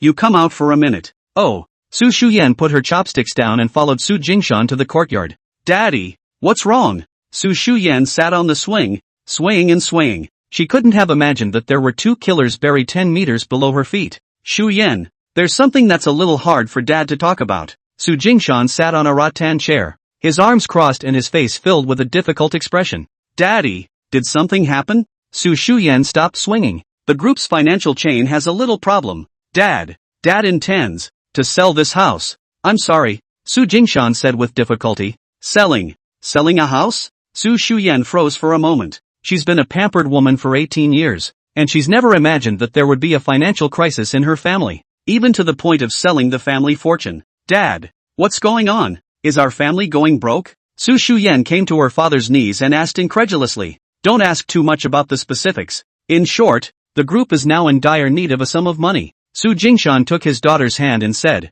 very self-condemningly, I'm sorry, Shu Yan. It's Dad who's useless. Dad, it's fine. Big deal. I'll go back to school and live in the dorms. Su Shuyan, at this time, also said something that should be said as a son or daughter. She held Su Jingshan's hand tightly. But you must take care of your health. You can still earn money again when it's gone. Silly daughter, it hasn't gotten to the point where you're living in a dormitory. Su Jingshan smiled broadly. Dad is planning to buy you a small house in the nearby neighborhood. Stay for 2 years, and when things get better, Dad will buy this one back. Dad, no, really, I can live in the dormitory, and I can still get along with my classmates. Su Shuyan revealed a sweet smile and asked again, by the way, when will we move? So I can talk to Sugar. Probably. Just these 2 days. Su Jingshan's face showed bitterness. So urgent? Su Shuyan froze for a moment, more or less reluctant in her heart. She's used to living here, moving into a school dormitory, having to share a bathroom, share a sink, and not having a nanny to cook and clean. Can she really get used to having to put up with all the sounds of her roommates at night? Oddly enough, this seller came to me unsolicited with a very high offer. Opening his mouth is $120 million. Su Jingshan revealed. That much? Su Shuyan was delighted. Then we've made $20 million? That's great. Yeah, that's why I personally came over to discuss with you. Su Jingshan lamented. It's okay, I'll try to get used to it. Su Shuyan clenched her small fists and make an effort to act natural. At that moment, Su Jingshan changed the topic and asked, a little embarrassed, by the way, Shu Yan, how have you and Lin Jiaoyang been doing lately? Nothing much, just a normal relationship. Su Shuyan bristled. Dad, you shouldn't be doing this for the sake of the group's capital chain. Want to sell me to the Lin family, right? I can know that Lin Jiaoyang has billions in his hands. What nonsense! Su Jingshan frowned. I, Su Jingshan, am poor and starving to death. And there's no way I'm selling my baby girl. I knew it. Daddy is the best for me. Afterward, Su Jingshan had another meeting and hurriedly left the villa. Su Shuyan finds Zhang Candy and tells her what happened. How come? Ginger Sugar was surprised. Shu Yan, Uncle Su is not alright. I'm not sure about the specifics. Su Shuyan shook her head, her eyes glowing with a hint of determination. If this $120 million isn't enough, Sugar, I might actually have to take the initiative to pursue Lin Jiaoyang. This, Ginger blushed hard. It was the first time she had ever heard such words from her best friend. For so many years, Su Shuyan, not to mention chasing boys, there wasn't even a boy that caught her eye. On the other hand, Xiao Jing sent Ning Chen out of the villa's gate and told him about this matter as well. Strangely enough, Nine Dust wasn't surprised at all and left after saying goodbye. This kid really can't see through it. Xiao Jing shook her head. Chapter 86. Is this fate? Same time, a commercial building, top floor office. Chen Ji Biao, the chairman of the Whitestone Building Materials Group, knelt in front of a middle-aged man in green. Keep kowtowing. Secretary Yu, please give us a way out. I never messed with you. Why are you jamming my funds? Why? Chen Ji Biao almost collapsed. The man in front of him was from the Yi family, the top of the 7 household families. Though only a director secretary, he has great power. A single word could put a small group like them out of business. Secretary Yu wore glasses and looked indifferent, as if he was used to seeing such scenes. He spoke faintly. I'm sorry, it's not that I'm going to screw you guys over on purpose. It's that your son that Messing with our young master. It's not wrong to bankrupt your family. Chen Jibiao was full of shock. Ji Hao messed with Yi Xiao?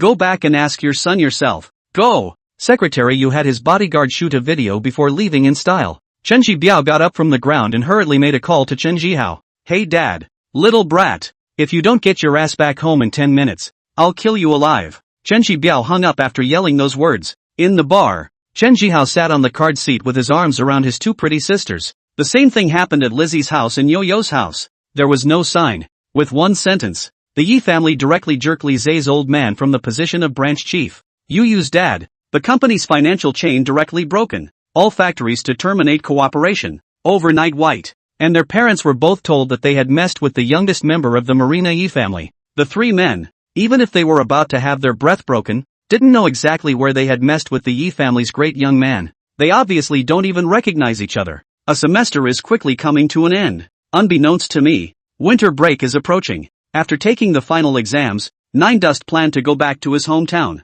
Don't worry, Mom and Dad, I'm fine on my own. I'll be home about 7 p.m. You guys don't have to wait for me. Eat first, eat first. Nine Dust sat on the high-speed train seat and talked to his mom Chen-Lan on the phone with a smile on his face. In the past 6 months, he had tried to go back several times, but his mom had refused. Qingzhou is more than 400 kilometers away from Dongyang County. Even by high-speed rail, a trip home will take half a day's work. Parents are usually busy too. Chen-Lan is a strong woman. Served dishes in restaurants, drove a cab, did wedding. Now it seems to be in the clothing business, making $200,000 a year, which is pretty good in the county. In comparison, Dad Ning Changmao is a bit more Buddhist. Because of the failure of his business when he was young, which caused him to be devastated, he now packs some fields and, I'm happy to hire someone to farm and grow some watermelons and small tomatoes. Dusty, how was your stay at your Aunt Joe's? Chen Lan's voice, which was tinged with laughter, came out of the microphone. Xu Yan the child has been raised in a privileged manner since she was a child. Not good to get along with, I guess. It's okay, Aunt Joe still takes care of me. Ning Chen didn't complain about anything to his mother, as he would soon be separated from Su Shuyan anyway. Little Dust. In fact, your Auntie Chow and I are quite hopeful that we can make an in-laws. Chen Lan smiled and hinted. Pull back. Ning Chen rolled his eyes, thinking that on Su Shuyan's character, even if all the women in the world died out, wouldn't have sought her out myself. Our family's condition is really poor. Forget it. We'll talk about you and Xu Yan later. You need to do well in school first and foremost. How did you do on your final exams? Mother and son spoke on the phone once a week, and Chen Lan asked quite a few more things before hanging up. Nine Dust put on his headphones and was just about to play the game for a while when suddenly another call came in. It's Wen Yu. Hey, old man Wen. Ning Chen picked up with a bit of impatience. Mr. Ning, things are looking up. Wen Yu's voice dripped with urgency. Speak. Nine Dust's gaze lit up. I've asked my old friend over at the Martial Arts Association to find out who robbed this shipment of elixir. It's within our Jiangnan province. Wen Yu said. Where exactly? Nine Dust pursued. Dongyang County. Wen Yu replied, adding, and I've got the list of spirit medicines that would Mr. Ning like to take a look? Fine. You can have Cheng Lan send it to me on WeChat. Ning Chen said. He had been going to and from school with Wen Qinglan for the last few months, and his relationship wasn't as stiff as it had been before. Mr. Ning, you're not in Qingzhou? When you heard the broadcast of the high-speed train from the other side of the phone. Yeah, it's winter vacation. Going home for the new year. Nine Dust said. Mr. Ning, why don't you say a word? I can also send someone to send you back.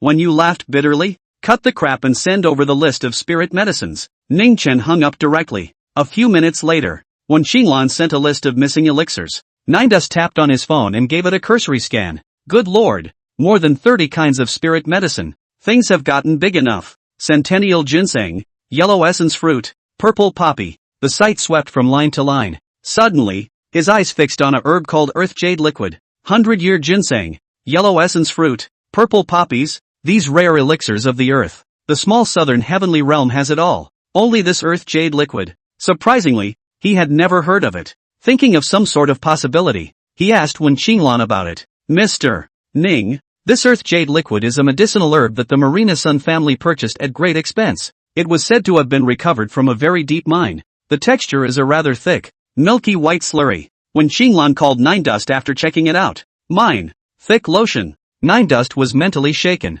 A single herb. Ground milk. flashed violently through his mind. As the saying goes, there is heavenly dew in earthly milk. Earth's milk was a magical emulsion that was nurtured by underground spiritual veins after years of fermentation. At the same time, it is also an essential ingredient in the refining of the pill of tonic spirit. Although I can't be completely sure that this earth jade liquid is earth milk, I always have to try. Nine Dust's gaze was grave. According to Old Manhwa, the elixir robbers are being pursued by the Jiangnan Martial Arts Association headquarters. Has fled to his hometown of Dongyang County. Could it be that this is destiny? Chapter 87, Dad, why don't I get you a new Cullinan? After trekking for most of the day, Ning Chen followed his memory and arrived at an ordinary neighborhood in Dongyang County. Knocked on the security door of room 406. Son is back. The mother, Chen Lun, was at home and opened the door with a big smile on her slightly vicissitudes face. Mom. Nine Dust also smiled. Mom is still the same as she remembered, with her slightly chubby cheeks,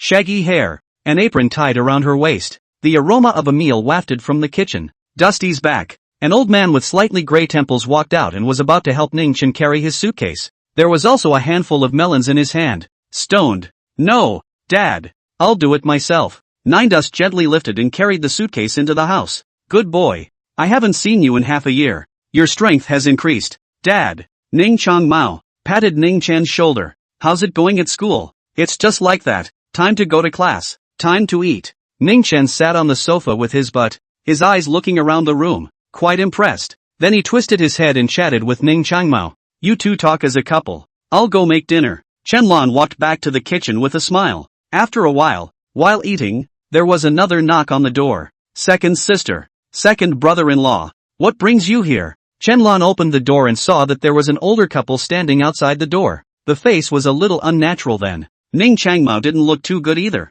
Chen-lan. Chang Mao, dinner is ready. A middle-aged woman lying with funky curls walks in, carrying 2 cartons of milk. There was a rich smile on his face. This is Nine Dust's second aunt, Chen Ye. Dusty's back? There's another middle-aged man in a suit with 2 bottles of good wine in his hand. Upon seeing Nine Dust, he smiled and greeted him. He was Ning Chen's second aunt's husband, Song Wei. Second aunt, second uncle, long time no see. Nine Dust got up to greet him. Have you eaten yet? Do you want to eat something together? Goo. Dusty is really getting the hang of things. Song Wei's face smiled. Eat even. We've eaten. Chen-lan also threw a surprised look toward Ning Chen. The brat read a university, and know a lot more. Seeing Song Wei and Chenya putting things on the floor, Chen-lan hurriedly refused. Oops. Come on. What else to bring? You have it all at home. Chen-lan. This is good wine. With a hint of displeasure, Chenya, the second aunt, said, $1,000 a bottle yet, for Chang Mao to drink. Second sister. There's really no need. It's a waste to give me such good wine. Ning Changmao said somewhat naively, then brought over the 2 cups of tea that had been brewed. There was a sense of human inferiority in his hands and feet. It's okay, Chang Mao. Just bought it on the way. You drink. Song Wei waved his hand. It's like a couple $1,000 doesn't matter to their family at all. Then, thanks. Ning Changmao was still a bit embarrassed. Nine Dust looked on with a helpless sigh. In this day and age, if you can't make money, you don't need to be mocked. You'll have low self-esteem yourself. Chang Mao, it's not that second sister is talking about you. You can earn a few dollars by farming. Why don't you follow Wei? We're all related. We'll make sure you get at least $100,000 a year. It's just tiring. Chenya and Song Wei sat down with their tea and started chatting. Song Wei is a contractor. To run around the project, often 2 or 3 months without home. People are still tanned. No, I'm doing fine now. Growing a few things, and I get $40,000 or $50,000 a year. Ning Changmao shook his hand in refusal. Nine Dust knew that when Dad used to start his own business, he was cheated out of his pants by his partners. Then I worked under the hands of people and suffered a lot more, even humiliation. So over the years, he was very resistant to working for anyone, preferring to be looked down upon by his relatives and friends. Chang Ma, what can you do with $40,000 or $50,000 now? A trip to Hainan for our family's New Year's Eve costs $30,000 or $40,000. Song Wei also began to lecture Ning Changmao. Besides, Xiao Duan got into Qingzhou University. I'm sure you want to stay in Qingzhou in the future. Car aside, the down payment for a house in Qingzhou will be at least $1 million. How many years will you and Chen Lan work to save up $1 million? If you don't think of yourself, think of Dusty too. While Song Wei was talking, Ning Changmao had been holding his fire, but he couldn't be bothered to snap. So he laughed nervously and said, Dusty's only a freshman, so there's no rush, there's no hurry. Shinjo can't afford to buy a house, so it's good to return to Dongyang in the future. Hey, brother-in-law yo, Chenya said with some hatred. What's so good about a place as big as the palm of Dongyang? Can it be compared to Qingzhou? Qingzhou is a first-tier city, and we've already bought Songbin a house in Qingzhou. Dusty's grades are so good, he's definitely going to stay in Qingzhou and develop in the future. Isn't that right, Dusty? Songbin was Ning Chen's cousin, and the two often played together when they were young. Growing up there was very little contact. When Shenlan heard that her second sister's family had already bought a house in Qingzhou, a touch of envy could not help but show in her eyes. She actually wanted her son to stay in Qingzhou, that's why she wanted to set up her son with her best friend's daughter. Unfortunately, the gap between the two families is just too great. Thinking of this, Shenlan couldn't help but glare at Ning Changmao. Second aunt, I don't really care. At this time, Ning Chen finally spoke up, smiling. Qingzhou is just like that. Although Dongyang is a small place, but it has a strong sense of life and there are many people who know each other, so it will be convenient to do things in the future. Dusty is right about that. Dad Ning Changmao hurriedly chimed in. Young people do not necessarily have to run to the big city. How tired we're just little people, and it's nice to have a dull life. Chunya shook her head darkly as she listened. No luck, alas. Changmao, I see you. This is the end of your life. Being in your 40s. Not even a decent car. Songwei sighed. Ha! Ning Changmao felt a great deal of anger in his heart. Songwei drives a Big Ben and he drives a second-hand Jetta. There's really no comparison between the two. Songwei often taunted him with this during the festivals. He was actually very upset. But relatives are always relatives, so it's not good to tear his face off. Hearing this, Ning Chen knew that he would have to step in to help his dad save face. So he turned his head and asked, Dad, you've been driving that piece of Jetta for so many years. It's also time for a new car. Tell me more. Tell me more. Ning Changmao did not expect even his son to start targeting him. His heart became more and more upset, so he got up and, getting ready to go out for a walk. Just then, Nine Dust suddenly suggested, Dad, why don't we change the Cullinan? Put. Songwei was drinking tea and directly sprayed a coffee table. He's a car fanatic, and he barely stifled a laugh when he heard Cullinan. Dusty, do you know what kind of car the Cullinan is? Don't talk nonsense if you don't. Shenya also laughed. This nephew of his is also too cute. 80% from where to hear this model. Think of it as a car in the same class as a Jetta. I know. Rolls-Royce. Nine Dust said naturally. Chapter 88, Heavenly Fortune. Rolls-Royce? Chen Lan was startled and hurriedly glared at Ning Chen. Brat. And Rolls-Royce. We can't afford it even if we sell this house. Who said anything about you guys paying for it? Nine Dust smiled and said,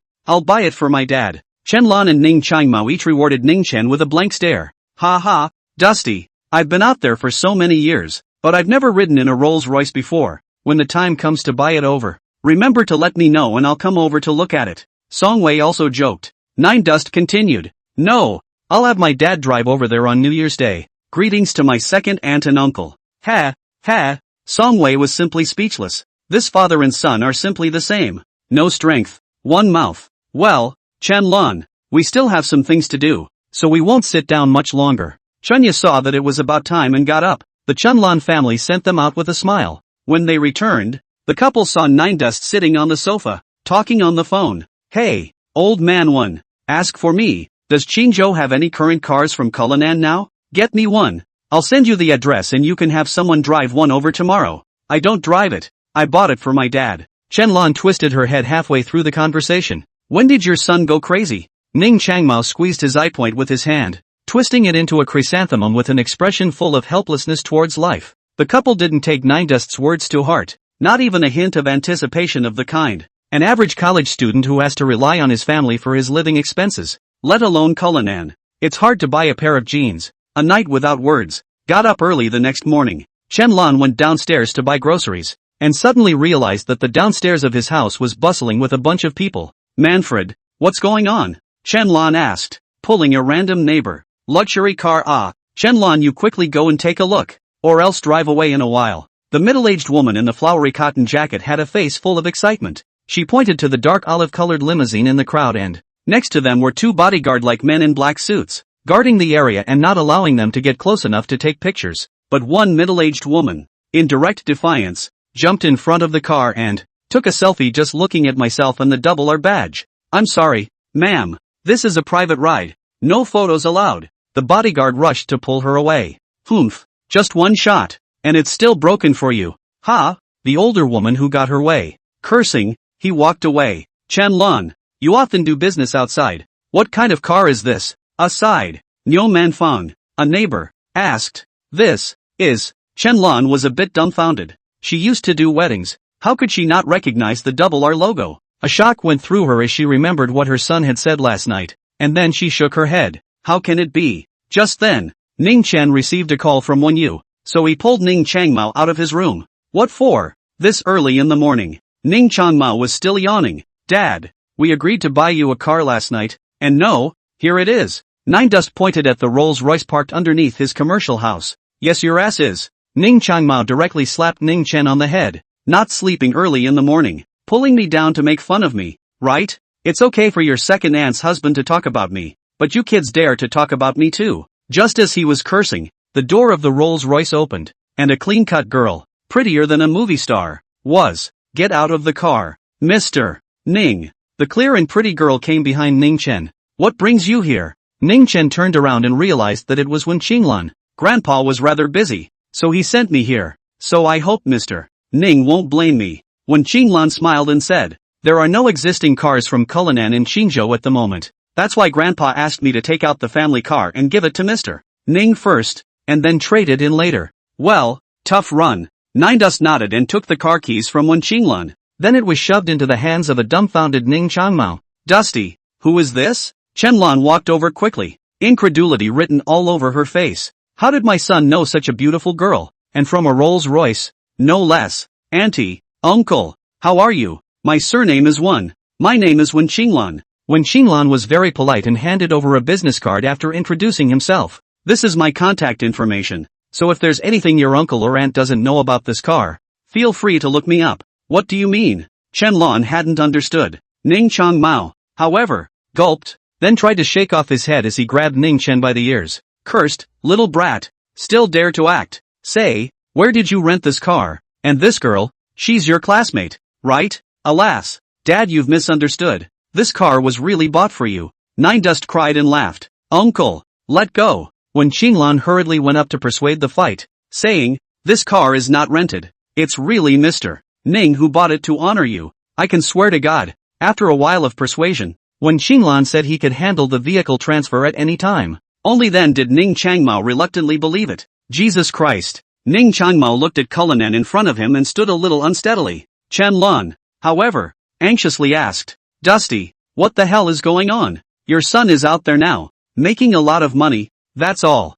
Nine Dust explained. Make a lot of money? Chen Lan's first reaction to the news was the same as that of all mothers in the world. Thinks his son's money is coming from the wrong place. Tell me honestly, are you up to something illegal and criminal? After some more explanation, Ming Chen told his parents that he had sold an ancient prescription to the Wen family and helped them make a lot of money. As for this ancient prescription, he had unintentionally picked it up one day when he was browsing the antique market. The couple obviously didn't quite believe in this claim, but Nine Dust balked that this was the case. Together with Wen Qinglan's help, the couple had to believe. Dusty, that prescription of yours, how much did you sell it for? On the living room sofa, Ning Changmao asked tentatively. Chen Lan, on the other hand, brought Wen Qinglan a cup of tea, her eyes constantly glancing at her. Thank you, Auntie. Knowing that this was Ning Chen's mother, Wen Qinglan didn't dare to be slow and rose to greet her. A few tens of millions. Ning Chen said casually. Tens of millions of dollars. The couple was scared out of their wits. How else can you afford an $8 million car?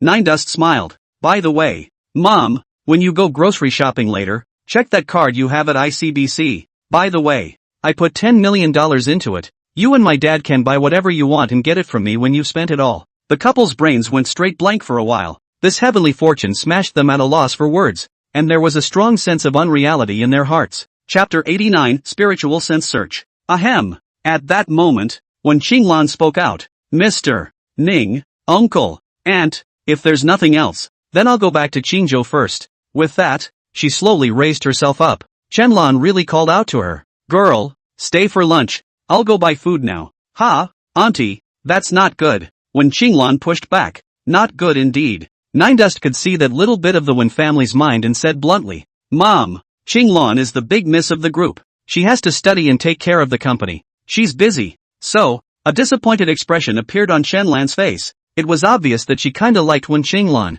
Yes, Auntie, then I'll go first. when Qinglan heard the meaning of sending off in Ning Chen's tone, so he didn't stay much longer. A few polite words and downstairs. Missy, 2 bodyguards came forward. Go. When Qinglan gave a feeble sigh, Grandpa is bent on setting us up. But, Mr. Ning doesn't seem to be interested in me at all. Then, Chen-lan went out to buy groceries, and she was dizzy all the way there, and almost got hit by a battery truck. Son earns money, and you're making tens of millions of dollars? In the following days, under Ning Chen's unremitting explanations, the husband and wife team of Chen-lan and Ning Chenmao finally believe that he is picking up a long-lost ancient prescription for a business partnership with the Wen family. In addition to the tens of millions of dollars in lump sum payments, there are millions in dividends each year. Their family won't have to worry for the rest of their lives. Of course, this is to fool daddy and mommy. The annual dividend of the Genshin Xingjing pills is in billions. There's really smoke coming out of our ancestors' graves. This is even luckier than winning the lottery.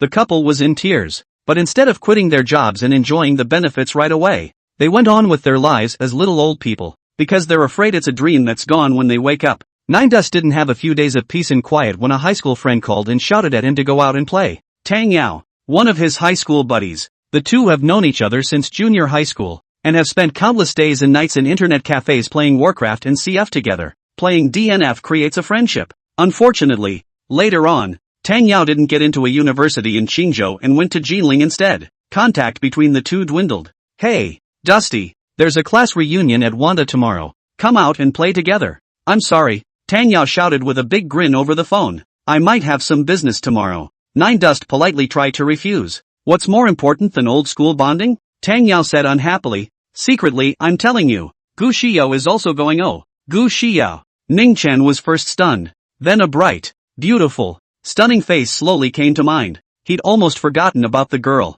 Dong Yang No. One middle school schoolgirl, a former crush, and he wrote a love letter confessing his love for her. Unfortunately, it was ruthlessly rejected. Thinking of all the stupid things he had done 2,000 years ago, Nine Dust couldn't help but laugh. By the way, Dusty, isn't Gu Xiao also from Qing University? Haven't you two ever contacted each other? Tang Yao asked again. Not sure. If it wasn't for Tang Yao's reminder, Ning Chen wouldn't have been able to recall this girl at all. Oh, I remember. Schoolgirl Gu is from the College of Humanities and you're from the College of Medicine. Alas, it's a shame. Tang Yao was quite emotional, then added, Dusty, if you don't go, that bastard Qian Jiala will definitely be pestering schoolmarm Gu again. Can you bear it? Qian Jiala was a high-flying ugly in their class, and his family was very powerful in Dongyang County, chasing Gu Xiao from junior year to senior year. They didn't deal with children from commoners' families like Ning Chen and Tang Yao, and they didn't see eye to eye with each other. All of these names were buried very deep in his memory, and when Ning Chen thought about them, he only smiled and dismissed them. Ah Yao, I really have something to do tomorrow, so I won't go. Next time we'll have a date alone. Nine Dust refused again and pulled a few more lines before hanging up. Hey, this kid, he won't even come if you drag him along for the LOLs. High school obviously addicted than me. Tang Yao hung up resentfully. He could never have imagined that his high school nemesis, now it's a different dimension. After a few days of consideration, Ning Chen intended to use his spiritual sense to search for the whereabouts of that batch of spirit pills. Although it will consume the little spiritual energy in the body, but if we can find the earth milk, it was one step closer to refining the god-mending pill and repairing the Yuanshan. Bet on it. Ning Chen sat barefoot on the bed, his eyes closed. In the next second, the spiritual awareness that had been dusted off for a little over half a year was like rushing seawater, diffusing over in all directions. In an instant, the entire Fengziyuan neighborhood will be soaked, but that's just the beginning. Next, every street store, every skyscraper in Qingpu town, where Nine Dust lived, every wasteland wilderness was infiltrated by spiritual awareness. Even private cellars and bomb shelters deep underground are not immune. Boom! Soon enough, a vast array of information came pouring in, filling Nine Dust's mind. Ning Chen's Yuanshan was damaged, and he frowned slightly. But the good thing is that East County is only a small place and the burden is not too heavy. He took a deep breath and began to slowly advance, slowly sifting through the information he needed. He saw the mom and dad next door sitting on their beds talking. He saw the neighbor's aunt scolding her child. He saw Tang Yao a few kilometers away playing League of Legends. He saw Qian Jiala, a high-flying ugly man, asking his dad to borrow a car to drive, and he saw the high school bully who had once bullied him. High school goddess Gu Xia was seen drinking tea in a private villa, and many relatives, classmates, friends. A familiar face came into view, but he didn't even care. He pulled up his aura and delved into the night sky, like a god overlooking the earth. In his vision, more than 400,000 Dongyang County people were transformed into grains of fire that, swaying arrangements in the night. It's the fire of life. The fire of life is strong in the young, feeble in the old and the young. But there is a type of person whose fire of life is so unusually hot and blazing that it can be seen at a glance. That's the martial artist. The chi and blood are abundant and the young fire is strong. Dongyang County. There are actually so many martial artists? Ningchen froze for a moment as he looked at the dozens of blazing flames of life. East County is undoubtedly small. There aren't even many shopping malls or movie theaters. But this nook and cranny of a small place, there are actually more than 60 martial artists. There was even no lack of patriarchs among them. Could it be that, like me, these martial artists are also here to search for spiritual medicines?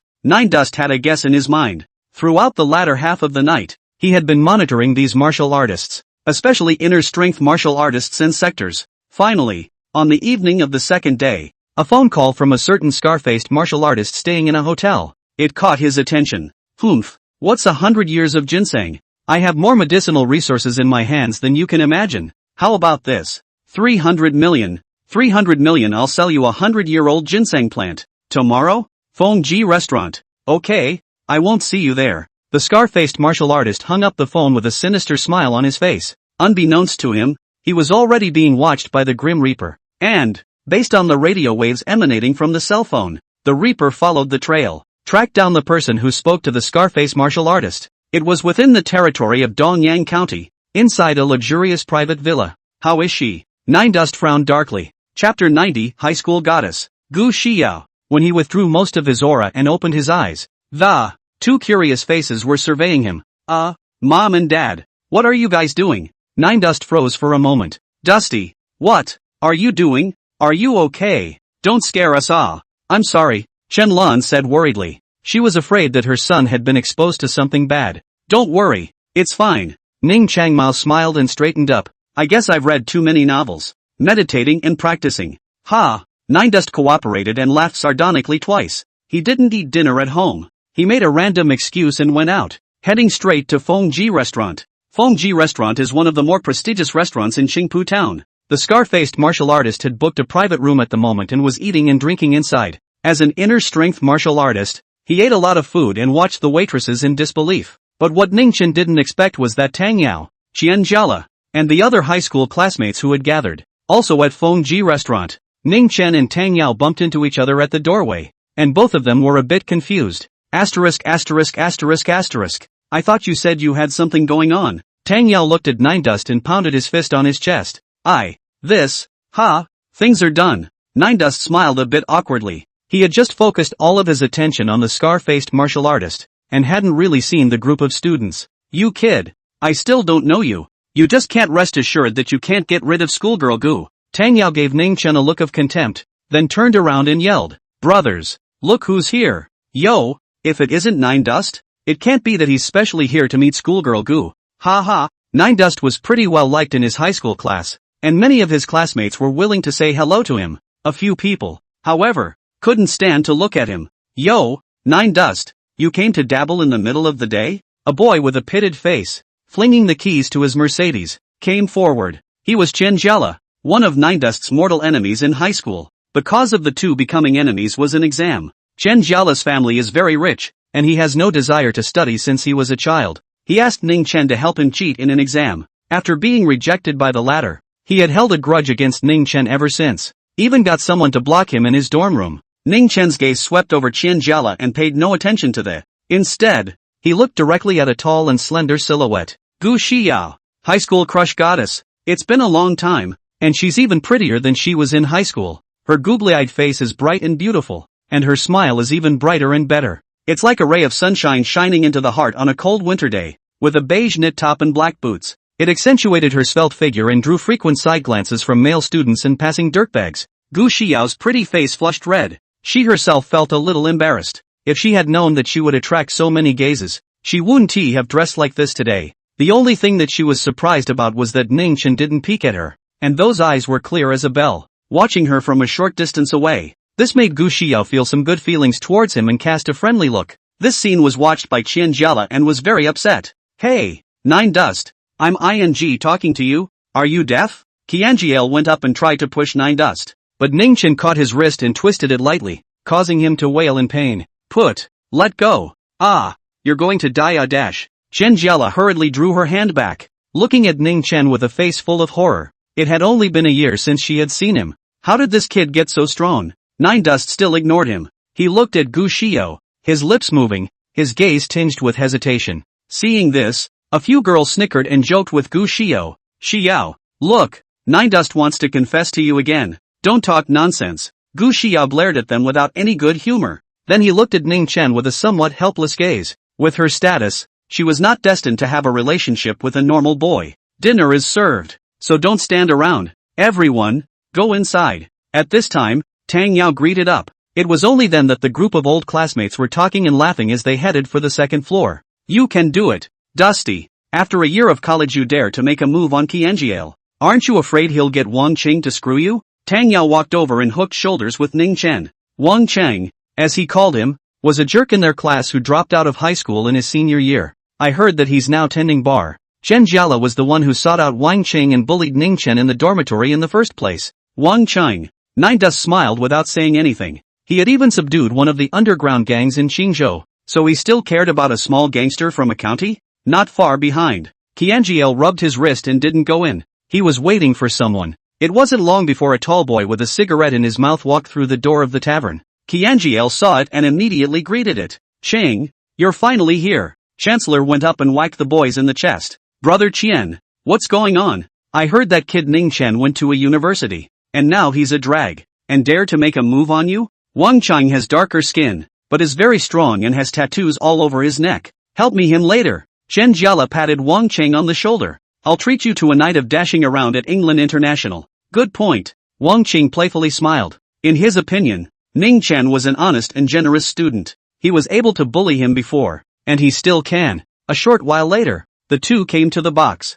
Boom! The sound of Wang Qing kicked the door open and came in with a smile on his face, and the box was filled with smoke. A few girls who couldn't smell the smoke frowned. Wang Cheng picked a seat at random and sat down with a big grin. While smoking, he said to Gu Xiao, Yo, schoolgirl Gu, getting prettier and prettier. Got a boyfriend? Gu Xiao hated boys who smoked and knitted her brows as she replied. No, it's not scientific. You're so pretty. You shouldn't have no one chasing after you. Wang Qing casually took the teacup of a boy next to him and used it as an ashtray. The latter also dared to speak out. He continued playfully. Want to think about me? For some reason, Gu Xiao ghostly glanced at Ning Chen at this moment. Wang Cheng knew that Ning Chen liked Gu Xiao, so he purposely said this to irritate him. Tang Yao and Chen Jiala, among other students, also looked at Ning Chen. Put out the cigarette. Suddenly, Ning Chen spoke out faintly. Ha? Wang Qing first froze, then incredulously asked Ning Chen. What did you say? Say that again. I told you to put out your cigarette. Nine Dust said. The box was silent. No one expected that Nine Dust, who entered the big city after graduation to pursue his studies, had become bold. Back then, he wouldn't dare to be stubborn with a punk like Wang Cheng. Chapter 91, Bankrupt the Qian family in 15 minutes. Dusty. Tang Yao tugged on Ning Chen's sleeve, signaling him not to mess with assholes like Wang Cheng. This kid is dead. He. Chen Jiala laughed and watched the show. Ning Chen. Gu Xiao also didn't expect that Ning Chen would be willing to step in for her. Ha ha, Nine Dust. Haven't seen you in a year. You've become so powerful. Oh, do you think that if you go to a big city and go to college, you're a big city person? Wang Qing didn't have the slightest intention of pinching the cigarette. Instead he let out a loud laugh. Let me pinch the cigarette. Have you boys forgotten that slap in the dorm room a year ago? Without saying anything else, Nine Dust directly got up and walked over. The 20 or so students in the box were all shocked. Look at this. Is it a fight? Duster, don't be impulsive. Tang Yao hurried to stop Ning Chen. Don't stop Tang Yao. Qian Jiala's face was full of teasing. Lend him 3 guts. Does he dare to make a move? Qian Jiala, don't make the world a mess. Gu Xiao scolded. Yo, that's pretty good. Come on, come here. Wang Qing didn't even have the slightest intention of getting up and pointed at his face. What did he think? Ning Chen came over and directly clutched the back of his collar, lifted it with one arm, and, surprisingly, he lifted a large living man out of his seat. Crap! All the students looked dumbfounded. How much strength does it take to lift a man with one arm? Is Nine Dust taking the power pill? What are you doing? Put me down! Put me down! Wang Cheng had already noticed that something was wrong, but it was too late, as Ning Chen carried him over to the window and pulled the window open and threw him straight down from the second floor. Ah! The box was screaming. Everyone stared at each other wide-eyed, looking at Nine Dust, waiting for several seconds to pass before they rushed to the window and go check on Wang Cheng, only to see that Wang Qing fell on the roof of a BMW 7 Series, which was dented.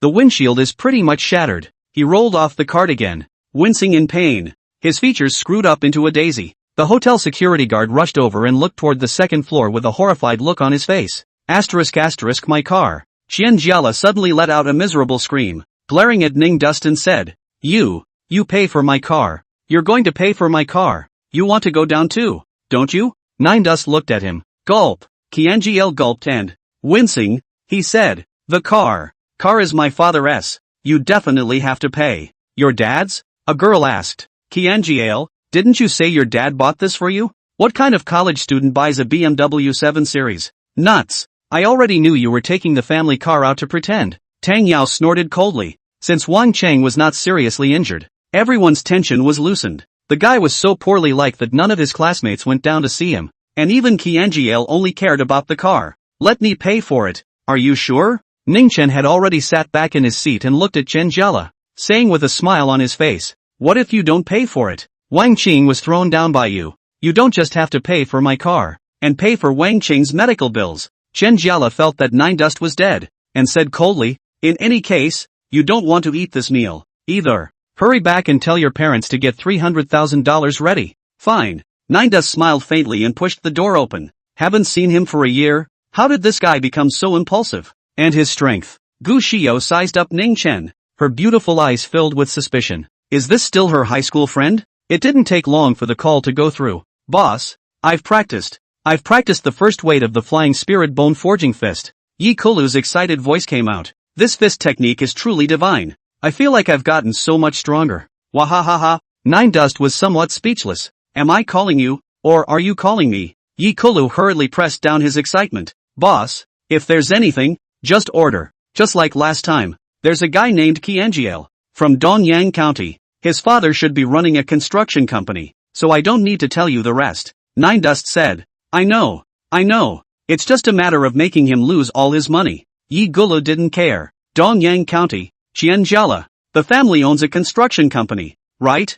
I'll let him know what kind of an end he'll get for messing with my boss. Well, get busy. Nine Dust casually hung up the phone. With Yi Kulu's status and position, screwing over a rich kid in the county, there's no need to do it yourself. Just make a phone call. And this time, Ning Chen had truly seen how powerful the Yi family was. He threw Wang Cheng down from the second floor. It wasn't long before. Then a couple of law enforcement officers arrived to find out what was going on. At first they said they would take Nine Dust away for questioning, but after receiving a call, the matter was then left unsettled, and Nine Dust didn't even pay out any money. 15 minutes later, he re-entered the box. Chankara was sweating profusely as she took a call from her father. A roar of curses came out of the microphone. Asshole! How did you offend the Yi family? Commerzbank just called, and this loan was not approved recently. We were also told to pay our debts in advance or we would have to apply to the court to freeze our company's accounts. Dog, where are you? Bring the car back here right now. If I don't break your legs today, I'll be your son from now on.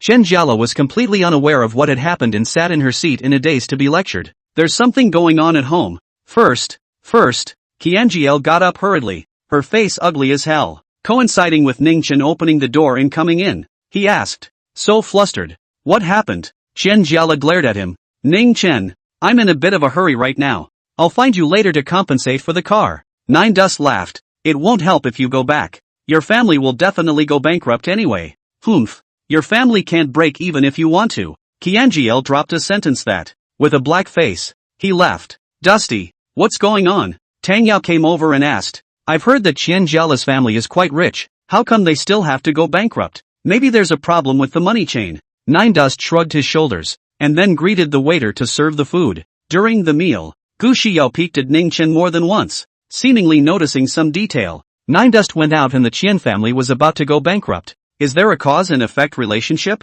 How can it be? Gu Xiao shook her head. Even if it's our Gu family, it's also impossible to make the Qian family face a bankruptcy crisis within 15 minutes. It's impossible. Although her heart kept denying it, she felt more and more that something was wrong with Nine Dust. Just lifting a 167-pound man with one arm. Just not for ordinary people. Could it be? He's a martial artist? A thought popped into Gu Xiao's mind. As one of the top-ranked gentry in the county, Gu Xiao already had access to a little bit of the cultivation world, but the Gu family is very low-key. Even she, the eldest young lady, goes out without a bodyguard, just like a normal girl. Chapter 92, 100-Year Ginseng. With the haters gone, the meal was quite enjoyable. Then, a group of energetic students discussed going to a KTV to sing.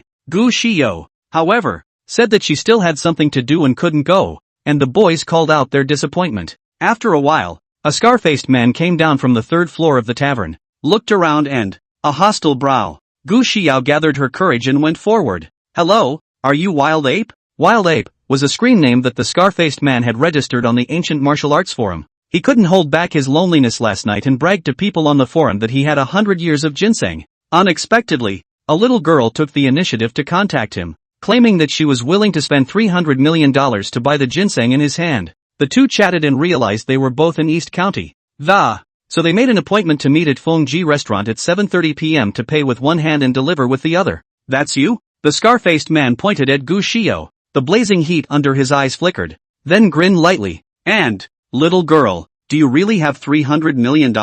It can't be that you're lying to me. Gu Xiao slightly lowered her head. I really don't have any money. The scar-faced man's face pulled. You tricked me? No. Just because I don't have any money doesn't mean my family doesn't. Gu Xiao raised her clear and beautiful little face and said eagerly, my grandmother is critically ill. As long as you take the ginseng and go back with me, Dad, he'll pay for it. A hint of alarm rose in the scar-faced man's mind. Then why didn't your father come? Gu Xiao's pair of watery eyes flooded with tears. My dad he didn't believe I could find 100 years of ginseng. I was secretly contacting you on my own. So it is. The scar-faced man nodded indistinctly. After considering for a moment, he reached out and patted Gu Xiao on the shoulder. What a filial and good boy. Okay, I'll go with you. Thanks. Gu Xiao's delicate body lightly trembled and dodged away. She had a feeling that the scar-faced man wasn't looking at her quite right. How do I get to your house? The scar-faced man smiled and withdrew his hand, hiding the glint of ferocity under his eyes. I drove here to take you. Gu Xiao brought the scar-faced man to the underground garage. As she walked ahead, she was apprehensive and it always felt like something horrible was staring at her from behind. Once in the car, she was just buckling her seatbelt when she glanced in the rearview mirror. The scar-faced man was indeed stealing glances at her unkindly, a faint evil smile curling at the corner of his mouth. Holding the steering wheel with both hands, Gu Xiao was suddenly a little afraid and a little regretful. Just then, there was a knock on the car window. Gu Xiao was startled and turned her head to look, only to find that it was her classmate, Ning Chen. She hurriedly lowered the window and said in surprise, Nine Dust, didn't you go to sing? What's going on here? Nine Dust pointed to his throat. I have a bit of a sore throat, and I want to go home. Can you give me a ride? Gu Xiao froze for a moment. Her family lives in Cloudy Mountain. Is it on the same route as Nine Dust's? Then get in the car. Gu Xiao didn't think much about it and let Ning Chen sit up. Aside from doing her classmate a favor, she felt that the scar-faced man was looking at her in a very wrong way. With a boy in the car, at least there was some security. Thanks. Ning Chen pulled open the car door and sat directly on the co-pilot, and also looked around. Tesla, a luxury car. Gu Xiao waved her hand. Come on, what kind of luxury car is a Tesla? It's just a substitute.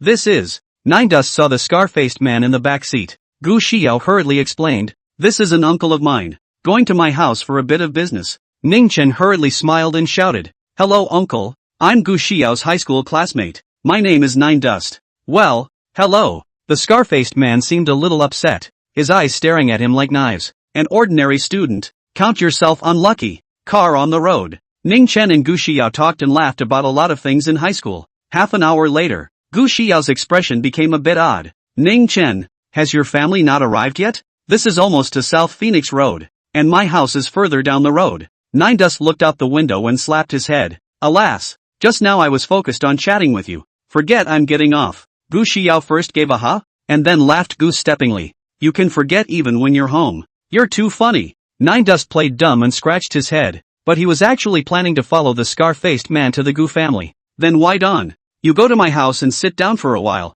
and I'll have someone send you back later. Gu Xiao smiled sideways. For some reason, she found it pleasant to chat with Nine Dust. Good. Nine Dust nodded. After another 10 minutes, the car drove past South Phoenix Road, come to the Yunwu Mountain Scenic Area, which is very famous in Qingpu. The Gu family's mansion, located at the foot of Cloud Mist Mountain, covered an area of 10,000 square feet. Gu Shio had expected Ning Chen to open his mouth wide and reveal a very shocked expression, but the latter did not. On the contrary, the corners of the scar-faced man's mouth lifted up a faint sardonic smile. It made her feel like she was leading the wolf into the house. A short while later, the car stopped in front of the mansion gates. Gu Shio threw the car keys to the security guard. Then he brought Ning Chen and the scar-faced man into a 5-story luxury villa. Inside the living room on the first floor, there are 2 rotating staircases. A middle-aged man in a suit, who happened to be walking down, saw Gu Xiao bringing someone back. Exasperated, he reprimanded, "Xiao, you're fooling around.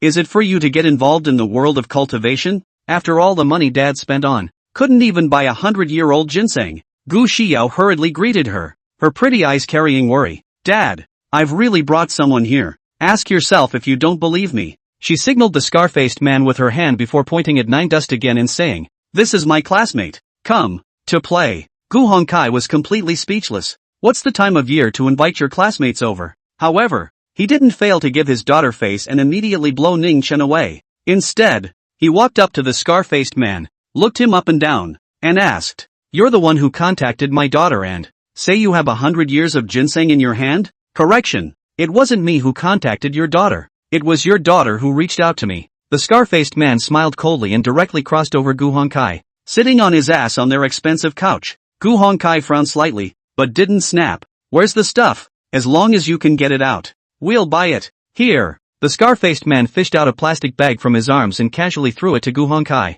Gu Hongkai reached out and took it, unwrapped it, and inside was indeed a ginseng. However, he would not be able to identify the year of the herbs, so he had to ask the scar-faced man to wait for a moment. "Get yourself to someone who knows what they're doing." The servants served refreshments, and Nine Dust dipped into the light, idle and bored. He asked Gu Xiao what happened in his house. Why you need to use centennial ginseng. It is important to know that 100 years of ginseng of sufficient vintage is a spiritual medicine that transcends the mundane world. Secularly rare. When Lin Jiaoyang bought it for $8 million, the ginseng that was given to Old Man Wen at the birthday banquet was then claimed to be a 100-year ginseng, but Ning Dust later appraised. Bull ****** 100 years ginseng. Hold up 60 years. A true 100-year portion of wild ginseng is very rare and worth at least $300 million or more. Chapter 93, Scarface Ape. Yuan Yi. It's my grandmother. Gu Xiao's expression was sad as she talked about what had happened in her family recently. It turned out that it was Gu Xiao's 90-year-old grandmother who was dying.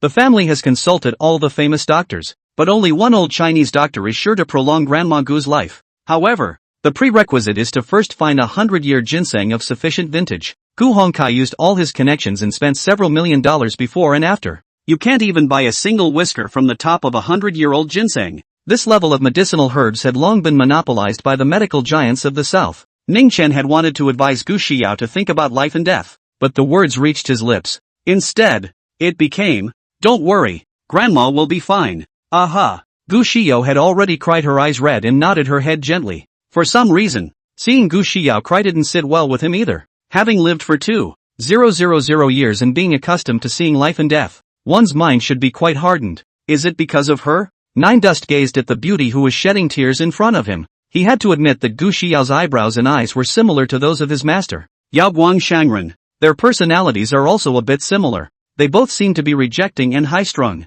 but in fact they are gentle at heart, kind and simple. Moreover, Gu Xiao has a Yao in her name. That's why he had an inexplicable crush on her. Thinking of his master, Ning Chen was secretly touched inwardly, and his thoughts returned to 1500 years ago. That wonderful night. Just then, a rush of footsteps came. "Good man, I have offended much just now. Please bear with me. Please bear with me. It's Gu Hongkai." He returned to the living room on the first floor and saluted the scar-faced man with a fist across the room. Guilt and excitement were written all over his face. Behind him was an old man on crutches, supported by several household servants. "Yo, I can't believe you guys still have the knowledge here." The scar-faced man got up and swept the old man on crutches up and down. "What's your name?" "Old Man Chu Lianhai." The old man on the crutches first reported his origins, then asked with wary eyes, "Dare I ask the good man, where did you find this 100-year-old ginseng?" The scar-faced man grunted coldly. "You want to care about this too?" Chu Lianhai continued. "As far as I know,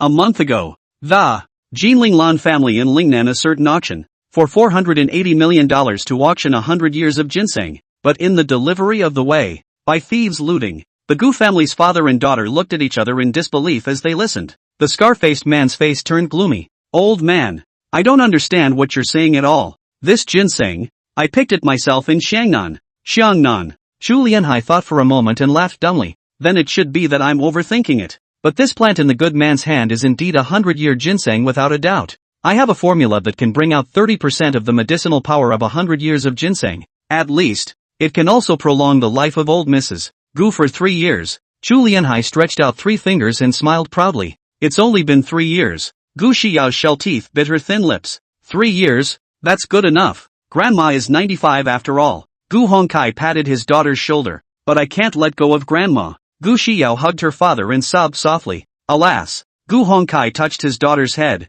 Then to the scar-faced man. He said, Good man, name a price. We'll take this ginseng for the Gu family. The scar-faced man grinned and snapped 3 fingers. 300 million? Gu Hongkai asked with some surprise. Followed by a 0. The scar-faced man added. $3 billion. Gu Hongkai was confused. We clearly agreed on 300 million.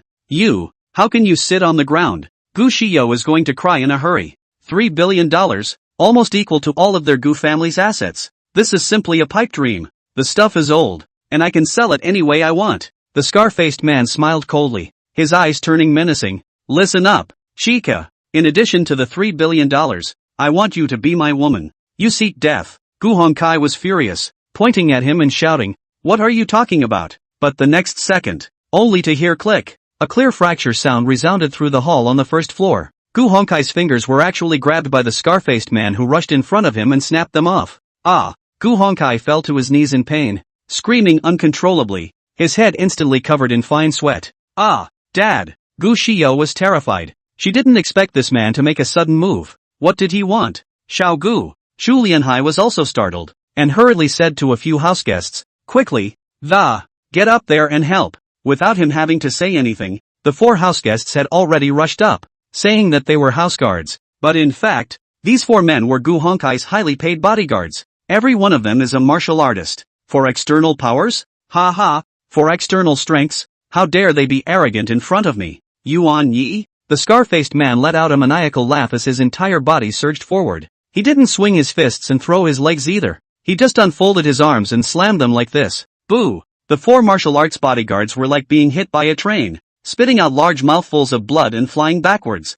4 thuds, all smashed through the thick wall. Unconscious, Gu Xiao looked dumbfounded and sat on her butt. Uncle Yang, Uncle Li, Uncle Chao, Uncle Zhao. How is it possible? She can't believe it. Yang Zhuan, Li Kuan, Chao Lei, Chao Quan, the 4 of them. But father hired a martial artist from the Martial Arts Association. Each one gets paid millions of dollars a year. All at once? At this time, that old Chinese Dr. Chu Lianhai reacted violently and, pointing at the scar-faced man, he said, Yuan Yi. You are scar-faced ape Yuan Yi? Wu Chuanji's disciple? Not bad. I am Yuan Yi of the Black Martial Forest. Yuan Yi's face was full of grimaces, and when his expression moved, the scars on his face twisted like a centipede. It looks very scary. He bent down and picked up the 100-year-old ginseng from the ground, gently patting away the dust and putting it into his arms. This 100-year ginseng, but the treasure that master assigned to me, how can I sell it? You worldly fools are really naive enough.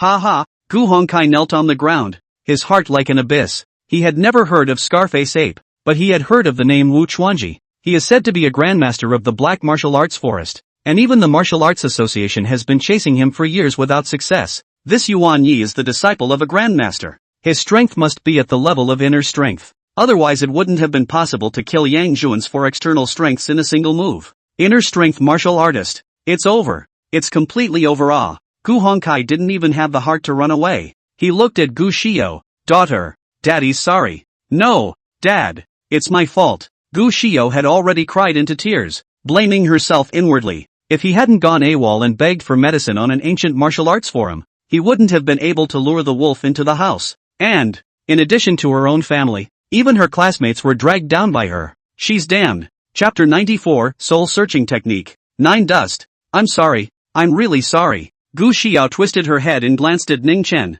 her eyes filled with self-blame. The Black Martial Forest were all outlaws, so how could they possibly spare Ning Chen as an eyewitness? Sure enough, Yuan Yi followed Gu Xiao's line of sight and looked at Ning Chen with a smirk. Kid, There is no enmity between you and me. But you have a bad fate, forget it and don't talk about it. Send you down to an early death. In Yuan Ye's eyes, Ning Chen was just a poor passerby, playing the game and patching up pawns in passing. Don't hate me. Yuan Yi came in a flash, his large hand carrying a fierce wind as he choked Ning Chen's neck. Nine dust. Gu Xiao cried with pearly blossoms, her right hand tightly covering her flowery lips. The two elders, Gu Hongkai and Chu Lianhai, also knew that Ning Chen was already a corpse, and their next. But the next second, something no one expected happened. Ning Chen struck out like lightning, grabbing Yuan Ye's left wrist and twisting it in the opposite direction. Click! The sound of a crisp fracture rang out. Gu Xiao covered her face, not daring to look. Gu Hongkai also withdrew his gaze, unable to bear looking at it anymore.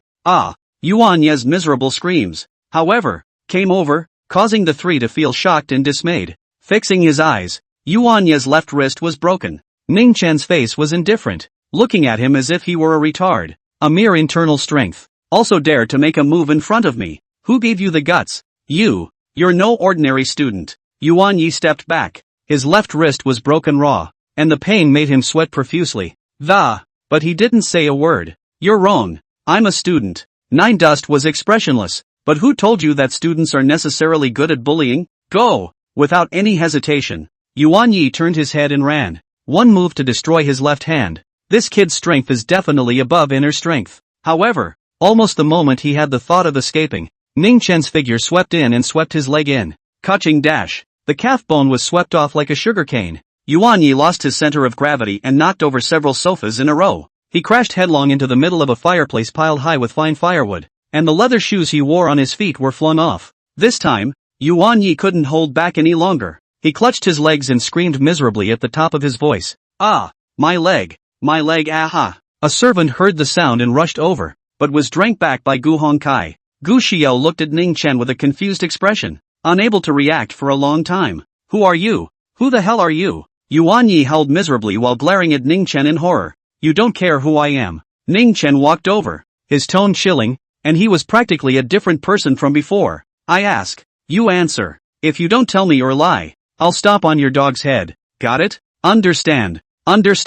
I'll know everything and say everything. Yuan Yi could tell that Ning Chen wasn't joking and hurriedly nodded his head. The southern family purchased a batch of herbs in Lingnan, and now they've gone missing. Did you and that master of yours do this? Nine Dust asked. Yes, it is my master. Wu Chuanji, Yuan Yi admitted through gritted teeth. Very well, inside that batch of herbs, is there something called Earth Jade Liquid? Nine Dust asked again. Earth Jade Liquid? I don't know. I really don't know. Master only gave me 100-year-old ginseng. The others didn't even let me look at them. Yuan Yi was afraid that Ning Chen wouldn't believe him and desperately shook his head. Then where is your master now? Nine Dust asked again. Yuan Yi hesitated for a split second and continued to shake his head. I don't know. Master and I parted ways in Eagle Lake. Haven't seen him since. As he was speaking, Ning Chen suddenly stomped on his left wrist. I really don't know where my master is. I really don't know. Young warrior, spare my life. Yuan Yi is in pain. That question of the Earth Jade Liquid. It is true that you do not know, but your master, and yet you know where he is. Ning Chen's face was calm. If you want to trick me, you're still a bit young. Young warrior, I really don't know. Master robbed the medicinal herbs, has already committed a capital offense. How can you tell me where he is? You just kill me. I don't know. Yuan Yi still refuses to let go. The miserable screams were so loud that Gu Xiao's scalp went numb when she heard them. She looked at Nine Dust in a daze. Is this still her high school friend? What exactly did he go through during the 6 months he went to Qingzhou? Kill or be killed. As you wish. I'll die before I tell you where master is hiding. Yuan Yi is still a tough guy. No matter how much Ning Chen tortured him, he just wouldn't say anything. You think there's nothing I can do if you don't say anything? Nine Dust retracted his foot, his tone calm. Kill me. Yuan Yi closed his eyes in despair. I will kill you, but not now. Ning Chen reached out with his right hand and a trace of foggy stream-like green-colored chi energy surged out from his body towards Yuan Yi's heavenly aura. What's that? Gu Hongkai's father and daughter stared wide-eyed and thought they were hallucinating. Internal energy outward. Master of the realm of transformation. Chu Lianhai was trembling with excitement.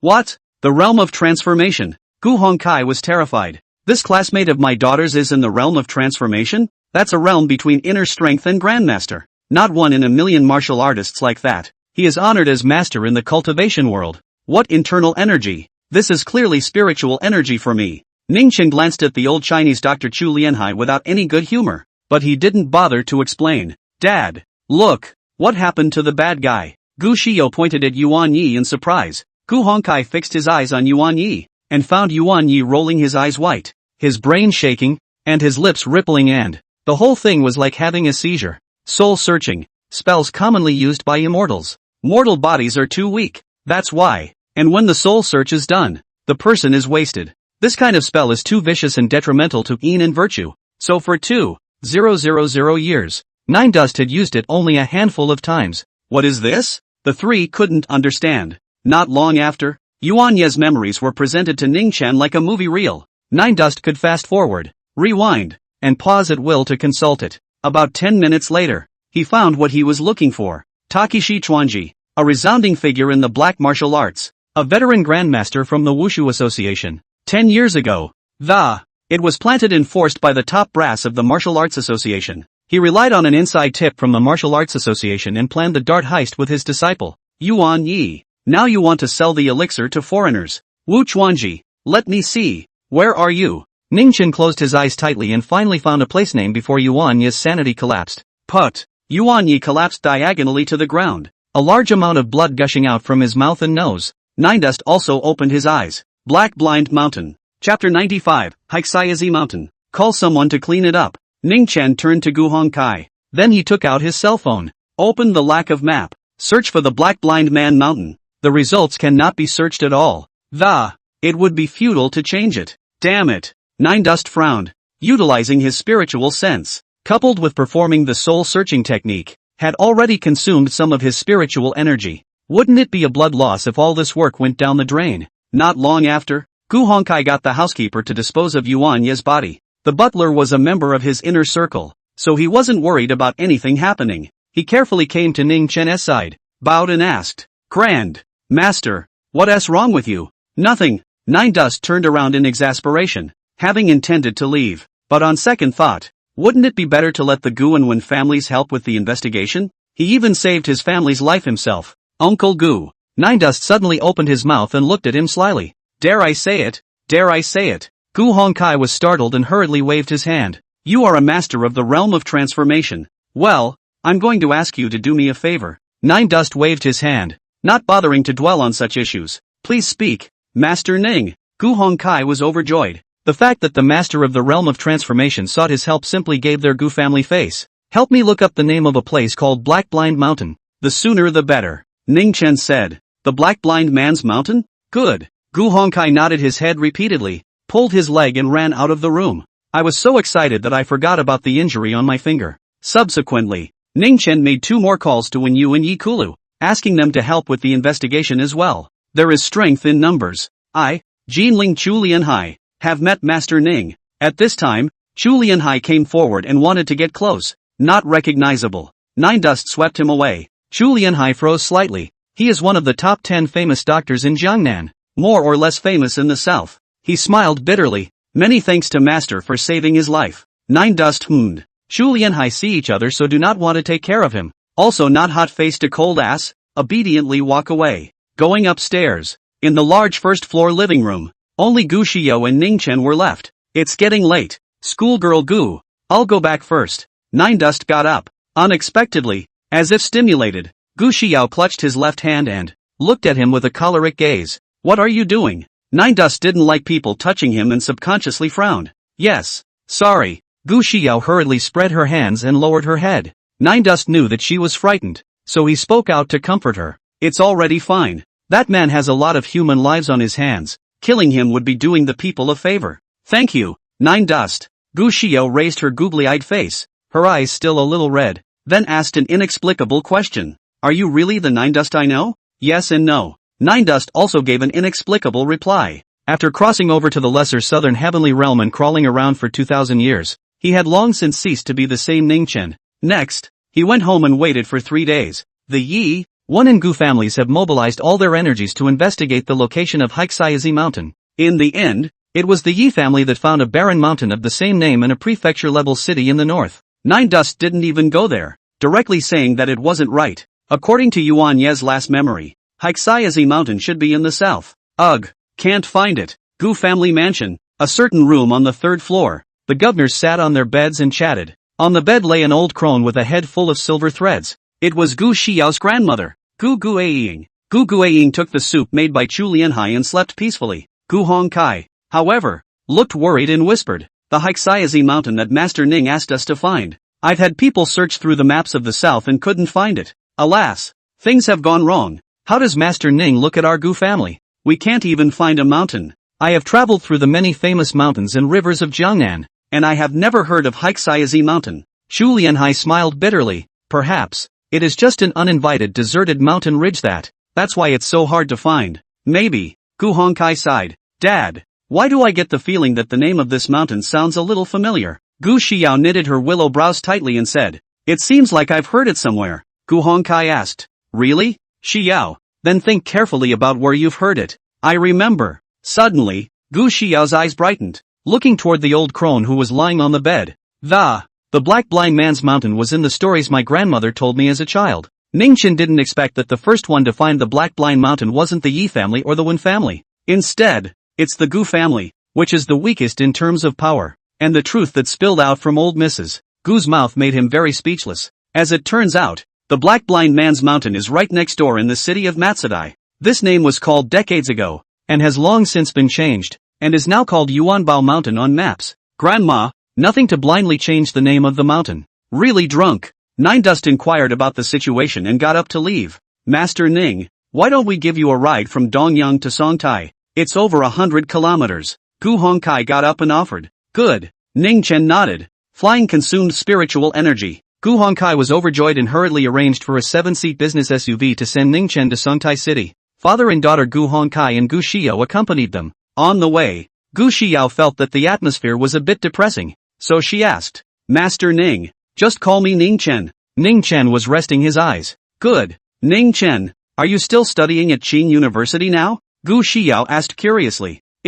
So what college are you from? Medical school. I'm from the College of Humanities, which is a bit far from your side. Indeed. The two had a conversation. Although it was Gu Xiao who was asking the questions, Ning Chen would answer them all. Gu Hongkai drove in the front, observing the duo through the rearview mirror from time to time. A smile of anticipation lifted the corners of his mouth. Maybe, my Gu family can recruit a transformation realm master as a son-in-law. It's exciting to think about it. An hour or so later, the Mercedes-Benz business car drove into the city of Matsudae and came to Takishi Prefecture. The Hiksayazi Mountain is located in Juxian County, just off the highway. Ready to hit the disc road, a group of people pulled them over. Sorry, this road is closed, so turn around. A burly man in a black uniform approached, his tone carrying an undeniable flavor. You are from the Martial Arts Association? Gu Hongkai swept a glance at the embroidery on the chest of the strong man. A striking word, Wu. You know we're from the Martial Arts Association. Why don't you leave? The Martial Arts Association members had a very domineering attitude.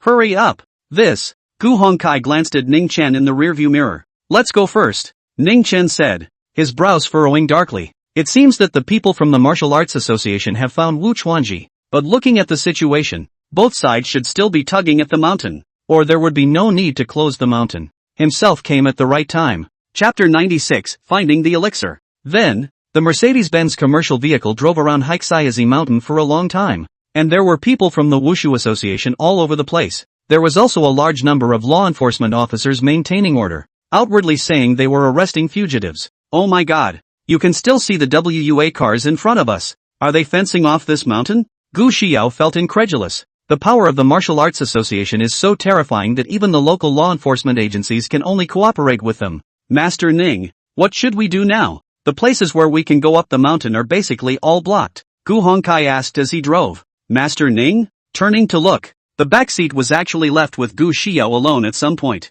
When Ning Chen left, Gu Xiao was sitting right next to him and actually didn't notice it in the slightest. At this point, Ning Chen had already taken a shortcut into the mountains, his figure quickly shuttling between the dense forests. Clothes rustled as they scratched through branches and weeds. Hiksayazi, Black Blind, Mountain. The mountain is extremely steep. Internal strength martial artists to catch up the road are very hard, but for a Yuaning stage-old monster, just having a leaf to lend strength was enough. After half an incense burner's work, he crossed half a mountain and soon heard a scuffle in the distance. Takishi Chuanji, for your sake, The 4 patriarchs sitting in Qingzhou, Songtai, Jinling, and Gusu are all here. You won't be able to fly today. Hand over the herbs. Hand over the medicinal herbs. Disqualify yourself from martial arts. And then follow us to the marina headquarters to apologize to President Yi. In the mountains, a clearing. Pieces of trees have fallen and broken. Large rocks and stones have been torn apart. On the ground were large, shocking craters, each several meters deep,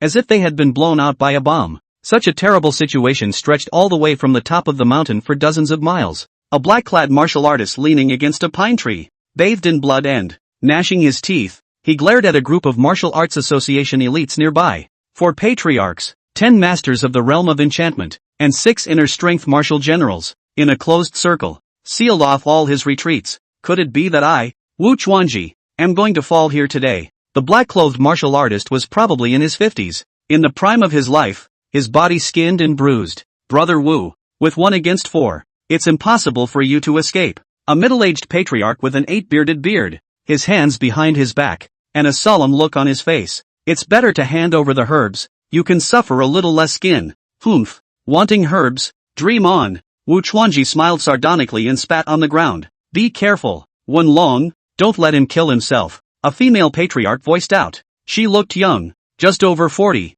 and her pair of Danfang eyes stared at Wu Chuanji dead in the face. President Yi wants it alive. President Yi, as they call him, is the general president of the Jiangnan Martial Arts Association, sitting in Binhai. It's one of the best in the country. Yi Qingshang that old? I'll get him killed sooner or later. Wu Chuanji scolded. Unbridled. The female patriarch punched out, her true qi exuding and condensing into a fist. Boom! With a muffled sound, Wu Chuanji took a few steps back as he hardened himself against the power of the patriarch's fist. A mouthful of blood was spat out onto the ground full of dead leaves. He was too badly injured or the punch could have been dodged. A chaotic son of the Black Martial Forest. And he dares to call President Yi by his name. The female patriarch sneered. What do you guys know? Yi Qingshang, he's an animal. Wu Chuanji screamed and cursed. Seek death. The female patriarch's face was grim, and she actually drew a soft sword from her waistband. A sword she slashed out horizontally, heading towards his thigh. President Yi said he wanted a live one, but he didn't say he wanted a limbless one. Oh no! This sword, it's going to be impossible to dodge. Wu Chuanji's heart was like an abyss. At that moment, a figure suddenly flashed in, snapping his fingers and easily bouncing off the female patriarch's sword chi. What a guy! The female patriarch was shocked and slashed her sword again. The 5 fingers of the visitor's right hand were spread out, and he actually held the sword chi, which was enough to cut through a steel plate, in his hand, and with a force of, the pinch exploded. The female patriarch's pupils shrunk as she looked at Ningchen with a shocked expression. Who are you? Patriarch 8-Beard and 2 other patriarchs, as well as a group of masters of the realm of transformation and inner strength martial artists. All of them were as if they were on the verge of a great enemy, with their chi sinking into their dantian, glaring at the incoming enemy. Who will come to my rescue? Wu Chuanji looked incredulously at the person who stopped in front of him. Thin, tall, and boyish looking, wearing athleisure wear. He looked like a student, but for these 2 moves just now, they were at least at the Zhongshe realm cultivation level. The person who came was naturally Ningchen, who had arrived in time. Go! Without any nonsense. Ningchen carried Wu Chuanji with one arm and turned to run. Want to go? The female patriarch waved her sword and shouted, being the first to chase after her. It's someone from the Black Martial Arts Forest. Damn it, we can't let them escape, or else President Yi will have to scold us to death. Stop talking and get after them. A group of people chased towards Nine Dust in a fiery rush, but Nine Dust's footwork was far beyond their reach. It wasn't long before they were so far behind that you couldn't even see their car's taillights, running all the way to a small mountain village. Ningchen casually found a small piece of forest and threw Wu Chuanji in, moving very roughly. Cough. Ahem. Wu Chuanji rolled on the ground a dozen times, rolled over and sat up, and kept coughing. He looked at Ningchen and grinned. I see, you're here for that batch of herbs as well. Just so you know. Ningchen's eyes were cold. Where are the herbs? What if I don't? Wu Chuanji covered his chest, his face pale and pale. You'll die a horrible death.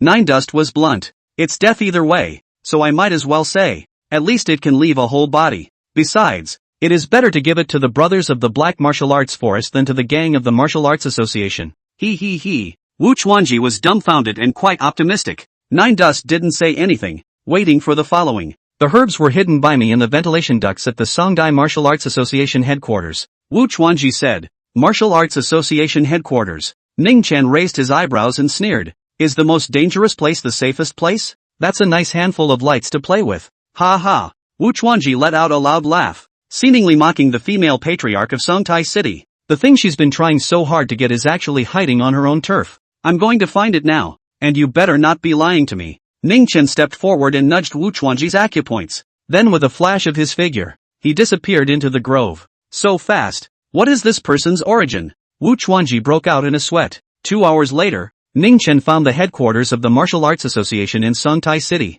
Avoiding cameras and inspectors, it was easy to feel your way in. With a sweep of his psychic sense, a section of the ventilation ducts on the top floor of the building. Sure enough, there was a black Nike travel bag sitting there. He took out his travel bag and took it to the rooftop to open it. And inside was indeed a bunch of elixirs. There was ginseng, Ganoderma lucidum, lotus flowers and spirit fruits, as well as the guts and organs of some demonic beasts. A strong scent of medicine flooded his nose. Nearly 20 types of spirit medicines, touching them with their eyes closed. Picking up any one of them at random was worth $300 million to start with. In his anxious search, a jade bottle soon came into view. Chapter 97, In My Eyes, You're Just a Grasshopper. The bottle was boiling hot, as if it held boiling water, and after removing the cork, a slightly pungent odor of sulfur immediately emanated. Ning Chen glanced inside, and roughly 500 milliliters of milky white thick slurry bobbed around in the jade bottle. It's really ground milk. Great! Nine Dust was excited, and there was a glint of excitement in his eyes. The earth, which was barren of spiritual chi, actually had a spiritual medicine for refining the god-mending pill. And already he's found 2 kinds. He saw the possibility of repairing the genjutsu. Back in the grove again, Wu Chuanji sat stiffly on the ground, unable to move. No matter how much he mobilized his true chi and impacted the acupoints, he couldn't break through the acupoints that Ning Chen had pointed out. Seeing Ning Chen return with a familiar travel bag, Wu Chuanji was both shocked and desperate. I can't believe I'm back so soon. He sighed with a sigh and simply closed his eyes. Do it. Give me a hard time. A question mark popped up on Ning Chen's head, and he looked at Wu Chuanji with a face full of confusion. Did I say I was going to kill you? Wu Chuanji opened his eyes in surprise. Ning Chen, however, had already walked over and undid his acupoints. You go. After Nine Dust finished speaking, he turned around and prepared to leave as well. Wait! Wu Chuanji called out to him with a puzzled face. Are you really not going to kill me? Why would I kill you? Do I have a grudge against you? Nine Dust felt that this person was out of his mind. Thanks. Wu Chuanji was sweating profusely, and rushed to thank Ning Chen. Then he couldn't help but say, if it was a normal black martial artist, they would have killed me 100% for the sake of secrecy. I'm not from the Black Wuline. After Nine Dust finished speaking, he turned around and left. Put. Wu Chuanji sat on his butt on the ground, his face full of celebration after the robbery. You actually got your life back? That night, when Gu Xiao dialed Ning Chen's phone, the latter had already returned to Dongyang County. The Gu family didn't ask Ning Chen what he was doing on Black Blind Mountain, and Ning Chen certainly wouldn't reveal it. Casual conversation and hang up. There are still 5 herbs missing. I don't know if I can find them all on Earth. Ugh. Sad. Nine Dust wandered over to the Fengziyuan neighborhood. When he came to the floor of his house, he saw a couple of sneaky young men that was sitting by the flower bed smoking and talking. Although it was nighttime, Ning Chen saw at a glance that one of them was Wang Cheng, the high school bully who cleaned up at Fengji restaurant during the day. Brother Cheng, are we really going to go after that kid's parents? The rules of the Jianghu. The disaster is not as bad as the family The voices of several punks came out of the night. Pop. Wang Cheng slapped one of the punks on the back of the head. Then with his left hand, which was holding a cigarette, pointing to his plastered right arm, he cursed, see, that bastard threw me down from the 2nd floor and almost killed me. If I don't get back at him, how can I still hang around in Dongyang in the future? Another person asked. Brother Cheng, but that kid never came back. What to do? Someone analyzed. I guess he's afraid to run away from the crime and is scared. Wang Cheng smiled coldly. Humph. The monk can't run away from the temple. His family lives here. Nail. You go up there now and start by filling the locks on 406 with glue. Saying that, Wang Cheng pulled out a bottle of 502 glue from his pocket and handed it to a sharp-tongued punk. Okay, Brother Cheng. As soon as the punk nicknamed Nail got up, he bumped into Nine Dust. ***. Dying you. Scared the hell out of me. You guys are going to glue the 406 door lock? Ning Chen carried his travel bag, his face indifferent. Ning Chen, you kid still dares to come back. Wang Cheng immediately screamed strangely and threw his cigarette at Nine Dust's face. Strange things happen. When the cigarette butt was about to hit Nine Dust's face, It was suddenly flicked away by an invisible air force and fell into the flowerbed. Due to the dimness of the night, Wang Qing didn't take it to heart, thinking that it was an illusion. Then he roared out, "What are you all waiting for? Go on, get him." The 5 punks were all young, probably high school dropouts and social misfits. At this moment, they swarmed up and swung their fists towards Ning Chen's face, but the next second, all 5 flew out. A red palm print appeared on his face at the same time. Broken teeth and blood spewed from their mouths. No one knows what happened. You. Wang Qing stared at Ning Chen with a horrified expression, half speechless. He suddenly felt that coming to find Nine Dust tonight had been an extremely bad decision. Wang Qing. Ning Chen walked step by step, and behind him were 5 punks who were lying on the ground and wailing. He stepped into the moonlight, his expression as cold as a ghost. "That slap you gave me in high school, I haven't forgotten. The reason why I don't seek revenge on you is because nowadays our segments are so far apart. In my eyes, you're just a grasshopper who likes to hop around. But you were wrong to come after my parents." With that, Ning Chen's right hand, which was naturally hanging down, flexed its fingers and flicked. Shoo! A long, thin, invisible strand of true chi needle passed through Wang Qing's down jacket and stabbed into him. Wang Qing didn't feel it at first. It was just a light prick under his ribs, as if he had been stung by a mosquito. Dust brother, you misunderstood. How dare I come to trouble your parents? Woe is not as bad as family. I still understand this Jianghu rule. Wang Cheng, seeing how powerful Ning Chen was now, didn't dare to be tough and hurriedly apologized. Just as he was about to receive a severe beating, Ning Chen said, "Go away." "Ha?" Wang Qing froze for a moment, then was ecstatic. "Oh, fine, I'll go. Thank you Dust for not killing me." He didn't care about his minions. He turned around and ran. "Look, there's your big brother." Ning Chen swept a glance at these little yakuza and taunted. "What era is this? And you're still mixing with society? Read some books and make some money, more than anything else." The punks looked at the hastily fleeing Wang Qing and collectively fell into deep thought. Ning Chen, however, had cold eyes. He just let Wang Qing go? How is that possible? The long needle of true chi that he had buried into Wang Qing's body would slowly disintegrate over the next 3 days, thus destroying Wang Qing's left kidney, leaving him to live with only one kidney for the rest of his life. Even if he goes to the hospital, nothing can be found out. One kidney can live. It's just a very tiring life. And you can't do any strenuous exercise ever again. For example, fighting and brawling, and smoking and drinking must be stopped. Nine Dust had already been considered merciful. The 5 punks then left with their faces swollen into pigs' heads, and he didn't immediately go upstairs and, instead, "I was thinking about a question. There are so many martial artists in China. In case they find out about me and take a shot at mom and dad." Thinking about it, Ning Chen pulled out his cell phone and called Gu Xiao. The Gu family's father and daughter are still on their way back. When Gu Xiao saw the call coming, she was very surprised and picked up. "Hello, Ning Chen? Schoolgirl Gu, is your dad around? Put him on the phone, I have a favor to ask him."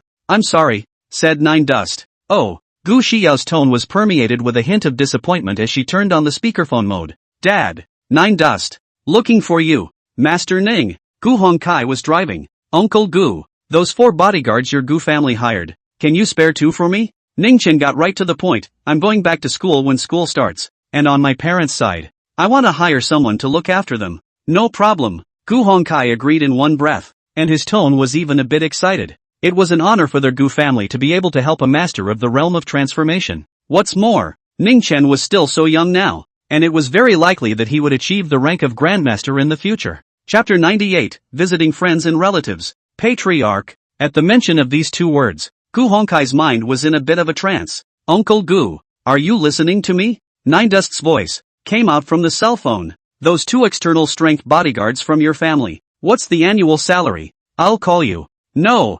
Gu Hongkai shook his head repeatedly and refused. "What is Master talking about? It's not just sending 2 bodyguards over there. It's a small matter. I'll pay for this money for the Gu family." "That's not very nice." Nine Dust pretended to be polite. "There's nothing wrong with it. It's decided," Gu Hongkai said. "All right." Ning Chen wasn't polite. After all, he had saved the lives of the Gu family's father and daughter. After a few more pleasantries, he hung up and went upstairs. Chen Lan and Ning Changmao were still awake and were sitting on the sofa in the living room, discussing whether to buy a house in the Green State. As Ning Chen watched this scene, a warm smile appeared on his face before he joined the discussion team as well. Help them analyze the pros and cons of each luxury property. A few days later, it was New Year's Eve. Chen Lan made a nice table. Hairy crab, Australopithecus, abalone, yellow croaker, eastern star garupa, Kobe beef, woolianye, Mao Tai. In the evening the family sat down to watch the Spring Festival Gala again and had a happy New Year's Eve.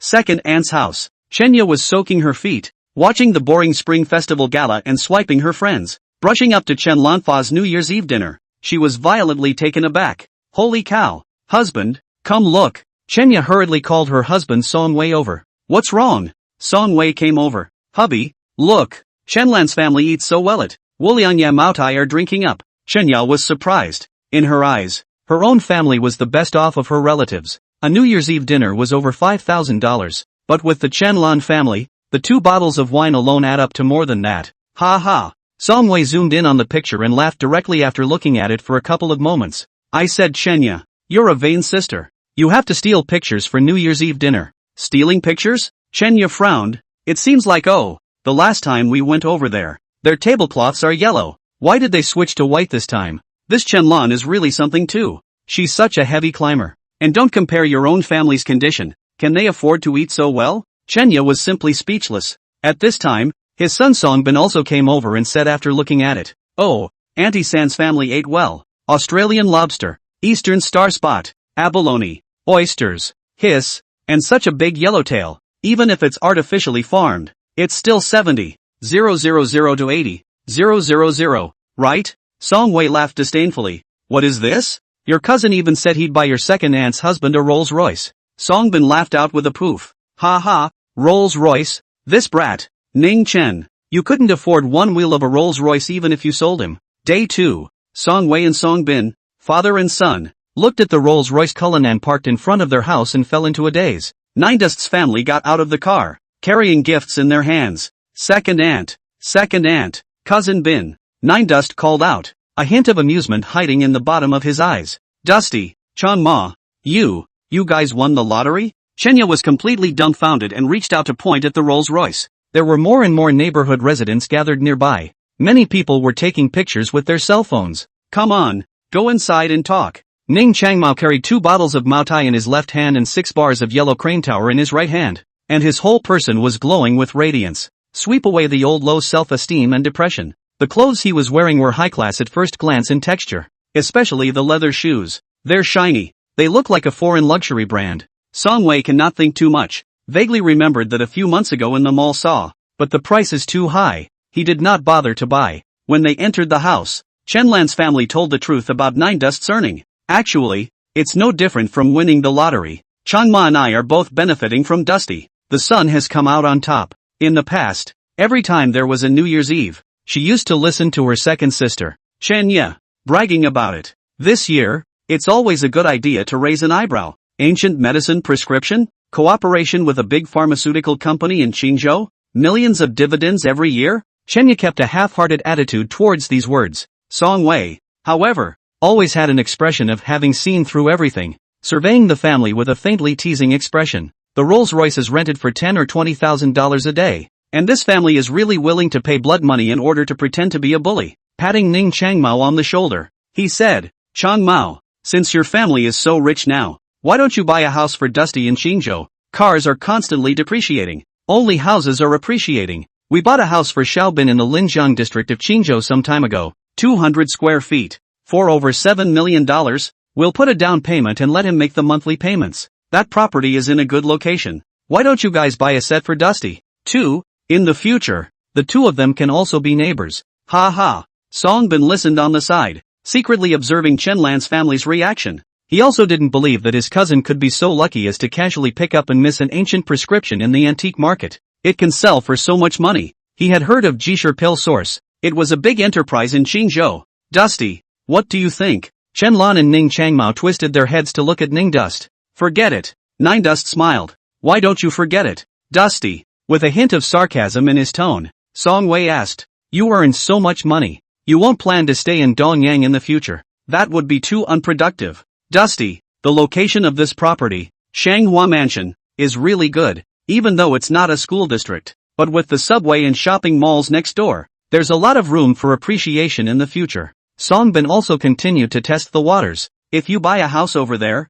I can take you out more often. No, cousin Bin. A bitter smile spread across the corners of Ning Chen's mouth. I've already bought a house. Already bought a house? The Song family father and son froze, and Songbin hurriedly asked, which property? Green City Rose Garden. Ningchen said. Villa? Songbin froze. Where? It's near Qing University, close to the school, and easy to get back and forth. Ningchen replied. Green City Rose Garden of Qing University? Songbin was startled. He bought a house some time ago. He studied all the properties. The Green City Rose Garden near Qingdao University. That's quite a high-grade neighborhood, with an average price close to $1 billion. The people who live there are either rich or wealthy. It killed him to believe that Nine Dust could buy a house there. Dusty. Awesome. Cousin will bring your sister-in-law over to play later. You won't be unwelcome, right? Songbin patted Ning Chen's shoulder and said deliberately. Why yes.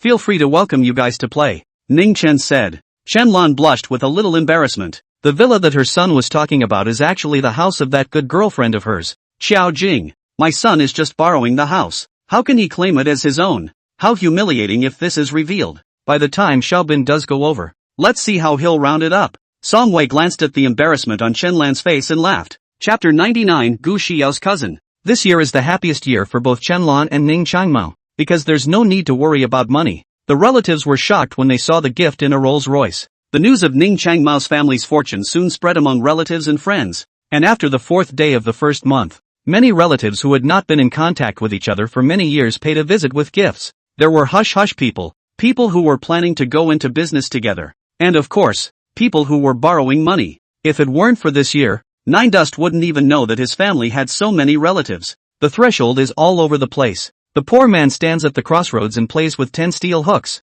but he can't catch his kin or his flesh and blood. Rich people play with swords, guns and clubs in the deep forests, but they can't beat up their unrighteous guests. Old Guo's words were something that Ning Chen could sort of relate to. Winter break passed quickly. Ning Chen was about to return to Qingzhou when the Gu family suddenly called. Master Ning, Chao Lei and Zhao Quan's injuries are almost healed, and they've recently prepared to be discharged from the hospital. I'm sorry, Gu Hongkai requested. Chao Lei and Zhao Quan are the 2 bodyguards that the Gu family hired from the Martial Arts Association with high salaries. An external strength achievement. A peak external strength. Fine. You let them live across the street from my house, the one I've already bought. Nine Dust said, then added, tell them not to disturb my parents' life, but whenever my parents go out, they have to be followed and protected. Understood. Gu Hongkai nodded. The 2 parties arranged to meet at a tea room outside the neighborhood. Nine Dust conducted a short interview with Chao Zhao and the others, through the mind-reading magic to see that the 2 people do not have the wrong heart, but also let go of the heart. Master Ning, what are you thinking? Seeing that Ning Chen was deep in thought, Gu Hongkai asked out loud. The strength of the outer strength is a little too low after all. Nine Dust shook his head. In this matter, he originally wanted to find the Wen family, but thought that the Gu family was local, and it would be convenient to do anything. He then did not contact Old Man Wen. Chao and Zhao lowered their heads in shame. Tell you what, I'll pass on a gong method to you, and you'll practice it at home during the week. Breaking through inner strength within half a year isn't a problem. Ning Chen said. What? Chao Zhao and the other 2 were shocked. Inner strength? Half a year. Step into inner strength. If they didn't know Ning Chen's identity, they would have thought that this young man was crazy. Seeing that Ning Chen didn't look like he was joking, Chao Lei said, if what master said is true, I, Chao Lei, am willing to work as a bodyguard for your father for free, without a penny of salary. Me too. Zhao Quan, another Western Hunanese man, said excitedly, suit yourselves. Nine Dust waved his hand indifferently. The one he gave was an improved version of the ancient strengthening technique, which those people from the Water Moon Gang practiced. Even if the qualifications were dull, in a year and a half, he would be able to step into the inner strength. Subsequently, Chao Lei Zhao Quan 2 people then lived in Fengziyuan 2 building 406 across the door. After greeting his mom and dad, Nine Dust was also ready to return to school. Dusty, take care of yourself out there. Pay attention to your studies and don't fall behind. Shenlan and Ning Changmao sent Ning Duan downstairs and accidentally realized that a very pretty girl was standing downstairs waiting for him, but not the last time that the Wen family miss. The appearance to be a little more youthful and tender. Black thick hair, sweet and delicate goose egg face, everywhere permeated with the youthfulness of the girl. Schoolgirl Gu, why haven't you left yet? Nine Dust asked in surprise. Nine Dust, aren't you going back to school as well? Join us. Gu Shio pointed to the business Mercedes behind her, revealing a very sweet smile. Then he smiled at Shenlan and Ning Changmao again. Hello uncle and aunt, I'm Ning Chen's high school classmate. My name is Gu Xiao. Ning Chen and I are both studying at Qing University. Classmates. The couple froze, and a smile spread across their brows. Little is still quite the philanderer. He has the demeanor of my youth. Ning Changmao laughed and cursed in his heart. Since we are classmates, let's go together. We can also take care of each other on the road. Chen Lan said. Then, okay. Nine Dust nodded. Afterward, he once again got into the Gu family's business Mercedes and drove away from Dongyang County. By the way, how is your grandmother's health? Bored on the road? Nine Dust casually asked a question. The little girl sat next to him as if she was nervous. Quite. Gu Xiao reddened her little face and said as if snatching an answer. Grandpa Chu made that ginseng into a soup. Grandma looked significantly better after taking it, and today she can already get out of bed and walk. Well, Nine Dust moved his mouth, wanting to say something but not saying it. In fact, if that 100-year-old ginseng let him refine it into a potion, at least it can extend the life of the Gu family's old lady for more than 6 years. But the Gu family didn't come to invite him, and he was too lazy to do anything. Thinking about the batch of elixirs in the travel bag, it's still impossible to return them. Heavenly treasures are available to those who can get them. Nine Dust intended to use them as temporary aura sources. Although he was unable to refine this batch of elixirs, he knew an ancient divine skill that it is possible to temporarily refine aura into spiritual energy. Along the way, the two had a conversation. The car drove into the green state to the outskirts of Whitebird Lake. Gu Xiao had just gotten out of the car when a young man holding pink roses and wearing a white suit walked up. Laughing, he said, Xiao, I've been waiting for you for a long time. Cousin, what are you doing here? Gu Xiao had just gotten out of the car and saw this handsome and multicolored youth straight away. Welcome back to YU. The young man in the white suit was just about to hand over the rose that just saw a familiar face in the Mercedes window. Nine Dust. He lost his voice. Ning Chen also happened to see him, and a hint of teasing crossed the bottom of his eyes. He sneered as he sat in the car. Lin Jiaoyang, enough of a womanizer. Ha! Pursuing 2 schoolgirls of Qing University at the same time, and not afraid of losing your reputation? The youth in the white suit was none other than Lin Jiaoyang. Ning Chen also didn't expect to run into this bastard here, and in front of Gu Xiao. Why are you sitting in my cousin's car? Lin Jiaoyang glared at Ning Chen, his eyes containing anger. Cousin, you know Ning Chen? Gu Xiao was also surprised, more than recognizing. Ha! Lin Jiaoyang ground his teeth and asked again. Xiao, what's your relationship with this guy? You guys aren't in love, are you? Cousin, you've got it wrong. Ning Chen is my high school classmate. It's just a ride, Gu Xiao hurriedly clarified. Damn, a soft rice man. Lin Jiaoyang cursed in his heart. Live in Su Shuyan's house. Take Gu Xiao's ride. This soft rice to eat. He is also speechless. The point was, both were his sisters, and he had the feeling of being cuckolded.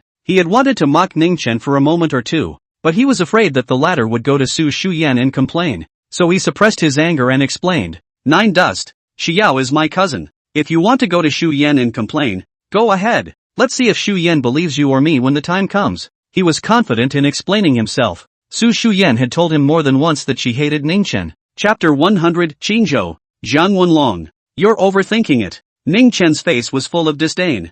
I don't have the time to find Su Shuyan to tell on her. She's nothing but a fart in my eyes. But, Xiao, I have to caution you. Caveat emptor? What? Gu Xiao was puzzled. This cousin of yours isn't a good thing. You'd better minimize your dealings with him, Ning Chen said. This, Gu Xiao was embarrassed. The Lin family is a powerful family in Qingzhou, and the Gu family has relied on the Lin family for support over the years. It is only then that he can become a great wealth in Dongyang County. Nine Dust, don't go too far. Who the hell are you calling not good? Lin Jiaoyang exploded with anger, pointing at Ning Chen and cursing. What? Not convinced? Want to make a move? Nine Dust laughed. Come on. Lin Jiaoyang was so angry that his liver hurt. However, he knew that he was no match for Nine Dust, so he had no choice but to hold his tongue, and then let out a cold laugh. Humph, you think my cousin will listen to you? Xiao, cousin told you honestly. This brat Ning Chen is a soft food man who eats and lives with women. Hurry up and get him out of the car.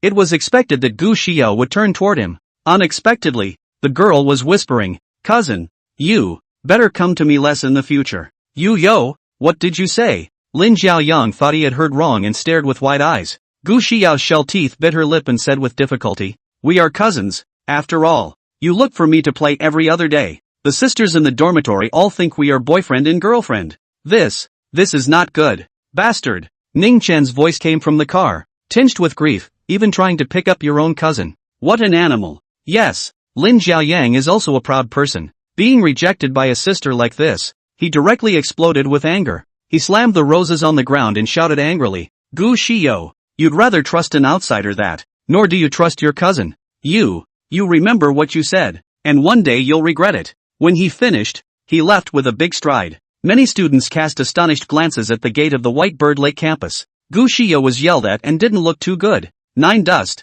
let me send you to your campus." Gu Xiao pulled open the car door and sat back up, letting the driver drive. Nine Dust glanced at her and said, "Don't think that I was just talking in anger. I've seen this person Lin Jiaoyang several times. He's definitely not a good person. You shouldn't get too close to him." "Got it." Gu Xiao nodded gently. Said again, "In fact, I know what Lin Jiaoyang played in his heart, but I don't like him. But I had to see him again because of our two families. Over the years, the Lin family has helped the Gu family gain a foothold in Dongyang County. Dad also told me to interact more with the Lin family in Qingzhou." So, Nine Dust was silent. Gu Xiao pondered for a few seconds, then suddenly smiled brightly at him. "But I'll still listen to you. Try to stay away from Lin Jiaoyang in the future. So well behaved." Ning Chen thought to himself, much more knowledgeable than that stupid Su Shuyan. In terms of looks, Su Shuyan might be one step ahead of Gu Xiao. After all, she was the first on the Qing University's school flower list. But the two women's personalities are simply worlds apart. The former is spoiled, all missy, the latter is poor before she's rich, understated and mature. Nine Dust. Suddenly, Gu Xiao shouted at him, fragrant cheeks surfacing with red clouds. "What?" Nine Dust looked at her, thinking to himself that this girl wasn't going to confess. Was she? "Can I come hang out with you at your campus this weekend?" Gu Xiao's face turned even redder as she finished speaking. "It feels so obvious when you say it like that. Will it be rejected? So embarrassing. It's the first time I've asked a boy out." "Whatever." Nine Dust unexpectedly agreed. Even he found it a bit unbelievable. "Really? Then it's a deal. I'll come find you on the weekend." Gu Xiao was happy. "Okay, Ning Chen, if you dare to rob my cousin, I'll be at loggerheads with you." Outside the White Bird Lake campus, Lin Jiaoyang drove his Aston Martin sports car, so angry that he pounded his fist on the steering wheel. He likes Gu Xiao. "From the first moment I saw it, I fell in love. Even though they're cousins, they can still be together as long as they don't have kids. But this dog," Ning Dust, came to intervene again. "And hell, the cousin still trusts him. First Su Shuyan, then Gu Xiao. Ning Chen, I'm not going to screw you over. I wouldn't be a business agent of the Bloodshed Tavern's Jiangnan district." Lin Jiaoyang pulled out his cell phone and angrily dialed a number. "Hey Razor, get me someone." Instead of going back to the Rose Garden Villa, Ning Chen had the driver send him to the Nine Streams Manor. After exchanging goodbyes with Gu Xiao, he dialed the realtor's number. "Hey, Manager Zhang, I'm back. Well, the house is due to be vacated and I'm planning to move in the near future." After receiving the reply that it would be resolved within 4 days, Nine Dust hung up the phone with satisfaction. School started exactly 4 days later as well. Walking into Nine Creek Manor, I was going to grab a bite to eat at the restaurant. Instead, he ended up bumping into a dozen or so personnel in martial arts uniforms in the living room on the first floor. People from the Martial Arts Association? Sure enough, they came looking for them? Nine Dust was calm.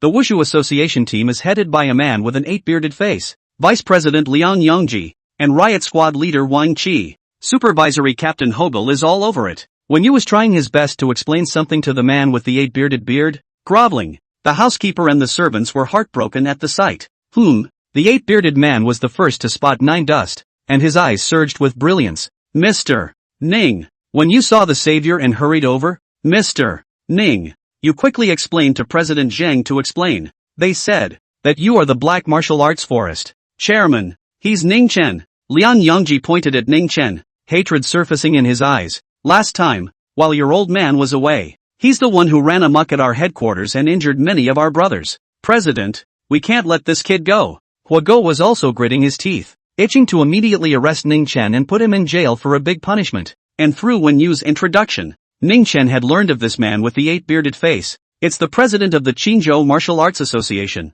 Zhang Wenlong. This person is the patriarch who sits in Qingzhou. The Grandmaster is present, and he still doesn't change his face. It seems that Mr. Ning also has a patriarch standing behind him. When you thought in his heart, there's nothing more for you to do here. Get out and wait. Zhang Wenlong pondered for a little while and suddenly said to Liang Yongji and the others. Yes, no one in the Qingzhou Martial Arts Association dares to disobey Zhang Wenlong's orders. He is the sky of the ancient martial arts world in Qingzhou. This kid is dead. With such thoughts in mind, Liang Yongji, Hua O and the others went out one after another, and also brought the door with them. When you also told the butler and all the servants to go out. Little friend Ning, hello again. Zhang Wenlong looked at Ning Chen and suddenly smiled coldly. Again? When you looked at Ning Chen in surprise, they knew each other? Nine Dust didn't say anything. Have you forgotten, little friend, that more than a week ago, on Songtai Yuanbao Mountain, you saved Wu Chuanji in front of our 4 patriarchs? Zhang Wenlong laughed coldly.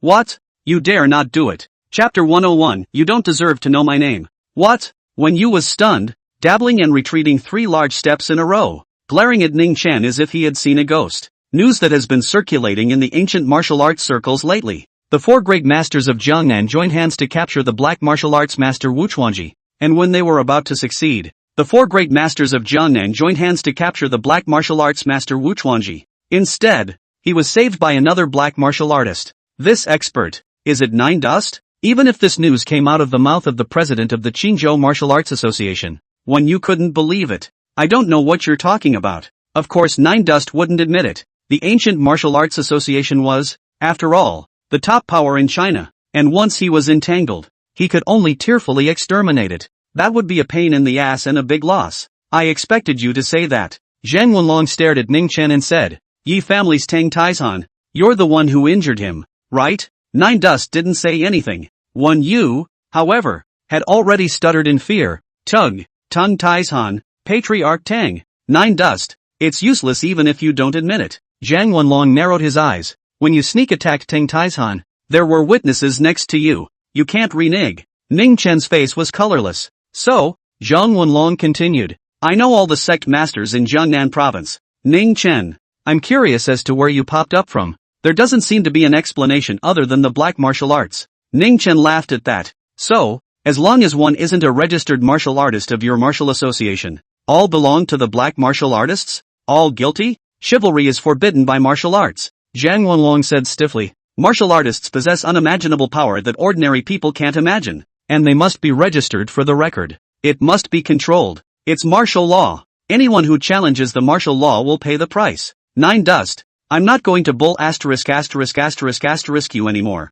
Hand over Wu Chuanji and the medicinal herbs, otherwise I won't be the only one coming next time. As he was saying this, he saw Ning Chen's body move, and he hurriedly sunk his center of gravity and, as if on guard, he said, and don't you think about running, even if the sky is the limit. We will find you. Who said I was running? Ning Chen sat on the sofa with a leisurely demeanor. President Zhang, do you really think that your martial arts association is invincible? In fact, in my eyes, this bull **** association of yours is not worth mentioning at all. Poof. Ning Chen's words didn't scare Zhang Wenlong, but instead scared Wen Yu. Calling the Wushu Association a dog's ass in front of the president of the Qingzhou Wushu Association? Crazy. Really crazy. Okay, young man, let me see how much weight you have today. How dare you speak so loudly? Take that. Zhang Wenlong grasped the 5 fingers of his right hand, and the veins on the back of his hand bulged out, as hideous as a strip of centipede. A wisp of qi, visible to the naked eye,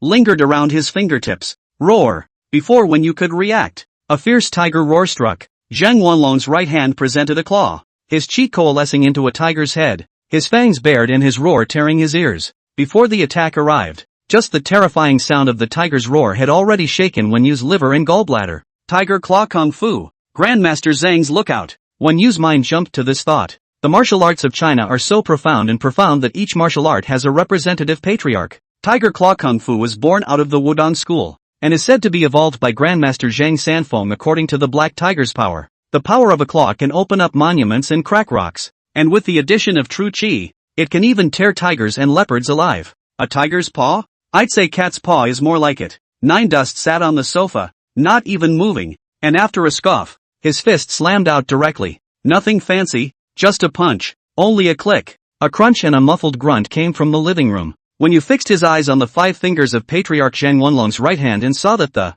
all of them showed irregular twists and breaks. Like twists. Suffering from this serious injury, he only grunted, and his left hand was again in the form of a tiger's claw, fiercely pulling out and, straight to Nine Dust's ribs. Too slow. Ning Chen threw another punch, hitting Zhang Wenlong in the small of his back one step ahead of him. Zhang Wenlong's thick abdominal muscles, deeply sunken. In contrast to it was the eyes that bulged outward through shock. In the next instant, Zhang Wenlong's entire body flew backwards like a big meat bag. But instead of hitting the wall, he did a few backflips in the air and landed firmly on the ground. Put! His throat rolled several times before he finally spat out a large mouthful of blood, staining the expensive carpet red. When you sat paralyzed on the ground, unable to say a word, Zhang Wenlong didn't beat Nine Dust? Zhang Wenlong is a martial arts master. Who the hell are you? Zhang Wenlong half kneeled up and used his right hand to break the bent fingers of his left hand one by one to make them right. It made a crunching sound, and there was no expression of pain, except for 2 slight twitches at the corners of his eyes. You are not worthy to pry into my name. Nine Dust sat on the sofa, not moving a muscle. All you need to know is, it's enough that I'll beat you to death as easily as crushing a grasshopper. The corner of Zhang Wenlong's mouth tugged viciously twice. You're a big swish. Just as he spat out 4 words, a pie of true chi grazed his neck and shot into the wall behind him. The neck was scraped. And all of this, Zhang Wenlong couldn't react at all. He raised his hand numbly and touched the wound on his neck, spreading it out to see that his palm was actually covered in blood. How can? Zhang Wenlong's pupils plummeted to the size of a pinhole. One mountain is higher than the next, and there is no room for complacency among the strong. Don't think that the sovereign is the end of martial arts. Quite the contrary. It is actually the starting point. Ningchen poured himself a cup of tea and slowly sipped it. On our side, your kind isn't called a zongshi. It's called a chi refining stage, at the lowest level of society. Alchemy. As if Zhang Wenlong had heard something unbelievable, he began to get chills all over his body. You're from Heaven's Gate. What is the heavenly sect? Nine Dust snapped. No, nothing. Zhang Wenlong's face was ugly, as if he had something hard to say. President Zhang, you've been stuck at your current realm for a number of years now, Ning Chen suddenly added. Zhang Wenlong didn't say anything and just looked at him. I can teach you how to build a foundation. Ning Chen played with the purple sand teacup and laughed. Foundation building? Zhang Wenlong's eyes were puzzled. That is, in your eyes, the realm above the sovereign, Ning Chen said. Above patriarch. Zhang Wenlong's eyes exploded, his heart pounding wildly as he, Grand Master? Could it be that? Is a martial king? I'm not sure. It's probably a martial king, Ning Chen said. I don't believe it. Zhang Wenlong shook his head firmly. In the entire country of China, with millions of martial artists, there are only 4 at the martial king realm. Every one of them is a heavenly talent. How can they be taught? Even though Ning Chen was very strong, much stronger than him, but he didn't believe that the other party could help him break through the martial king realm. This is outrageous. Not a good idea. Ning Chen snorted coldly and got up to swipe behind Zhang Wenlong. Before Zhang Wenlong could react, Ning Chen hit a certain acupoint on his back spine with a finger. And immediately, a great tingling sensation came. Chapter 102, 10 years later.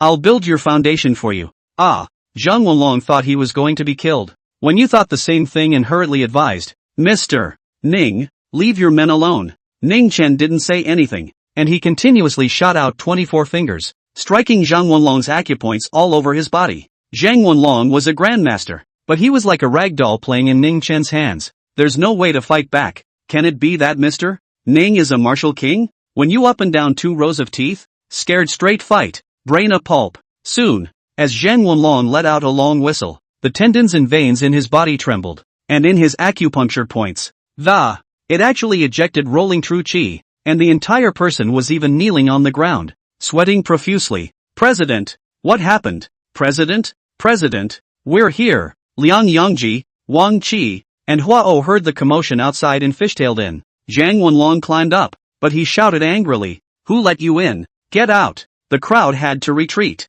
Zhang Wenlong's face was rolling red. His martial arts uniform was soaked with sweat, and there were wisps of white smoke rising from it. His eyes grew wide as he looked at his hands and felt the power rushing through his body. Grand achievement of the sovereign realm. I've broken through to greatness, Zhang Wenlong said with difficulty controlling himself. Correction. I'm the one who helped you break through. On your own, you'd still need to cultivate hard for at least 3 eons. Nine Dust sat back down on the sofa again and said indifferently, This. Zhang Wenlong retreated several steps in a row, his mind going blank. Before he stepped into the 9 streams manor, he was still at the minor level of the Zongshi realm, and has been stuck in that realm for a decade. Ning Chen had only spent an incense stick of time to help him advance to greatness. If this news were to spread out, the ancient martial arts world of China would experience an 18-magnitude earthquake. Just love how you've never seen the world. Nine Dust's mocking voice came over. I just casually opened a few acupoints on your body, and then I let you break through. If you were to impart 3 more to help you become the 5th greatest martial king of China,